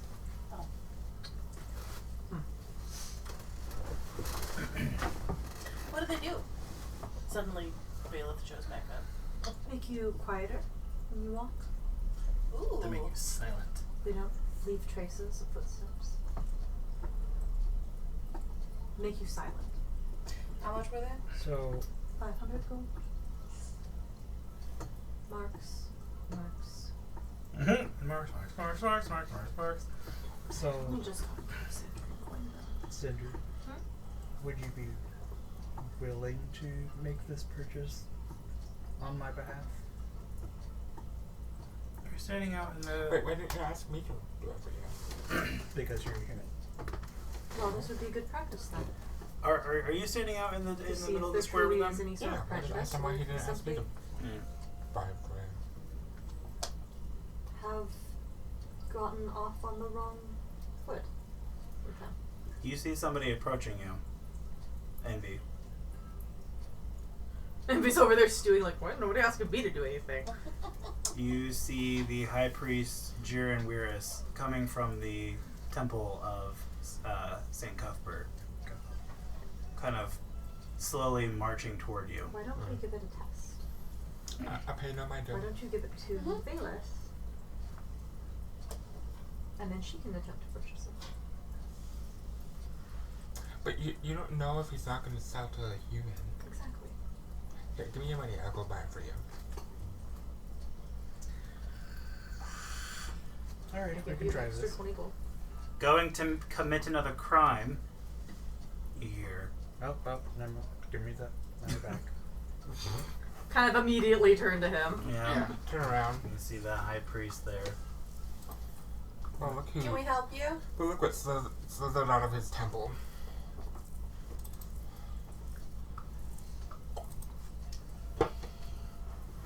I don't know what you've done What do you mean? or what kind of lawlessness you're cavorting with, but you'll be pleased to know that I've been told no longer to press any charges against you, which I consider a blasphemous offense, but that is great news to hear. I'm sure it is. So, I'm watching you, I thought that's. monk. Well, you know, hopefully you like the view from the rear. So. I turned. That was good. That was so good. Bailey Yeah. says to you. He's still like some distance, and he says, "You know, your moon bitch isn't welcome here." Well, you know, you can say all the petty things you want. You just look petty.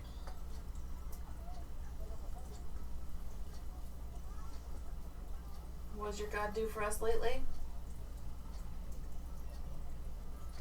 He looks like he's beginning to like unclip like his mace from his side. Oh, bring I it kind of on. step up next to, like, just a little bit closer to him. Valeth and like. I mean, what were you saying about committing crimes? You know? This is a matter of divine justice. Is it, you know? It's strange that you don't seem to follow the own laws of your town.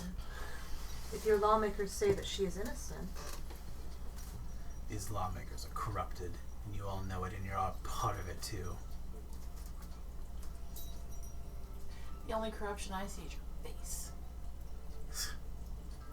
Two acolytes come up behind him, and one of them kind of pulls on his robe and like tries to like pull him back, and he kind of like pushes them off, and he turns around. If you're aware that they're corrupt, then why aren't you doing anything about it? And he turns around and he starts walking. He ignores any more comments, and the two acolytes kind of like bow, like sorry, sorry, and Have a nice day. Hey, acolytes, better keep your elder in check. You know, can't keep him wandering around by himself. and one of the acolytes starts to like kind of turn red, like embarrassed but like mad, and the other acolyte's like, Just Walk away. Just walk away. Just walk away. Kind of just turn and his shoulder. I like put my arm around him and be like, that was fucking amazing. Good job. yeah. So, anyway, if you can give me a minute, I'll go buy the boots here. Be straightforward and Yeah. Be like, hey, see those muddy boots? I want them. Sender reconsidered. Okay. We can try this. Okay, 500 bucks. Alright, cool. Or you could always ask him if the deal is still open for a song and dance. Well, Connor didn't know that. I could have done that and kept the money for myself.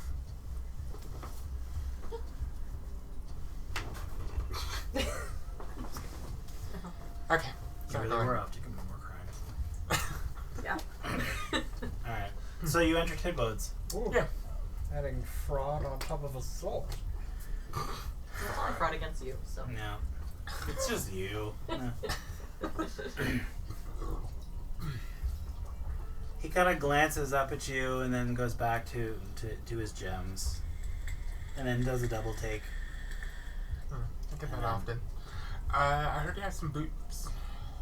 Muddy, Ugh. dirty boots. And he reaches down, plops them back up. They smell like piss. I'm not gonna see my comment. Okay. These were 500 marks, right? Are you talking to him? Yeah. Should I? If anybody's gonna do a song and dance, it's gonna be Envy, so I know. I'm like, there's no way in hell that Cinder would.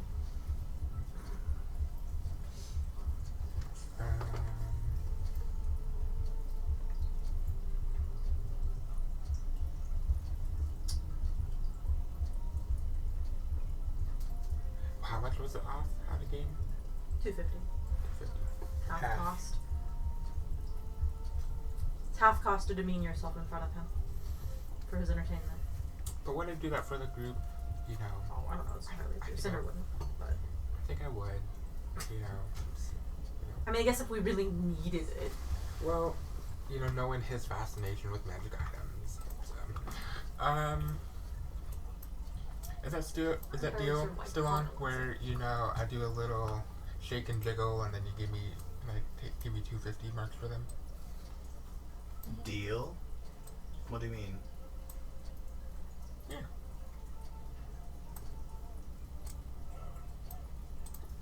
I never gave you that deal. Well, no, I just heard through the grapevine that there was one offered. I'm gonna wander away from the front of the shop, by the way. Yeah. Not like just standing in front of the shop. It's weird. Yeah, just take away. You guys.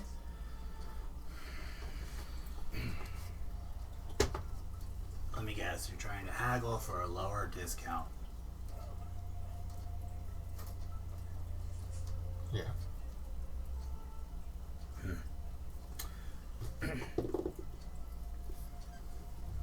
You're from that Twilight Monastery, right? I am. Hmm.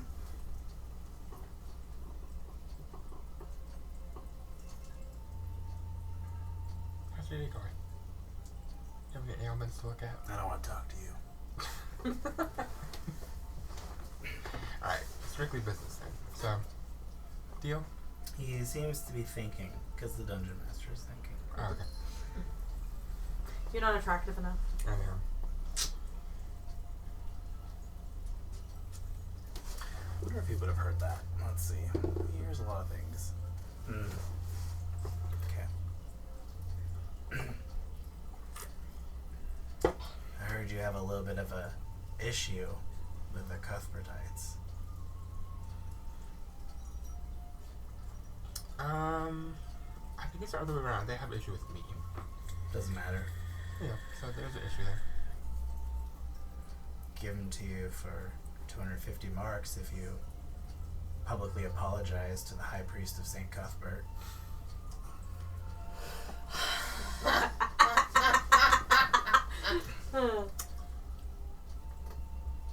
You gotta really mean it.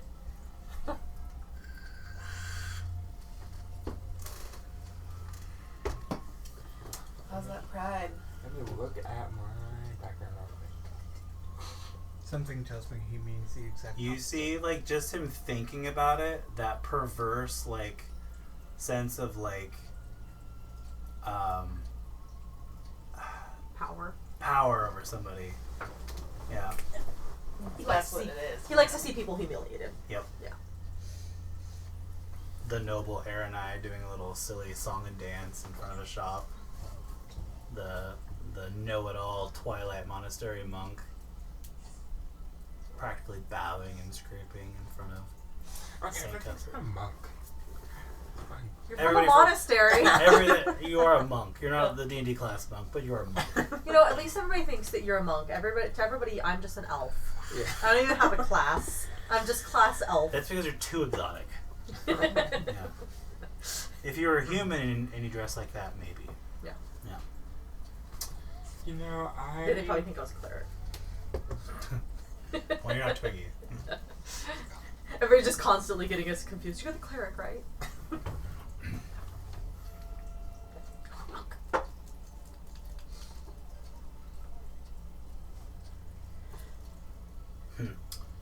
Well, I don't think that'll be happening anytime soon, unfortunately. This is the problem with all you tall folk. You're not really willing to work for a good deal. Well, you did Well- just insult him in the street, so. It's not a good deal. But how about a slightly lesser deal where I give you 400 for them because they're dirty and they're smelly. Doesn't take away from their effectiveness. They still It work. does. Make a persuasion check. Okay. Do I get to try after this? Oh my god. I'm not good. What'd you get? I got a natural one. It's 500 or no deal. Okay. Fine. I'll give him the 500 marks. And then he takes off 50 of them and he slides them toward you. his nails scraping across the glass. He says, "I'll give you 50 marks if you tell me the truth. Did you assault Travern?" Doesn't matter now.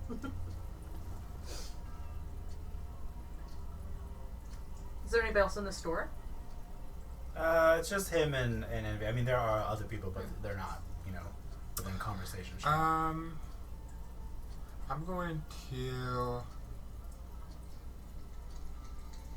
Doesn't matter. I'm gonna give him a slight nod and a little wink. He gives you the 50 marks back. And then he kind of like unceremoniously kind of just pushes the shoes off the counter and they kind of flop in front of you. You hear a little bit of a slosh inside. Because he probably beat He probably. Yeah. Merry Yuletide. Get the fuck out of my store. Alright, I reach down to pick up the boots, but I like dump the boots out and pick them up by their toes Yeah. and just like carry them to the door so they're like dripping toward the Yeah. door. Yeah. He looks at it and kind of like. Merry Yuletide, whatever. And then I walk out And then she walks out carrying a set of stinky old magical boots. with 50 gold. Yeah. Okay. So you can write down whoever gets them, boots of Elvenkind. You can rest it up. Do you also return my 50 gold? It's a transaction fee. I tell you about the gold, but like, no. So here's your booties. And these do not require attunement. They give you advantage on stealth checks, and you make no noise when you move. Yeah, I would highly recommend cleaning them because I think he's been using them as a urinal. Yeah, I prestige them before I even picked them up. It takes about 6 presties to like unsoil the different parts of the shoe, and eventually the smell lingers a bit for just a little bit. Like it you probably have to air them out for a couple hours One in more the press, daytime. Yeah, and it just eventually, now you smell them. You can now smell the leather, and now you just smell the leather, but it's never gonna smell like it used to. So I mean, Vela doesn't keep mind. caring for it, might. yeah. You know, like every night put like sage or something in there. But they are a beautiful, very, very Soromirian style leather boot. And even when when they plopped on the ground, they made very little noise. And so the soles themselves seem to be like enchanted with some sort of. Like you drop them, but they actually make no noise. Yeah, Like, it's like a shoe should sound like this, but they sound like that. Yeah. Like, yeah. But yeah. You paid for 'em, man. I put one on and say, just don't these look so fashionable on me? As you Felix?" put them on, it begins to size and shape perfectly. You feel the arch lift to your feet. Oh my god, these It's very comfortable. so comfy. They look great. I know, Brian.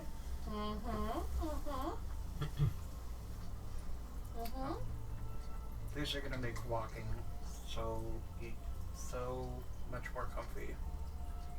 Yeah. I agree. Would you like them? I mean, yeah. Of course I would. But Merry you paid for them. Yuletide. Aww. Is it close to Yuletide? Is that what's happening? It's the middle of summer. I was like, I said Merry Yuletide like, because that's what the gnome said to me. Yeah, I was like, right. Yeah. like, okay. Whatever. So these are, I mean, yeah, of course I want them, but can anybody else use them? I mean, I know Anybody everyone could else use can them, use but- them, Anybody can use them. Yeah. Not as effectively, I think, as you could. Ooh. And the other close your eyes. Hold out your hands. And I want to give you. Cup your hands together. Okay. And then I want to put some gold in your hands. Some marks. Yay! How much? 40. Okay. You know, I did find one thing interesting about that conversation with the High Priest. As Cinder's just been like waiting for everybody to like finish all their things that she's been thinking. We had assumed that he was part of the corruption in this town. But obviously he is well aware That there is corruption. that there is corruption and is against it.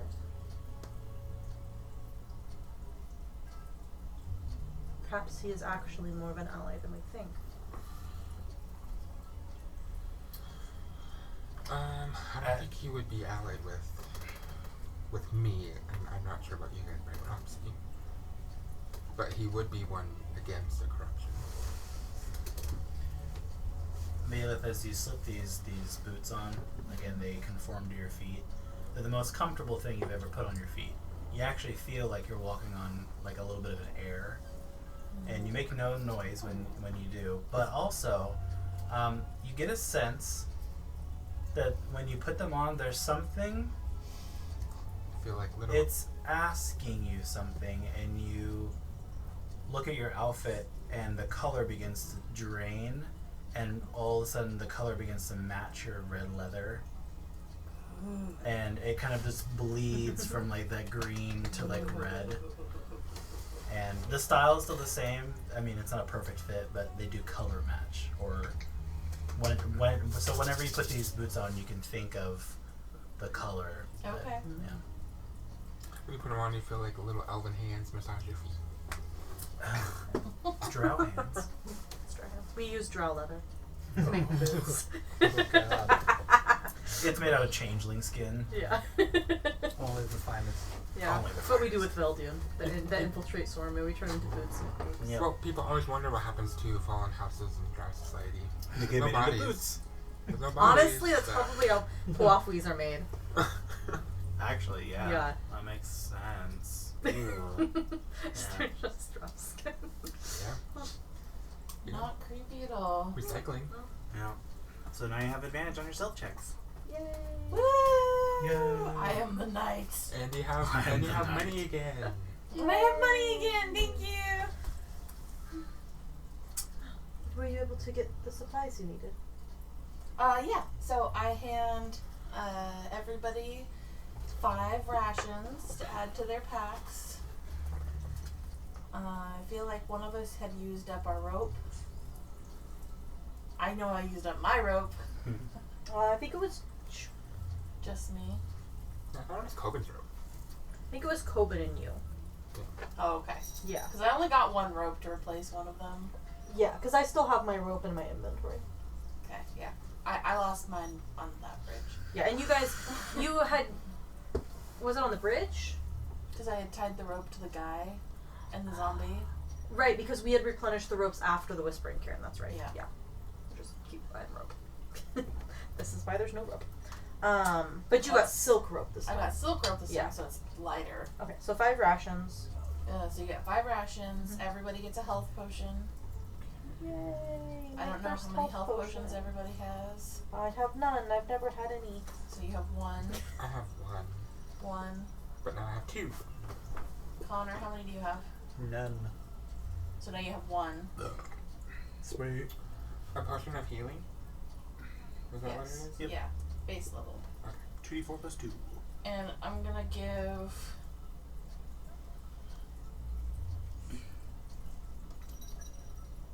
How long do rations last? They can keep, let's say, for a month. Okay, so Let's see. I. No, that's fine. I will just put it in my inventory, or I'm in my my bag of holding.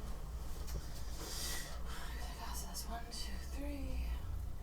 And did you give Cinder her staff?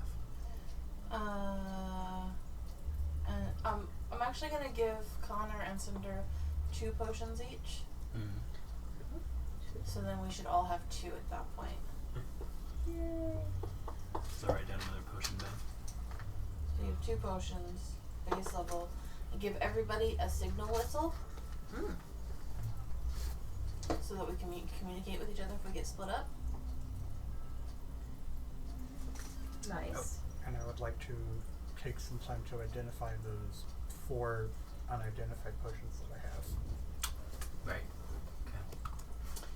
And then I give you your staff Oh, thank you. and your reps. James with a bundle of leather. Thank you. So these I are think that- supposed to be. I think she's like distracted though, looking at the staff because Mhm. it's It's nice. It's what is it? Soramirian, yeah. It's, a it's, certain type of wood. You said. It's blackwood. Is Okay. what in the common tongue, yeah. It's what they make most elven bows.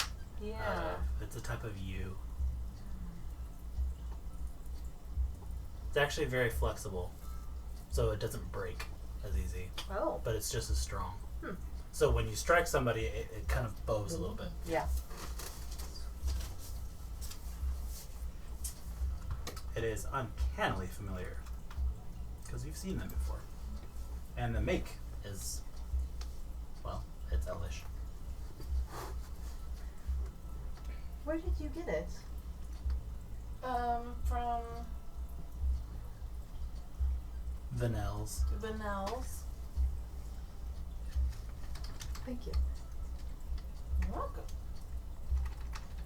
She just kind of stares at it oddly for a little bit, but and for the Oh yeah. So you wrap it around, and like, if you want, I can help you. But these things are supposed to be pretty good. They're like fireproof and shit. So as soon as you start unwrapping the leather, you notice it becomes immediately clear to you because you've worn hand wraps. yeah. That now the shape and the length of the leather is like, oh, these are hand wraps. Yeah. And so you know how to fasten them. And Yeah, she would take off her existing hand wraps. yeah. Anything on her hands? No. Hmm. I don't think so. Hmm. Unless anything's changed. I mean, there No, could I- be a nice little scar that runs across the top of her hand from that night. Oh, yeah, that's true. Yeah. Yeah. Yeah, so she has like a thick scar across the top of her hand. Gnarly.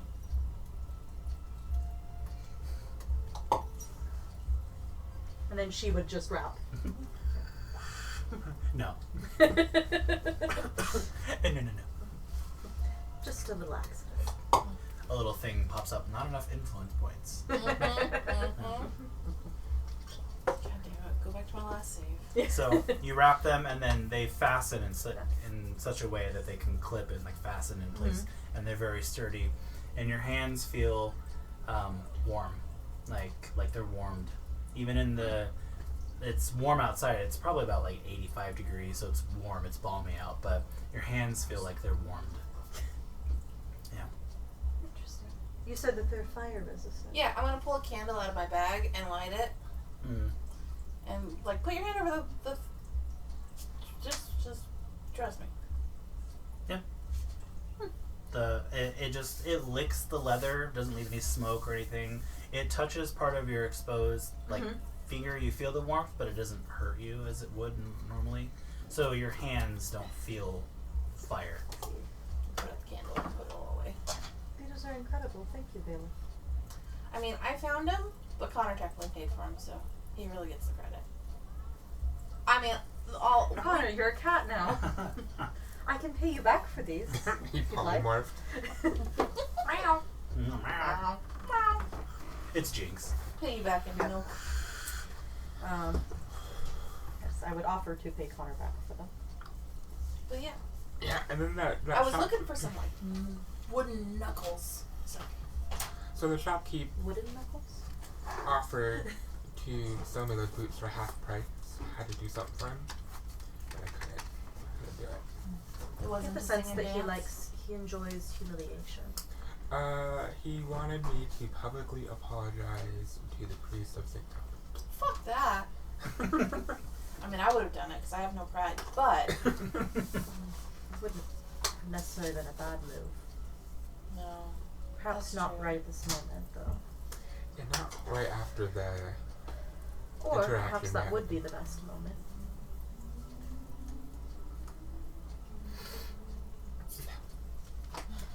did get the Eventually. sense that he enjoys humiliation.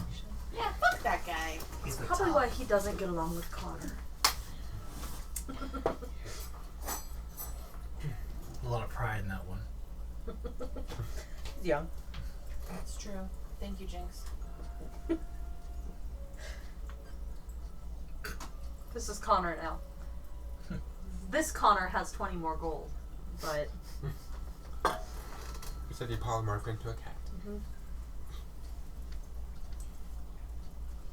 I am the knight. You were vengeance. is there an item Thank you. on D&D Beyond for the hand wraps? No, I have to create it. Okay. I'm assuming there isn't one for the, like, it's just a quarterstaff. Yep. Basically, I am like a monk. I fight with a quarterstaff. You're a monk. You're a monk in a lot of ways. Yeah, you see Cinder's quarterstaff, and it would be nice for you to have as well. Like, it's one of those nice quarterstaff. Plus, it's like a very dark, almost black wood. We can go get one for you. Well, dude, stop Do you looking need at my one? blanket. Cinder had offered to pay you back for the hand wraps. I don't think he registered you. Cinder had offered to pay you back for the hand wraps. 'Cause you Cinder paid had for them. offered to pay you back Oh, for the hand me. wraps. Okay. Cinder had offered to pay you back for the hand Yes. wraps. How much were they? Plus 8 to skip this They conversation. were 20 gold. And Cinder gives Yeah. you 20 gold. Yep. They were 50 gold. Yep. But 20 gold's good. Oh, Apparently they were 20 gold. okay. No, I mean, do you tell her how much they were? Yeah. Is that staff any She gives different you than my 50 staff? It's like how to game mechanical wise. What? Is that staff different than my staff? Oh, with the your staff has like the blade, right? Oops. From a mechanical standpoint. Or mechanical? Like if I was to go buy one. It would be an arm blade staff. It's just a quarterstaff. Oh, okay. If you were to get a blade attached to it? No, mine has a blade attached to it. Oh, well yours is Yeah, a it would staff just be a that's a blade. cosmetic change, No. basically. It's a quarterstaff. If it has a technically blade it's- attached to it, it's a glaive. It's not really a blade. It's like it's complicated. It's a staff. Yeah. It's a It's staff, a spear. kind of, but like with a blade on the edge, like on one side. So it's a halberd. Kind of, yeah. So it's a It's a halberd. staff. No. Can you use the blade? Is the blade functional? Can it deal damage? Yeah. Then it's a halberd. No, it's a staff. It's a quarterstaff. So A staff has a blade on the side of it. It's a halberd. about those potions. Huh? Has a those blade on the potions. top. It's a Yeah. glaive. Do you happen to have the descriptions of the potions? I know that there's one that was like, There's one that was silver, yeah, A red one. like a quicksilver one. yeah. No, he identified the red one as a healing potion. There, And I have a smoky red one. But mine, I think, is just he had the alchemy fire, which he identified. yeah, he found a total of 8 potions. 4 of them were healing potions. Yeah. I only remember that one of them was 4 of them silver. were healing potions. I thought so. Or no. No, No, I'm sorry. 4 of them there's were 4. alchemist fire. No, there was 8 potions, 4 were alchemist fire, 2 were healing potions, and then the other 2. Yeah. You had a silver one and a green one. I don't remember, but I One do of them know was green. I do know that one is a potion of haste. Which was a silver one. Had to be. Yeah, it was the quicksilver. Because that was the one that the guy chugged, one similar to that, Mm. and it sped him up. And then the other one, A sleeping potion, maybe? yeah, I don't have my the map. I think one of them was green. Yeah, I just remember that so they used, when they were fighting at least, they used haste, they used alchemist fire, they used a sleeping potion, and then they used the explosive potion. Yeah. That was the one that was the gas. The caustic. I don't remember. I don't know what it is. I just know I grabbed one out of the air. And I threw the other one. Or broke the other one.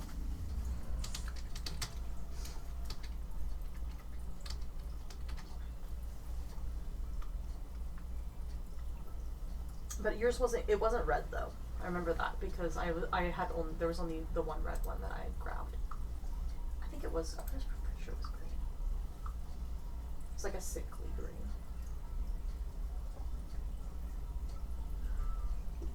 I think so, but I'm not sure. Yeah.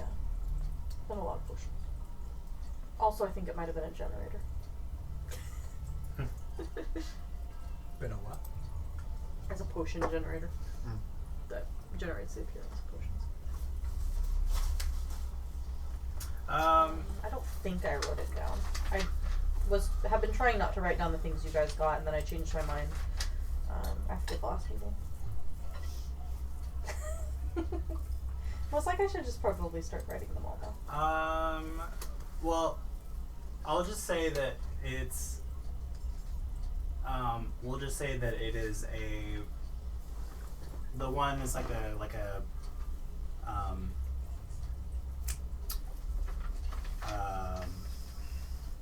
The mercury kind of silvery one, which is the potion of haste, right?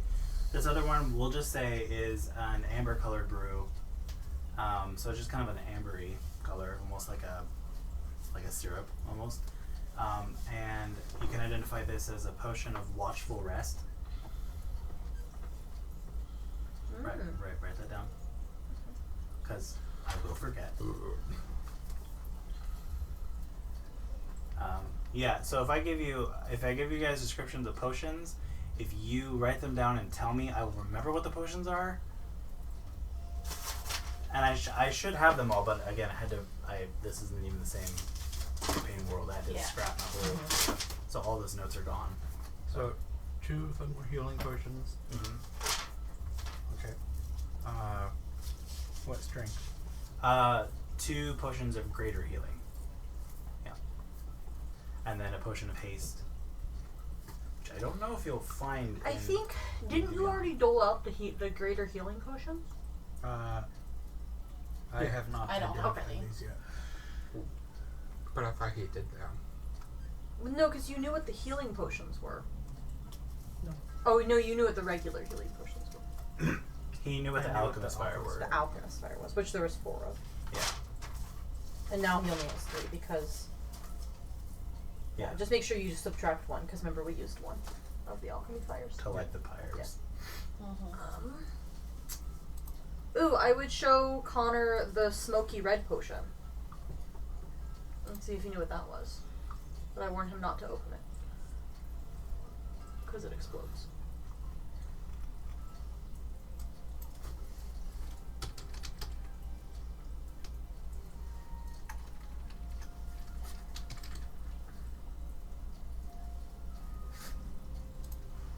Yeah. Smoky red potion. That's right. So while we're on the road to the land property, Mm-hmm. I think we need to come up with while we're walking, talking about it, certain tones, we should practice with our signal whistles to come up with tones that we can identify each other and communicate, even brief messages, Makes like sense. SOS, wait, Bird calls almost. yeah. I don't have a druid. So he identifies that smoky,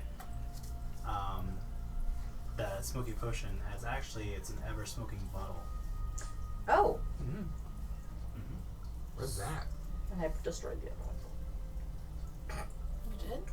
Well, because there was 2 of them, and I caught 1, and I had to Oh, punch those. it. Yeah. Oh, okay.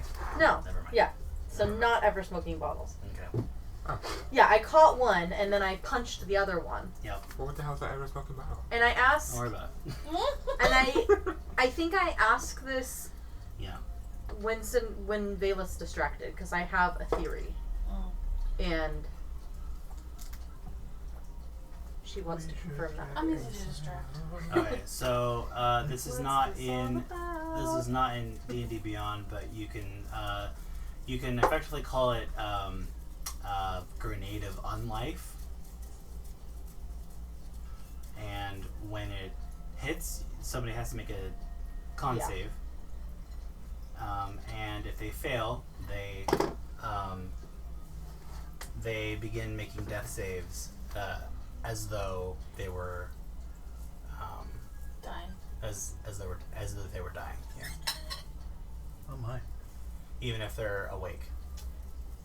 Does it turn them into a zombie? No. Okay. It just kills them. Yep. That's Wow. hefty. It knocks them unconscious. damage too. But Oh. so it doesn't do any damage to you. Mm-hmm. But if you make all your death saves, then you are fine, and you're still. But if you're you still- fail your death saves, you die. So it basically begins to rot your body.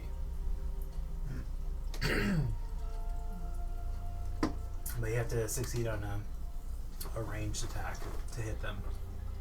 This is something that you'll definitely want to save for a particularly difficult opponent.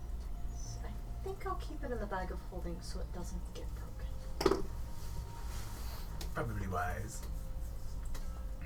Glad I succeeded on that saving throw. Yeah. I didn't. You didn't. No. No. That I'm one pretty wasn't much me. useless for that entire. That one wasn't me fight. though. There was So two. you guys head out to the land farm. Yes. Okay. Practicing bird songs. You know what? Let's see how well Cinder can use a whistle. I'm gonna do a little. You know, you quickly discover that Cinder is terrible at these type of blown instruments. Mhm. Yeah. Maybe you just do like a number of tweets. Like 2 tweets is help, 1 tweet is fine. Or no, that one might be tweet easier. is help. Just in case you're in the process of dying, at least hopefully you get 1 tweet. And then 2 tweets is wait. Yeah, she just kind of sighs. I have never been very good at these type of instruments.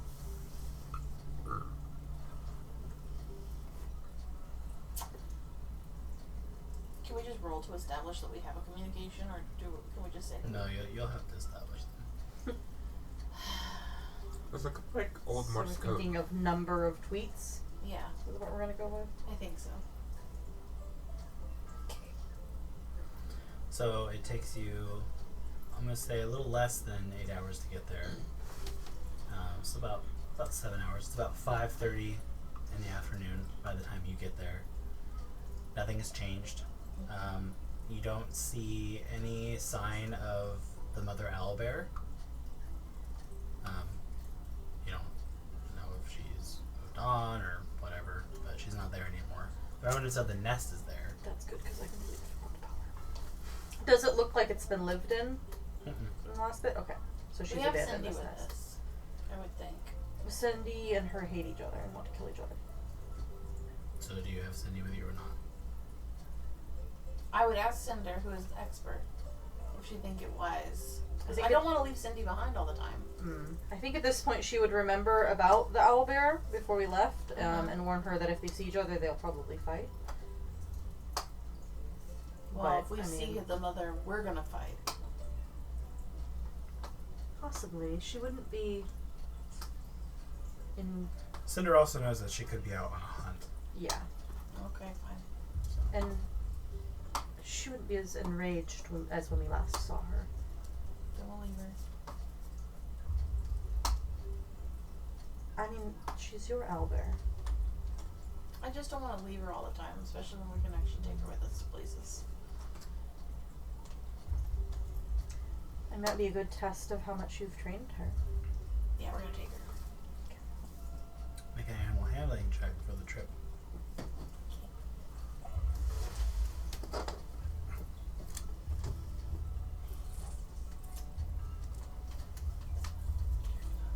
What the heck?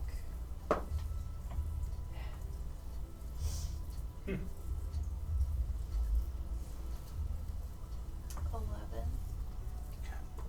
My PDF. You don't really make much progress. She seems overly excited to just be out and roaming around. But she does follow you loyally. Sometimes, occasionally, bounding off. You'll hear a cry and a screech from some critter, and she comes back with blood all over her beak. Someone She for should like- be hungry. With I like, fed her so much. Well, it may not be the don't- urge to eat, but the urge to hunt. Yeah. Yeah, she's killed a couple squirrels along the way. Like, It's just nature, man. Just running around killing shit. yeah, she seems pretty proud of herself. I kind of hit her on the head. Good job. And then as you arrive, and you begin, the holes were never covered, so the graves were never covered. So, make a group medicine check to see if you can kind of put the bones where they belong. Right. And I do know at You least. know who Gersha is. Yeah, I know who Gersha. I just don't know who the other ones are, but I can try to Yeah. identify them. Dirty 20. Okay. Like, I guess by age or Yep. sex and stuff. Mhm. This is a group check. So everybody Group gets check. to roll Group check. a medicine check. Oh, is it group chat? It's Yep. a group check. Shit. You're kind of laying out bones and trying to sex them and height them and yeah. I got an 11. 11. 8. 10. Okay. Can we just make this a single check? I'm debating to use my inspiration. So, I will say that Maybe they start to help, and I'm like, go away. if it's a failure, it's gonna add like an hour to your processing, and you'll eventually figure it out. Because one of you's trained in medicine, right? I am. Okay. That's why I rolled it. Roll a 20. No, that I was, rolled a 20.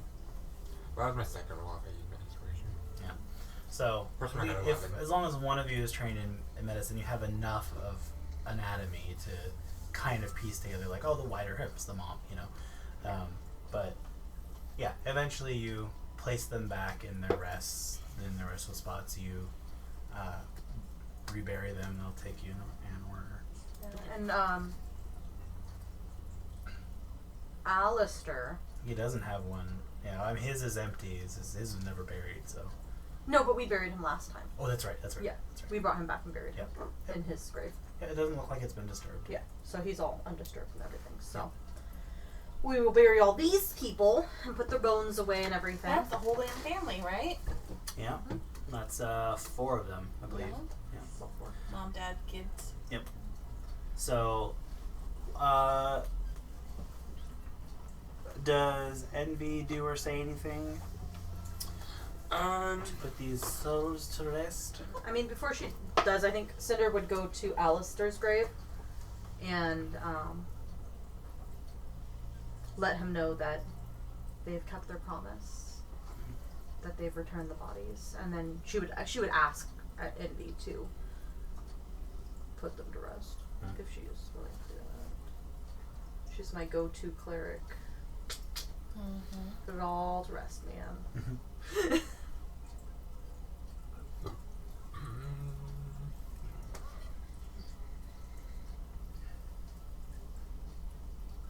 Just ask people not to mourn death.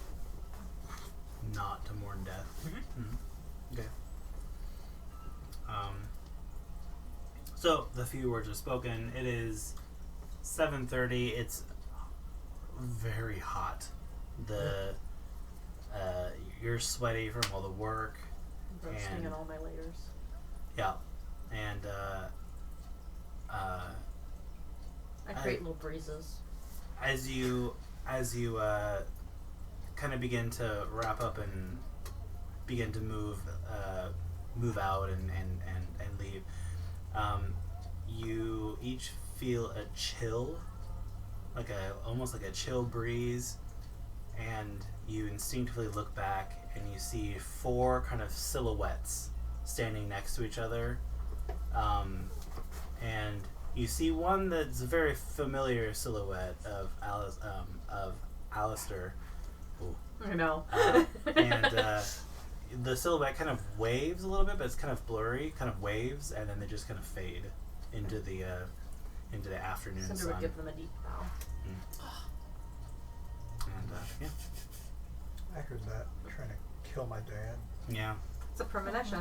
You see Alistair standing there as a ghost, Oh. and he waves at you as he leaves with the family. What? You just said Alistair? Yep. His name is Alistair. I know. See, they're interchangeable. It's like they're the same person. It's like the same person. They're gonna die. And So then I- you guys head so- back. So we're walking back, or are we staying right here? It's already like 7:30. I probably shouldn't stay too close to the house, just in case It'd be a 6-hour the jog other back, owlbear is nearby. But we could camp for the night. which would put you at 1 a.m. when you get back to Diamond Lake. That's like a full night's rest. So we'll be like, nah. Let's walk by. Yeah, we can just walk back. Mm-hmm. What's the moon like? Yeah. What's the moon phase? Well, let me check. Ooh, is the moon only I can see out? It is not Okay, out Black Robe. yet, but it you know that it will be. The moon right now is a half moon. So as the moon crests, 1, 2, 3, 4, So I 5, can't see it. 6. I want somebody to roll a percentile die. Based on how well I've been rolling, I would rather not. I can roll it. Just have to get my little thing up. Percentile, you say? Yes. With D&D Beyond, it's never been easier. Yeah. 20. 20%. Okay.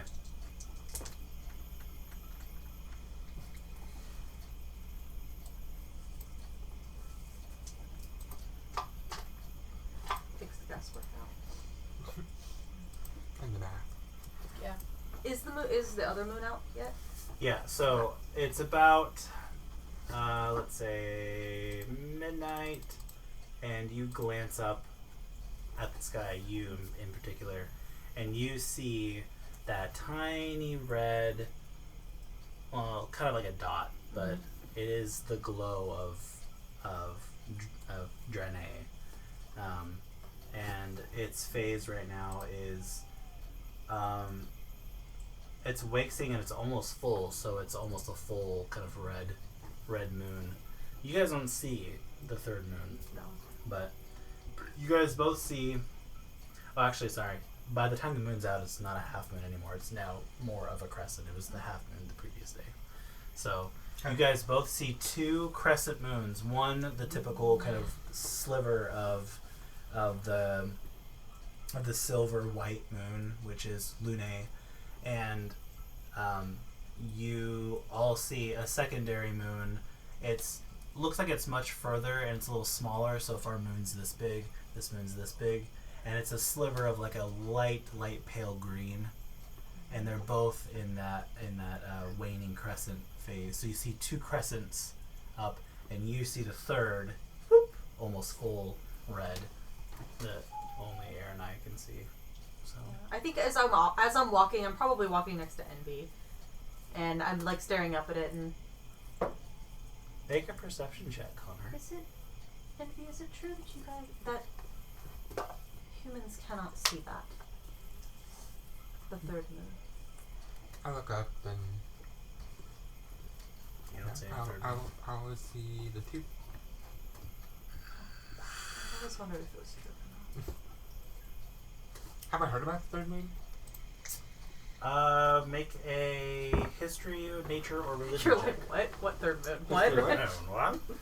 History, nature, Or I what? guess she would say that you cannot see Draenei. History, nature, or Dra- what? Or religion. Draenei, yeah. Draenei. 10. 10. Alright, you're looking for it. You don't sense anything. You don't see Yeah. anything. Natural 22 religion. You have heard of the third moon. Okay. In the That makes sense with her being. Yeah. In the religion of Seanine, the 3 moons are the triplicate form of the goddess. So Lunae is Seanine herself as like the, I guess, maiden aspect, and Soleil is like the mother, and Draenei, the third moon that you've heard about that you can't see, is, you know that it's supposed to appear as like a red kind of almost ominous, is the crone of Seanine. It's the hidden left-hand path, the darkness of Seanine, that is always hidden, even from her most devout, it seems. Except for, you know, that the Aranai can see Draenei, so. What do I know about this? You can make a check. You can make a history or religion or nature. Yeah. She's not talking like secretively or anything. She Yeah. just, I imagine, happens to be walking next to me. 19. 19. Yeah, you've heard of Draenei. You've never seen it. Wait, So, 19 what? What can you check? yeah. History, religion, nature. But which one did you roll? They're all 7. I know, You but know- which one did you roll? It depends This on what one information form. he gives you. Yeah. Nature. Nature? Okay. You do know that there is a third celestial body that orbits Aben, and you know its name, its common name is Draenei, right? You've, of course, never seen it, and human scholars don't really write about it because they can't see it, but everybody acknowledges that it's there, but more oftentimes other races like humans or other non-Aranai will more akin it to a mystical comet. They don't really acknowledge it as a moon, even though it's not that it's debated, but since they can't see it, it's kind of more often like, well, it It's- can't be a moon, you know, Yeah. it's obviously a comet that only elves can see. It's not really a moon, you know. It's so there is a little bit of like debate, contention in the academic circles, but you're aware that it exists. You do know academically that it doesn't shed any light, although you can see the light. Well, you can't, but one can if they can see it. But it doesn't cast anything in a red glow, unlike Saleh, which actually does sometimes when it's full shed a little bit of a green tinge when it's full. But you know that the cycles are 30, and then for the normal moon, This is like camp. it is. Sorry, hold on. Come on. I can't do it. Can't do it. Oh, maybe I can. Moon I don't know if I settings. can do it.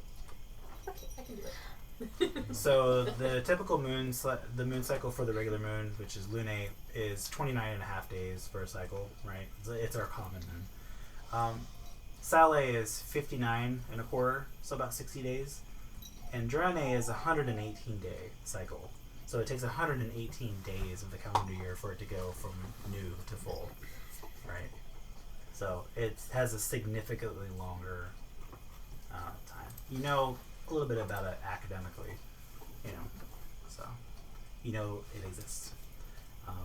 If you roll a nature check, you would know that there are lots of Sormirian plants and herbs that only bloom during a full Draenei moon, and that's how usually humans and other races will know when it's full, because those plants and flowers and herbs will bloom then. That's cool.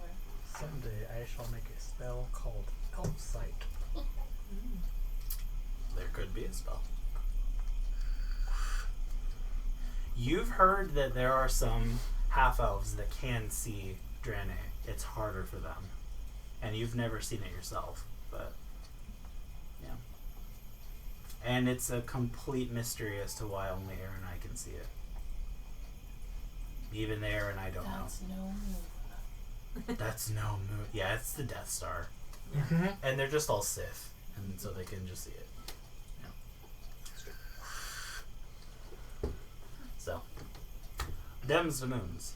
So right now you are almost to town. You are kind of cresting into that little bit of that hill that Diamond Lake is carved into, exiting the forest, and you see those slivers of white and kind of a pale green. Nice. Yeah.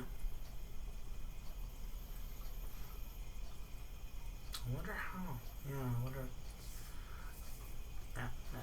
Fine. So, long rest. Yeah, you guys get back into Diamond Lake. Cinder's just like peacefully taking in this night. That's a very nice night. It's a perfect, like, That's true. 76 degrees summer night. Everything's closed, right? Yeah. Yeah. By the time you get back, it's like 1:30. I think you guys catch her like staring at her staff, Actually, you can see the moon right there in its face. testing it out. The main moon. That's cool. Yeah. I wish it showed the other moons, but it doesn't. So. Alright. Long rest again. Long rest again. You may complete a long rest. I level up. Nope. 1, 2, 3, 4, 5, Thank you, 6, 7, for coming 8. to complete that task. Of course. Say you wake up at 9 a.m. While we're walking, Bayless is gonna be like, what about if we call ourselves the Oh, that's what I you're was waiting doing. for it. Yep. Moon Quartet? Or the, Shadow Brigade? Are we shadowy? She's like, I am the night. I am the night. Sorry, Valeth, I couldn't hear you. I know. She likes to go sneak away and Yeah. see how far she can sneak and how long until people notice she's gone. I can still see.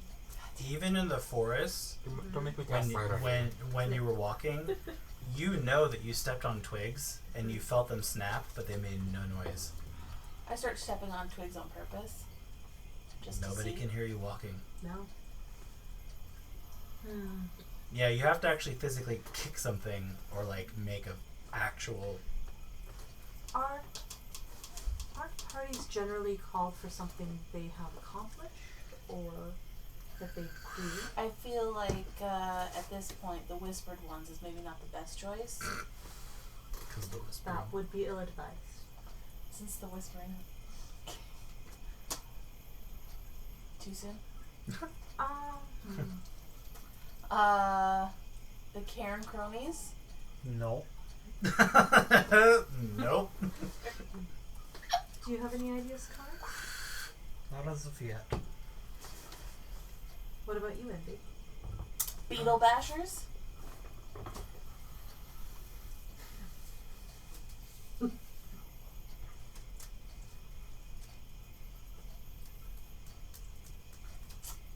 No. I have an idea yet. Baron Imbeciles Thrashers? Incorporated. No one asked you, Sticky. Well, it seems it's time for the back in the can. And back in his lead box he That was goes. quick. He is silenced. Let's see. I mean, technically he is a part of this party. As much as I hate to say. We could be the Sunshine Squad. What do we have to do with Sunshine? I mean, we kill a necromancer. But we didn't do with Black. I know, but beheading Incorporated didn't sound as good. You could be the crossfade. The crossfade? Because the fighting the fade and the in and out and the no. A little too meta.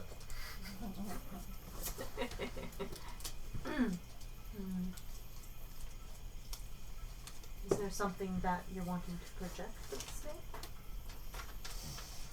It's for I employers, don't want it to be assume. generic. I mean, come on. Or expand. Is this somewhat Like arrogant? Cinder's Cartel.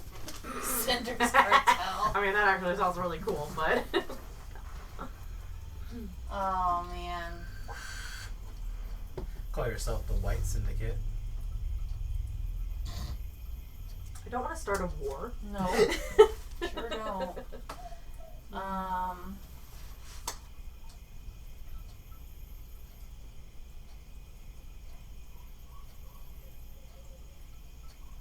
What have you guys done the most of? Fuck shit up. What about the Die. okay, this is a little long, but what about like the followers of the Phoenix? Do we follow a Phoenix? Well, hear me out. We've died a lot, but You we're guys still died a lot. alive. The Phoenix Brigade. The Phoenix Brigade. I feel like that's just asking for one of us to die. Your name is Cinder, Mm-hmm. and Phoenix rises from the cinders. I'm an Ashes. ex-drug addict, rising Ashes. from the cinders. Ashes. Mm-hmm. Ashes. Someone's already tried to burn my house down. The Rising Phoenix? Sure. Black Hawk Down.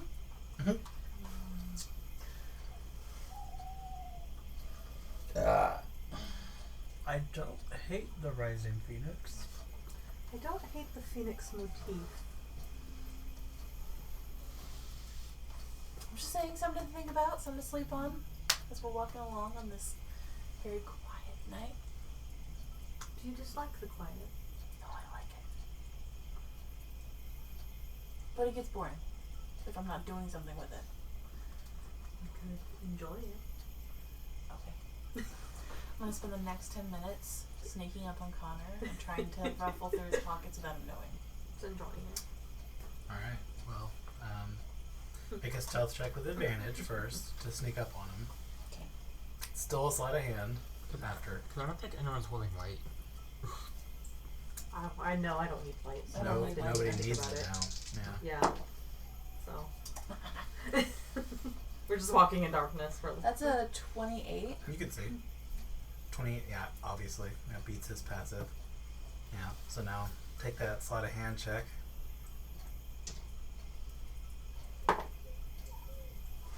That was good. 17. That beats his passive. What you got on you, boo? I mean, it doesn't beat mine. He has a lot of shit on him. He doesn't have a backpack. Cause that's Does in, it? No, because it's in my bag of holding. Yeah. So, do you just have your potions strapped to you, or do you have them?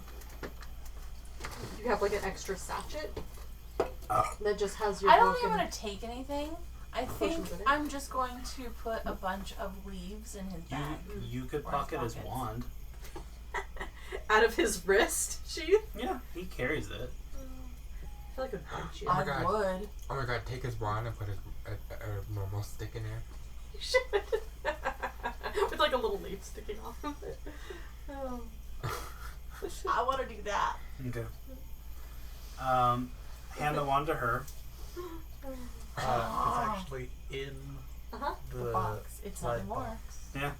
So She Hand the takes wa- the whole lead box. She hand got the it. wand to her. alright. Here, I'll hand it to her.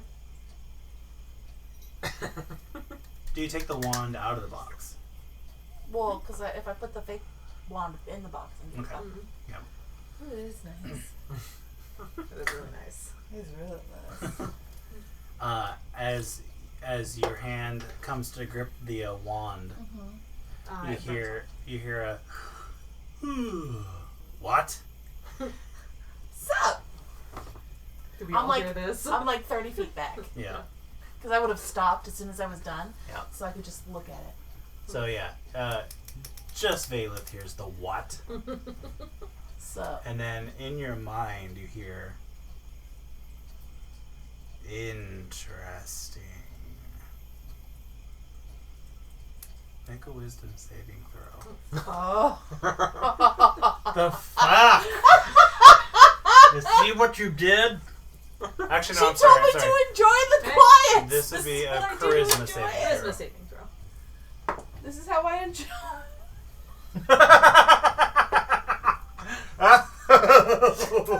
Cinder's just Ah. thinking of names still now that That's Valeth a got her on 6. Okay. this path. You find yourself in a black void of nothing. Mm.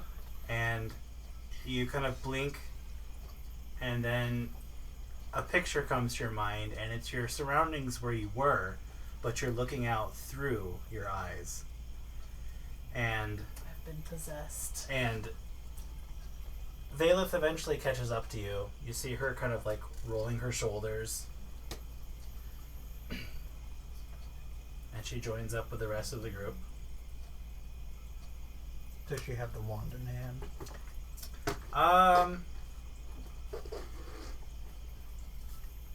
Make a sleight of hand check to conceal the wand. Shouldn't he have his own stats? Does he get my stats? It gets your stats. Alright, fine. Including her skills. Yeah. That's a 19. He gets Connor's. Mm-hmm. 19. He Mhm. is Okay. So, you don't notice anything different about her. Insight. the Phoenix. No, that's. Wait, can I talk to people? He can talk to people when he's like this. Why would I'm you trying. Why would you need to roll it inside? Nothing happens. happens. Yeah.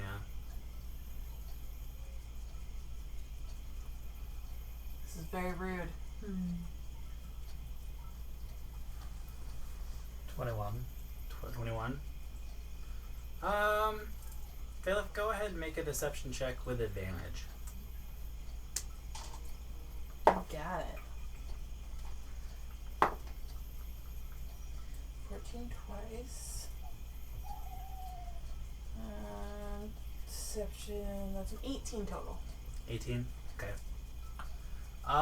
You look at Valeth and you can tell that she's hiding something, and then you spot the box, the lead box, kind of nestled behind her back because you put the twig in it. Mm-hmm. Yeah. I haven't given it back yet. Yeah. Well, oh, you haven't. Nope. I hadn't put it back yet. No.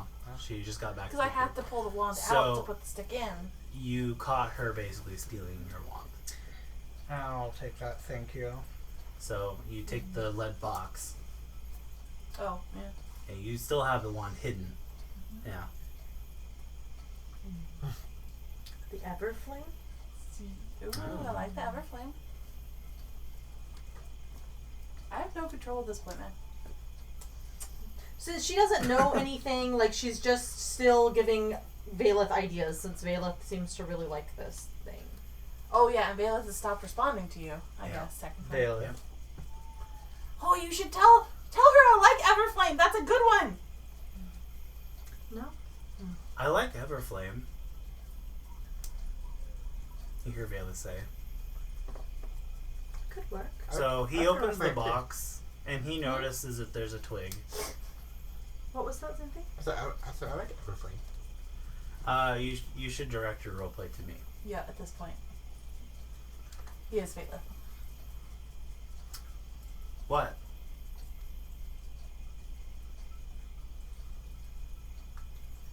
Oh, this?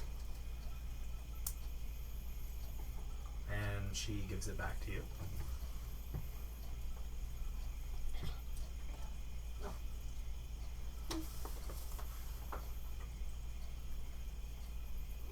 Does it say anything? Thank You you. hear Valeth shouting in your head. What are you shouting? Tell her I like Everflame. That's an amazing name. You see Valeth standing in front of you, smirking. This is an Zalastar. interesting little trick I've discovered. Zalastar.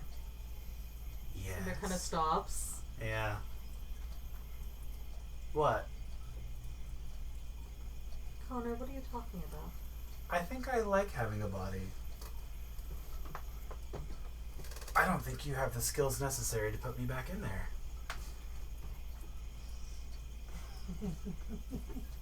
I got bored. Zalister, did your wand take over Valeth's body? Yes. Oh my god. Give it back. You see Valeth pull out the rapier and kind of play with it in her hand. Old person. You're gonna cast Hold Person. Roll a Wisdom saving throw.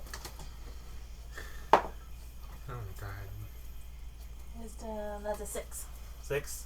Okay, so he plays with it in her hand, and she paralyzed. Her eyes are still moving and looking around. I don't know, Zalister. I suppose it depends on how much you like physical pain.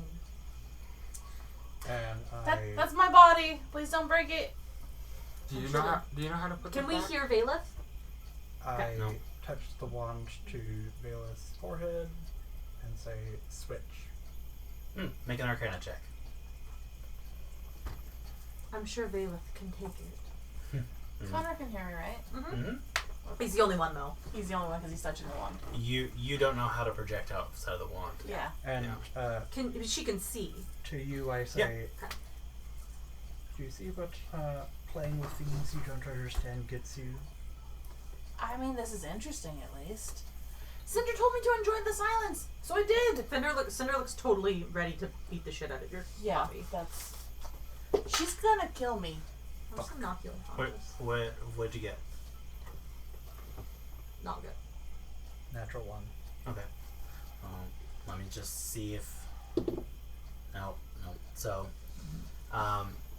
you can tell that what you've done would work, but his mind, now inhabiting a body, is getting a little stronger than yours. He's no longer bound to that. And he seems to resist, and all of a sudden Valeth kind of goes limp, and you I catch her. Yeah, and then you kind of come to in your body, and you don't hear anything from Zalistar or anything, but you have the wand, and Valeth is back in her body. Connor. Vela. I really like Everflame. You said that as Alistair too, Zalister too. No, I know, but he was saying it because I was saying it because I really like that one. That one's a winner, I think. I'm gonna Roll an insight check. I'm gonna take 10 Roll minutes to persuasion. cast Identify. Natural 20. On You my know it's wand. me. Okay. 23. I know it's you. Um, I truly believe that this is her. okay. Okay. Zalister, so it's the same properties of the wand before, Quill wand. Zalister, you don't sense the presence in Zalister. Ooh. So So is he still in me? You told him to switch, he's no longer here. not that you can tell. Switch with who? Uh-oh. Can you not sense him anywhere? Everybody roll perception checks. Fucking squirrel! He's a squirrel. A Theron squirrel. What? 22. I rolled a natural one. Perception, right? I'm looking at, sorry, at 21. Cindy though. Oh no. Not my owlbear! 16. 16. 18. 21. So 21, 18. 1. What'd you get? 16. 7 total. No, look something up. Fuck. Not my baby. You didn't read anywhere that like this could happen? I didn't realize it was a fucking cursed item, man. I just thought it was like an annoying one. I didn't realize this could happen. I think what the takeaway from this is that Zalister's not It was an item. it was unprecedented Well, that he's a soul in Zalister that appeared in my wand at all. Cindy is gone. My baby! Even with my bad perception, I still do. It's the only obvious choice. And as you look around, coming into the town of Diamond Lake, you have no idea where Cindy is. I mean, Yeah, she with can't- Theron. Or Theron. Theron wizard inside of a It is, owlbear. Of an owlbear of all things. I mean, if Owlbear he goes in any baby. settlements, they'll kill him. Roll on another Arcana check. It's not like a little baby. It's It's a big bear. It's as big Oh as my me. god. No, I Fucking understand. stop that. You need to roll a freaking different dice. That's like the 4th time it's rolled a natural 1. or roll. Second time. Whatever. Or It's roll too many the app. times. Multiply by 2 because it's that bad. Roll in the app. You got a natural.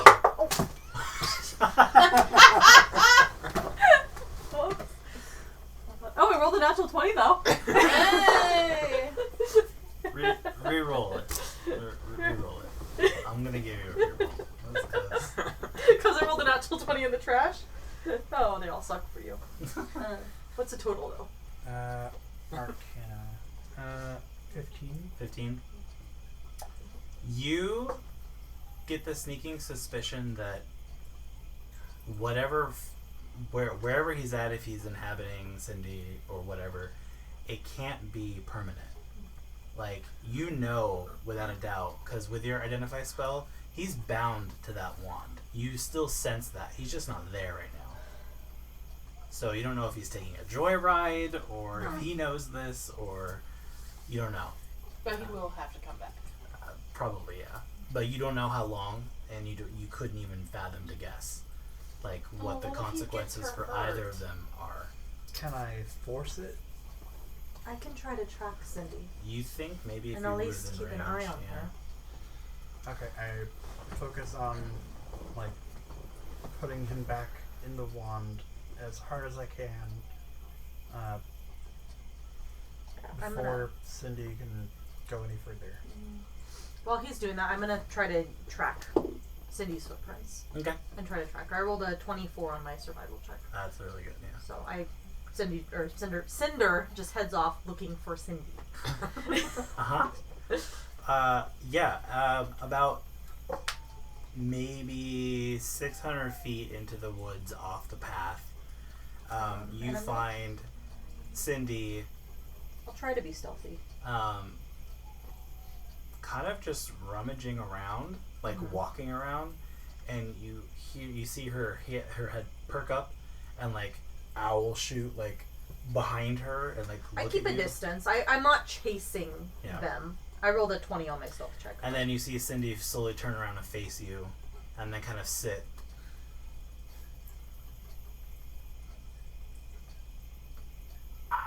I survived. This is funny.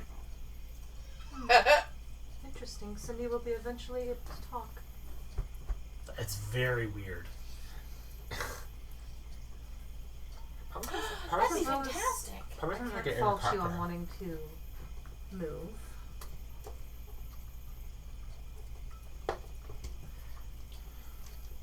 He's coming, isn't he?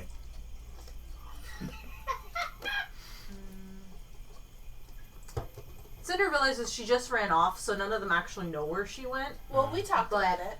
But I overheard him, though. He was trying to call him back or something. Yeah. Did you say that it was temporary? No. No. So. No. Eventually. Though not at the moment. I have the idea that we probably should get a bell for Cindy. They said Well- send you to the fucking Rangers. What? Yeah. You guys have whistles. Yeah, but we didn't establish calls with the whistle. Are gonna. We did. We started to. We started to. When you guys discovered that Cinder can't use a Whistle. fucking whistle. You can see a third moon, but can't use a whistle. Just, No, some people are just not good at woodwind instruments. Okay, that's It's true. it's a signal. it's a whistle. thing. Yep. Cindy just kind of sits there. Eventually, every once in a while, like maybe tries to talk or say something, and just it's useless with a beak and that kind of tongue. It's very difficult. I can't. I'm not a druid, Yeah. so. Cinder doesn't try to like do anything. Like she's just watching. She's basically just going to keep Cindy said. pace, so that we don't lose him. Or her. So Them. he'll eventually start walking the way you came, Mhm. and he'll like walk past you, like toward the road, just casually Going back on my own volition. walking. Yeah. Nothing to do with you. And you see eventually Cinder and Cindy kind of break through the tree line on the path toward Diamond Lake. And Cindy kind of like walks up to you and just sits.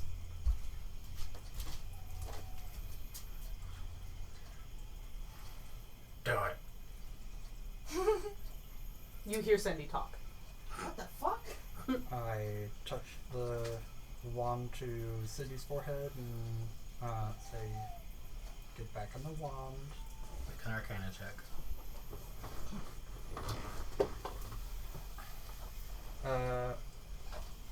With advantage? 25. Yep.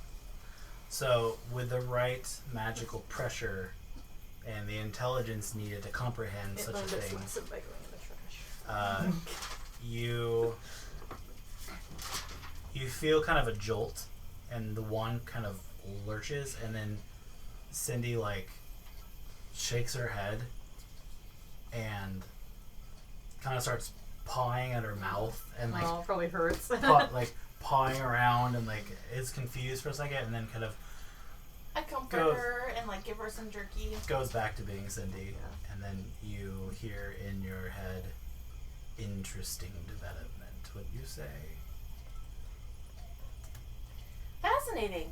in his head, right? Yeah, sorry. Okay. Yeah. I'm not saying that this isn't disturbing, but it could prove useful for Cindy. It could.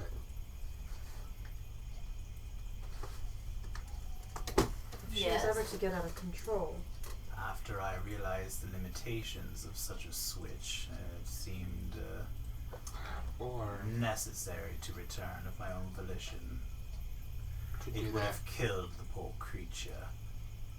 The owlbear. Or to Yes, teach whatever that Cindy thing to is. talk. What about I'm sure she Vela? retains it though.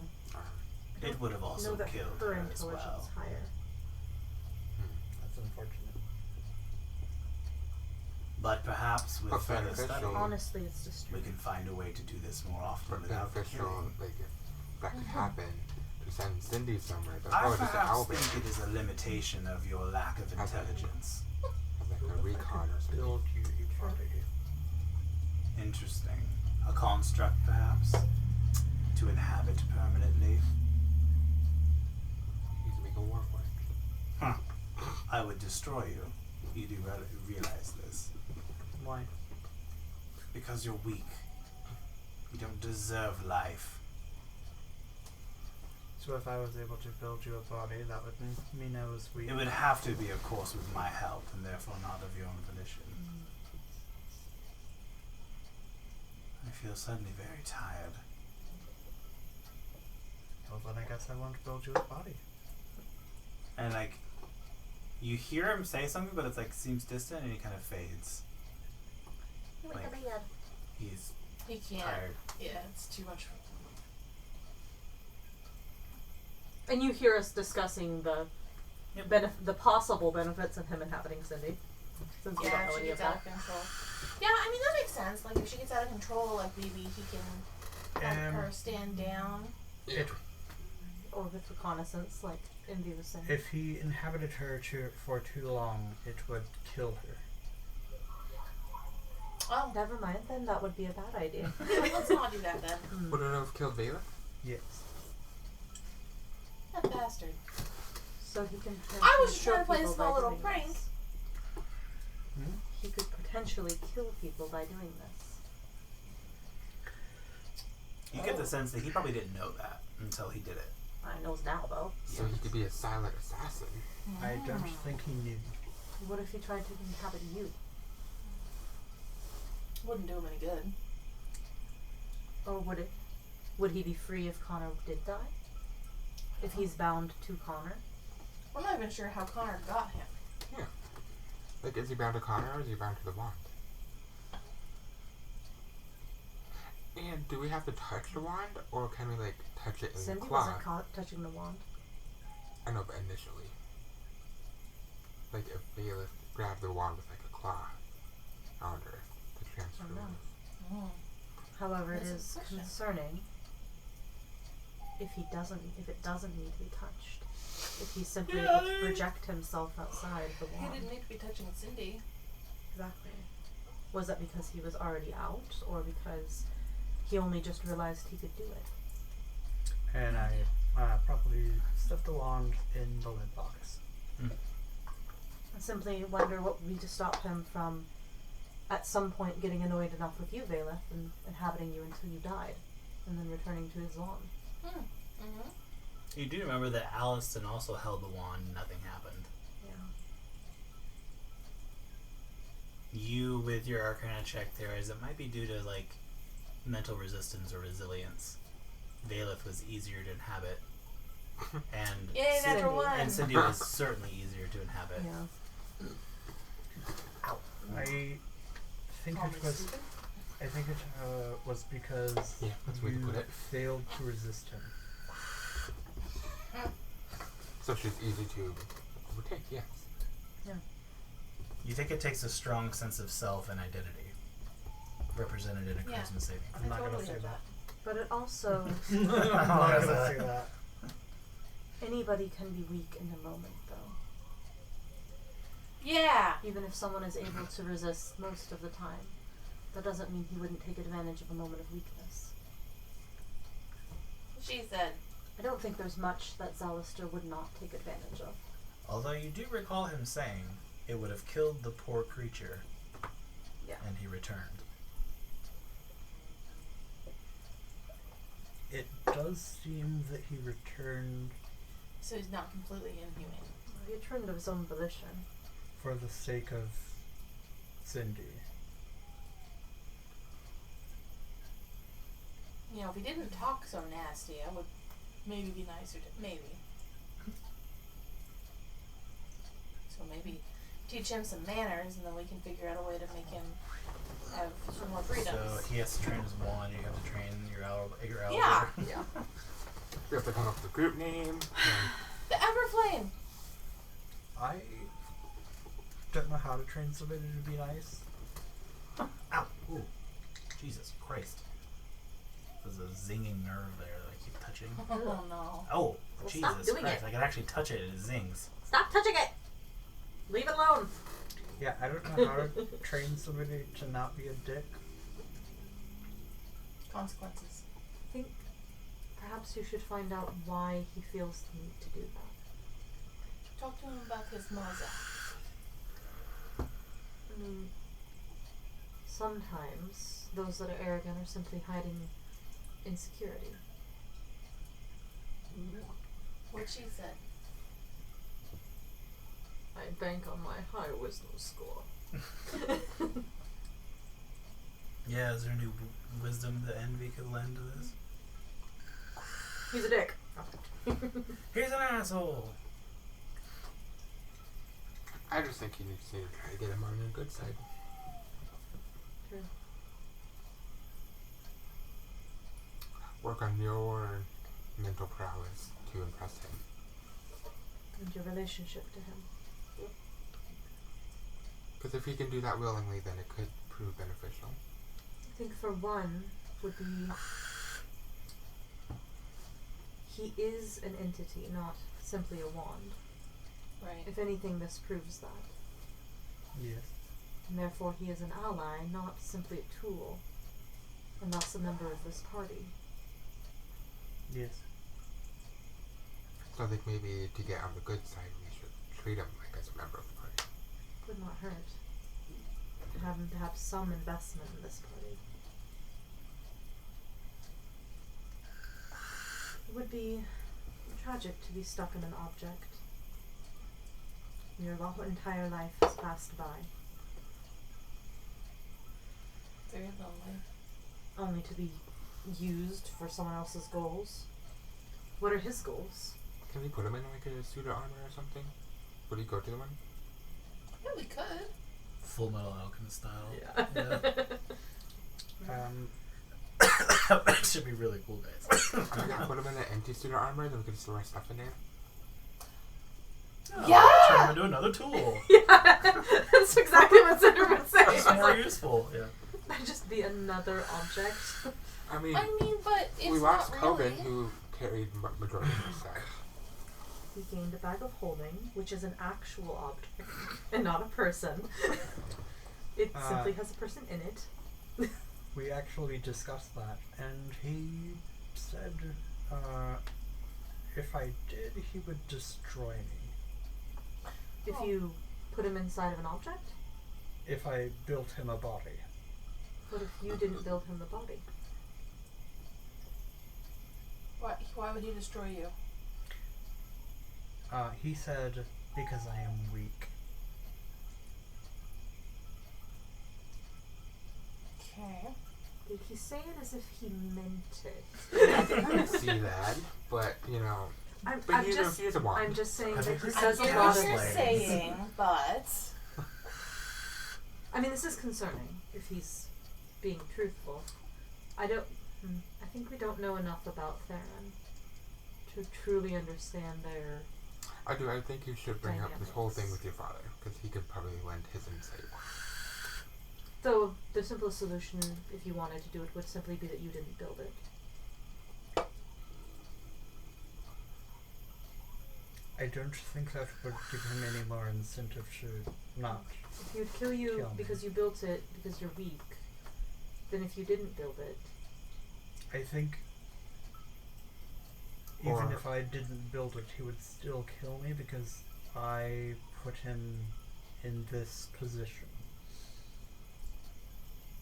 So he hates you even though he doesn't really know you.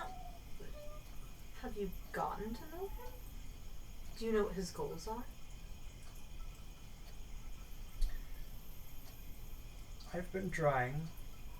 It has only been a very short while. Well, it's not something that we have to even do immediately. For one, we simply cannot afford to find a body for him. I feel like that would be expensive. You have to learn the battle. We're not putting him in a Banite body. It's Oh, true, God, though. I mean, you God. could just put him in a corpse and you could just do this Justice style. Yeah. Yeah.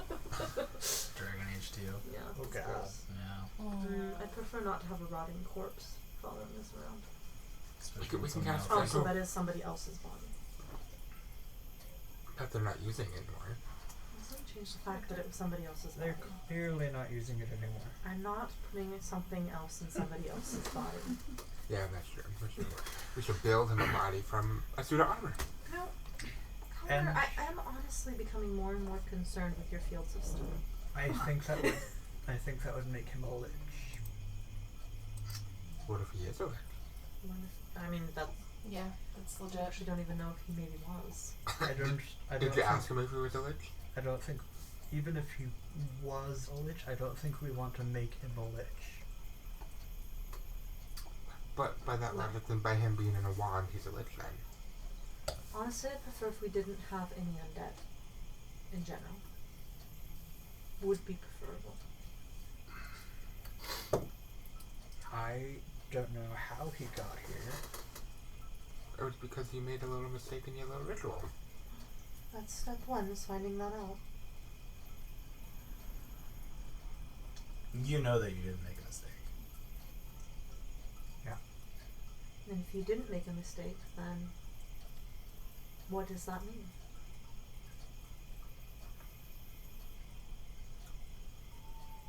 If this wasn't supposed to Magical happen, mystery. if it wasn't supposed to happen, but then it happened, a mistake was made. What does the spell do? The spell you cast. It essentially it's kind of like find familiar, kind of. You bind an essence of your soul, your arcanum, a part of your arcaneness, your magic, to an object. It's kind of like a mini phylactery, but not, Okay. But it is intrinsically a piece of you. That's how it's supposed to operate. So if it did not work, then we can assume Zalistar is a piece of you. What if you were there in your past life? I mean, I feel like a piece of you is a broad sense. What are you pointing at? Spitter. Where? Running right at it. Yeah. Yeah, From your okay. perspective. Where? Oh, I see it now. That's a baby little thing. Floating in the air. Like we're asking Yeah. where. Like, oh, I'm pointing at it. Like, yeah, okay. Well, you need to spray, because I said they're going to be hatching. They are already starting to I hatch. don't know where it went. Oh. It's in your can, I I think. think it's in my can. Go ahead, Jesse. Please don't. Please don't. Well, on that note, let's call it for tonight. It is Honestly, 9. we have arrived back at the. Yep, you are back in Diamond Lake with And it's on some fire. answers, some more questions and a plan for the following day. And a, Boo, but I want to discuss Sallister more. and a recently possessed road and a recently possessed baby Baby. are there. No. You say baby like it's little. It's not little. But it is a baby. Yeah, Goodbye, everybody. Still a baby. Bye. We'll be back after a short break. Yay for baby.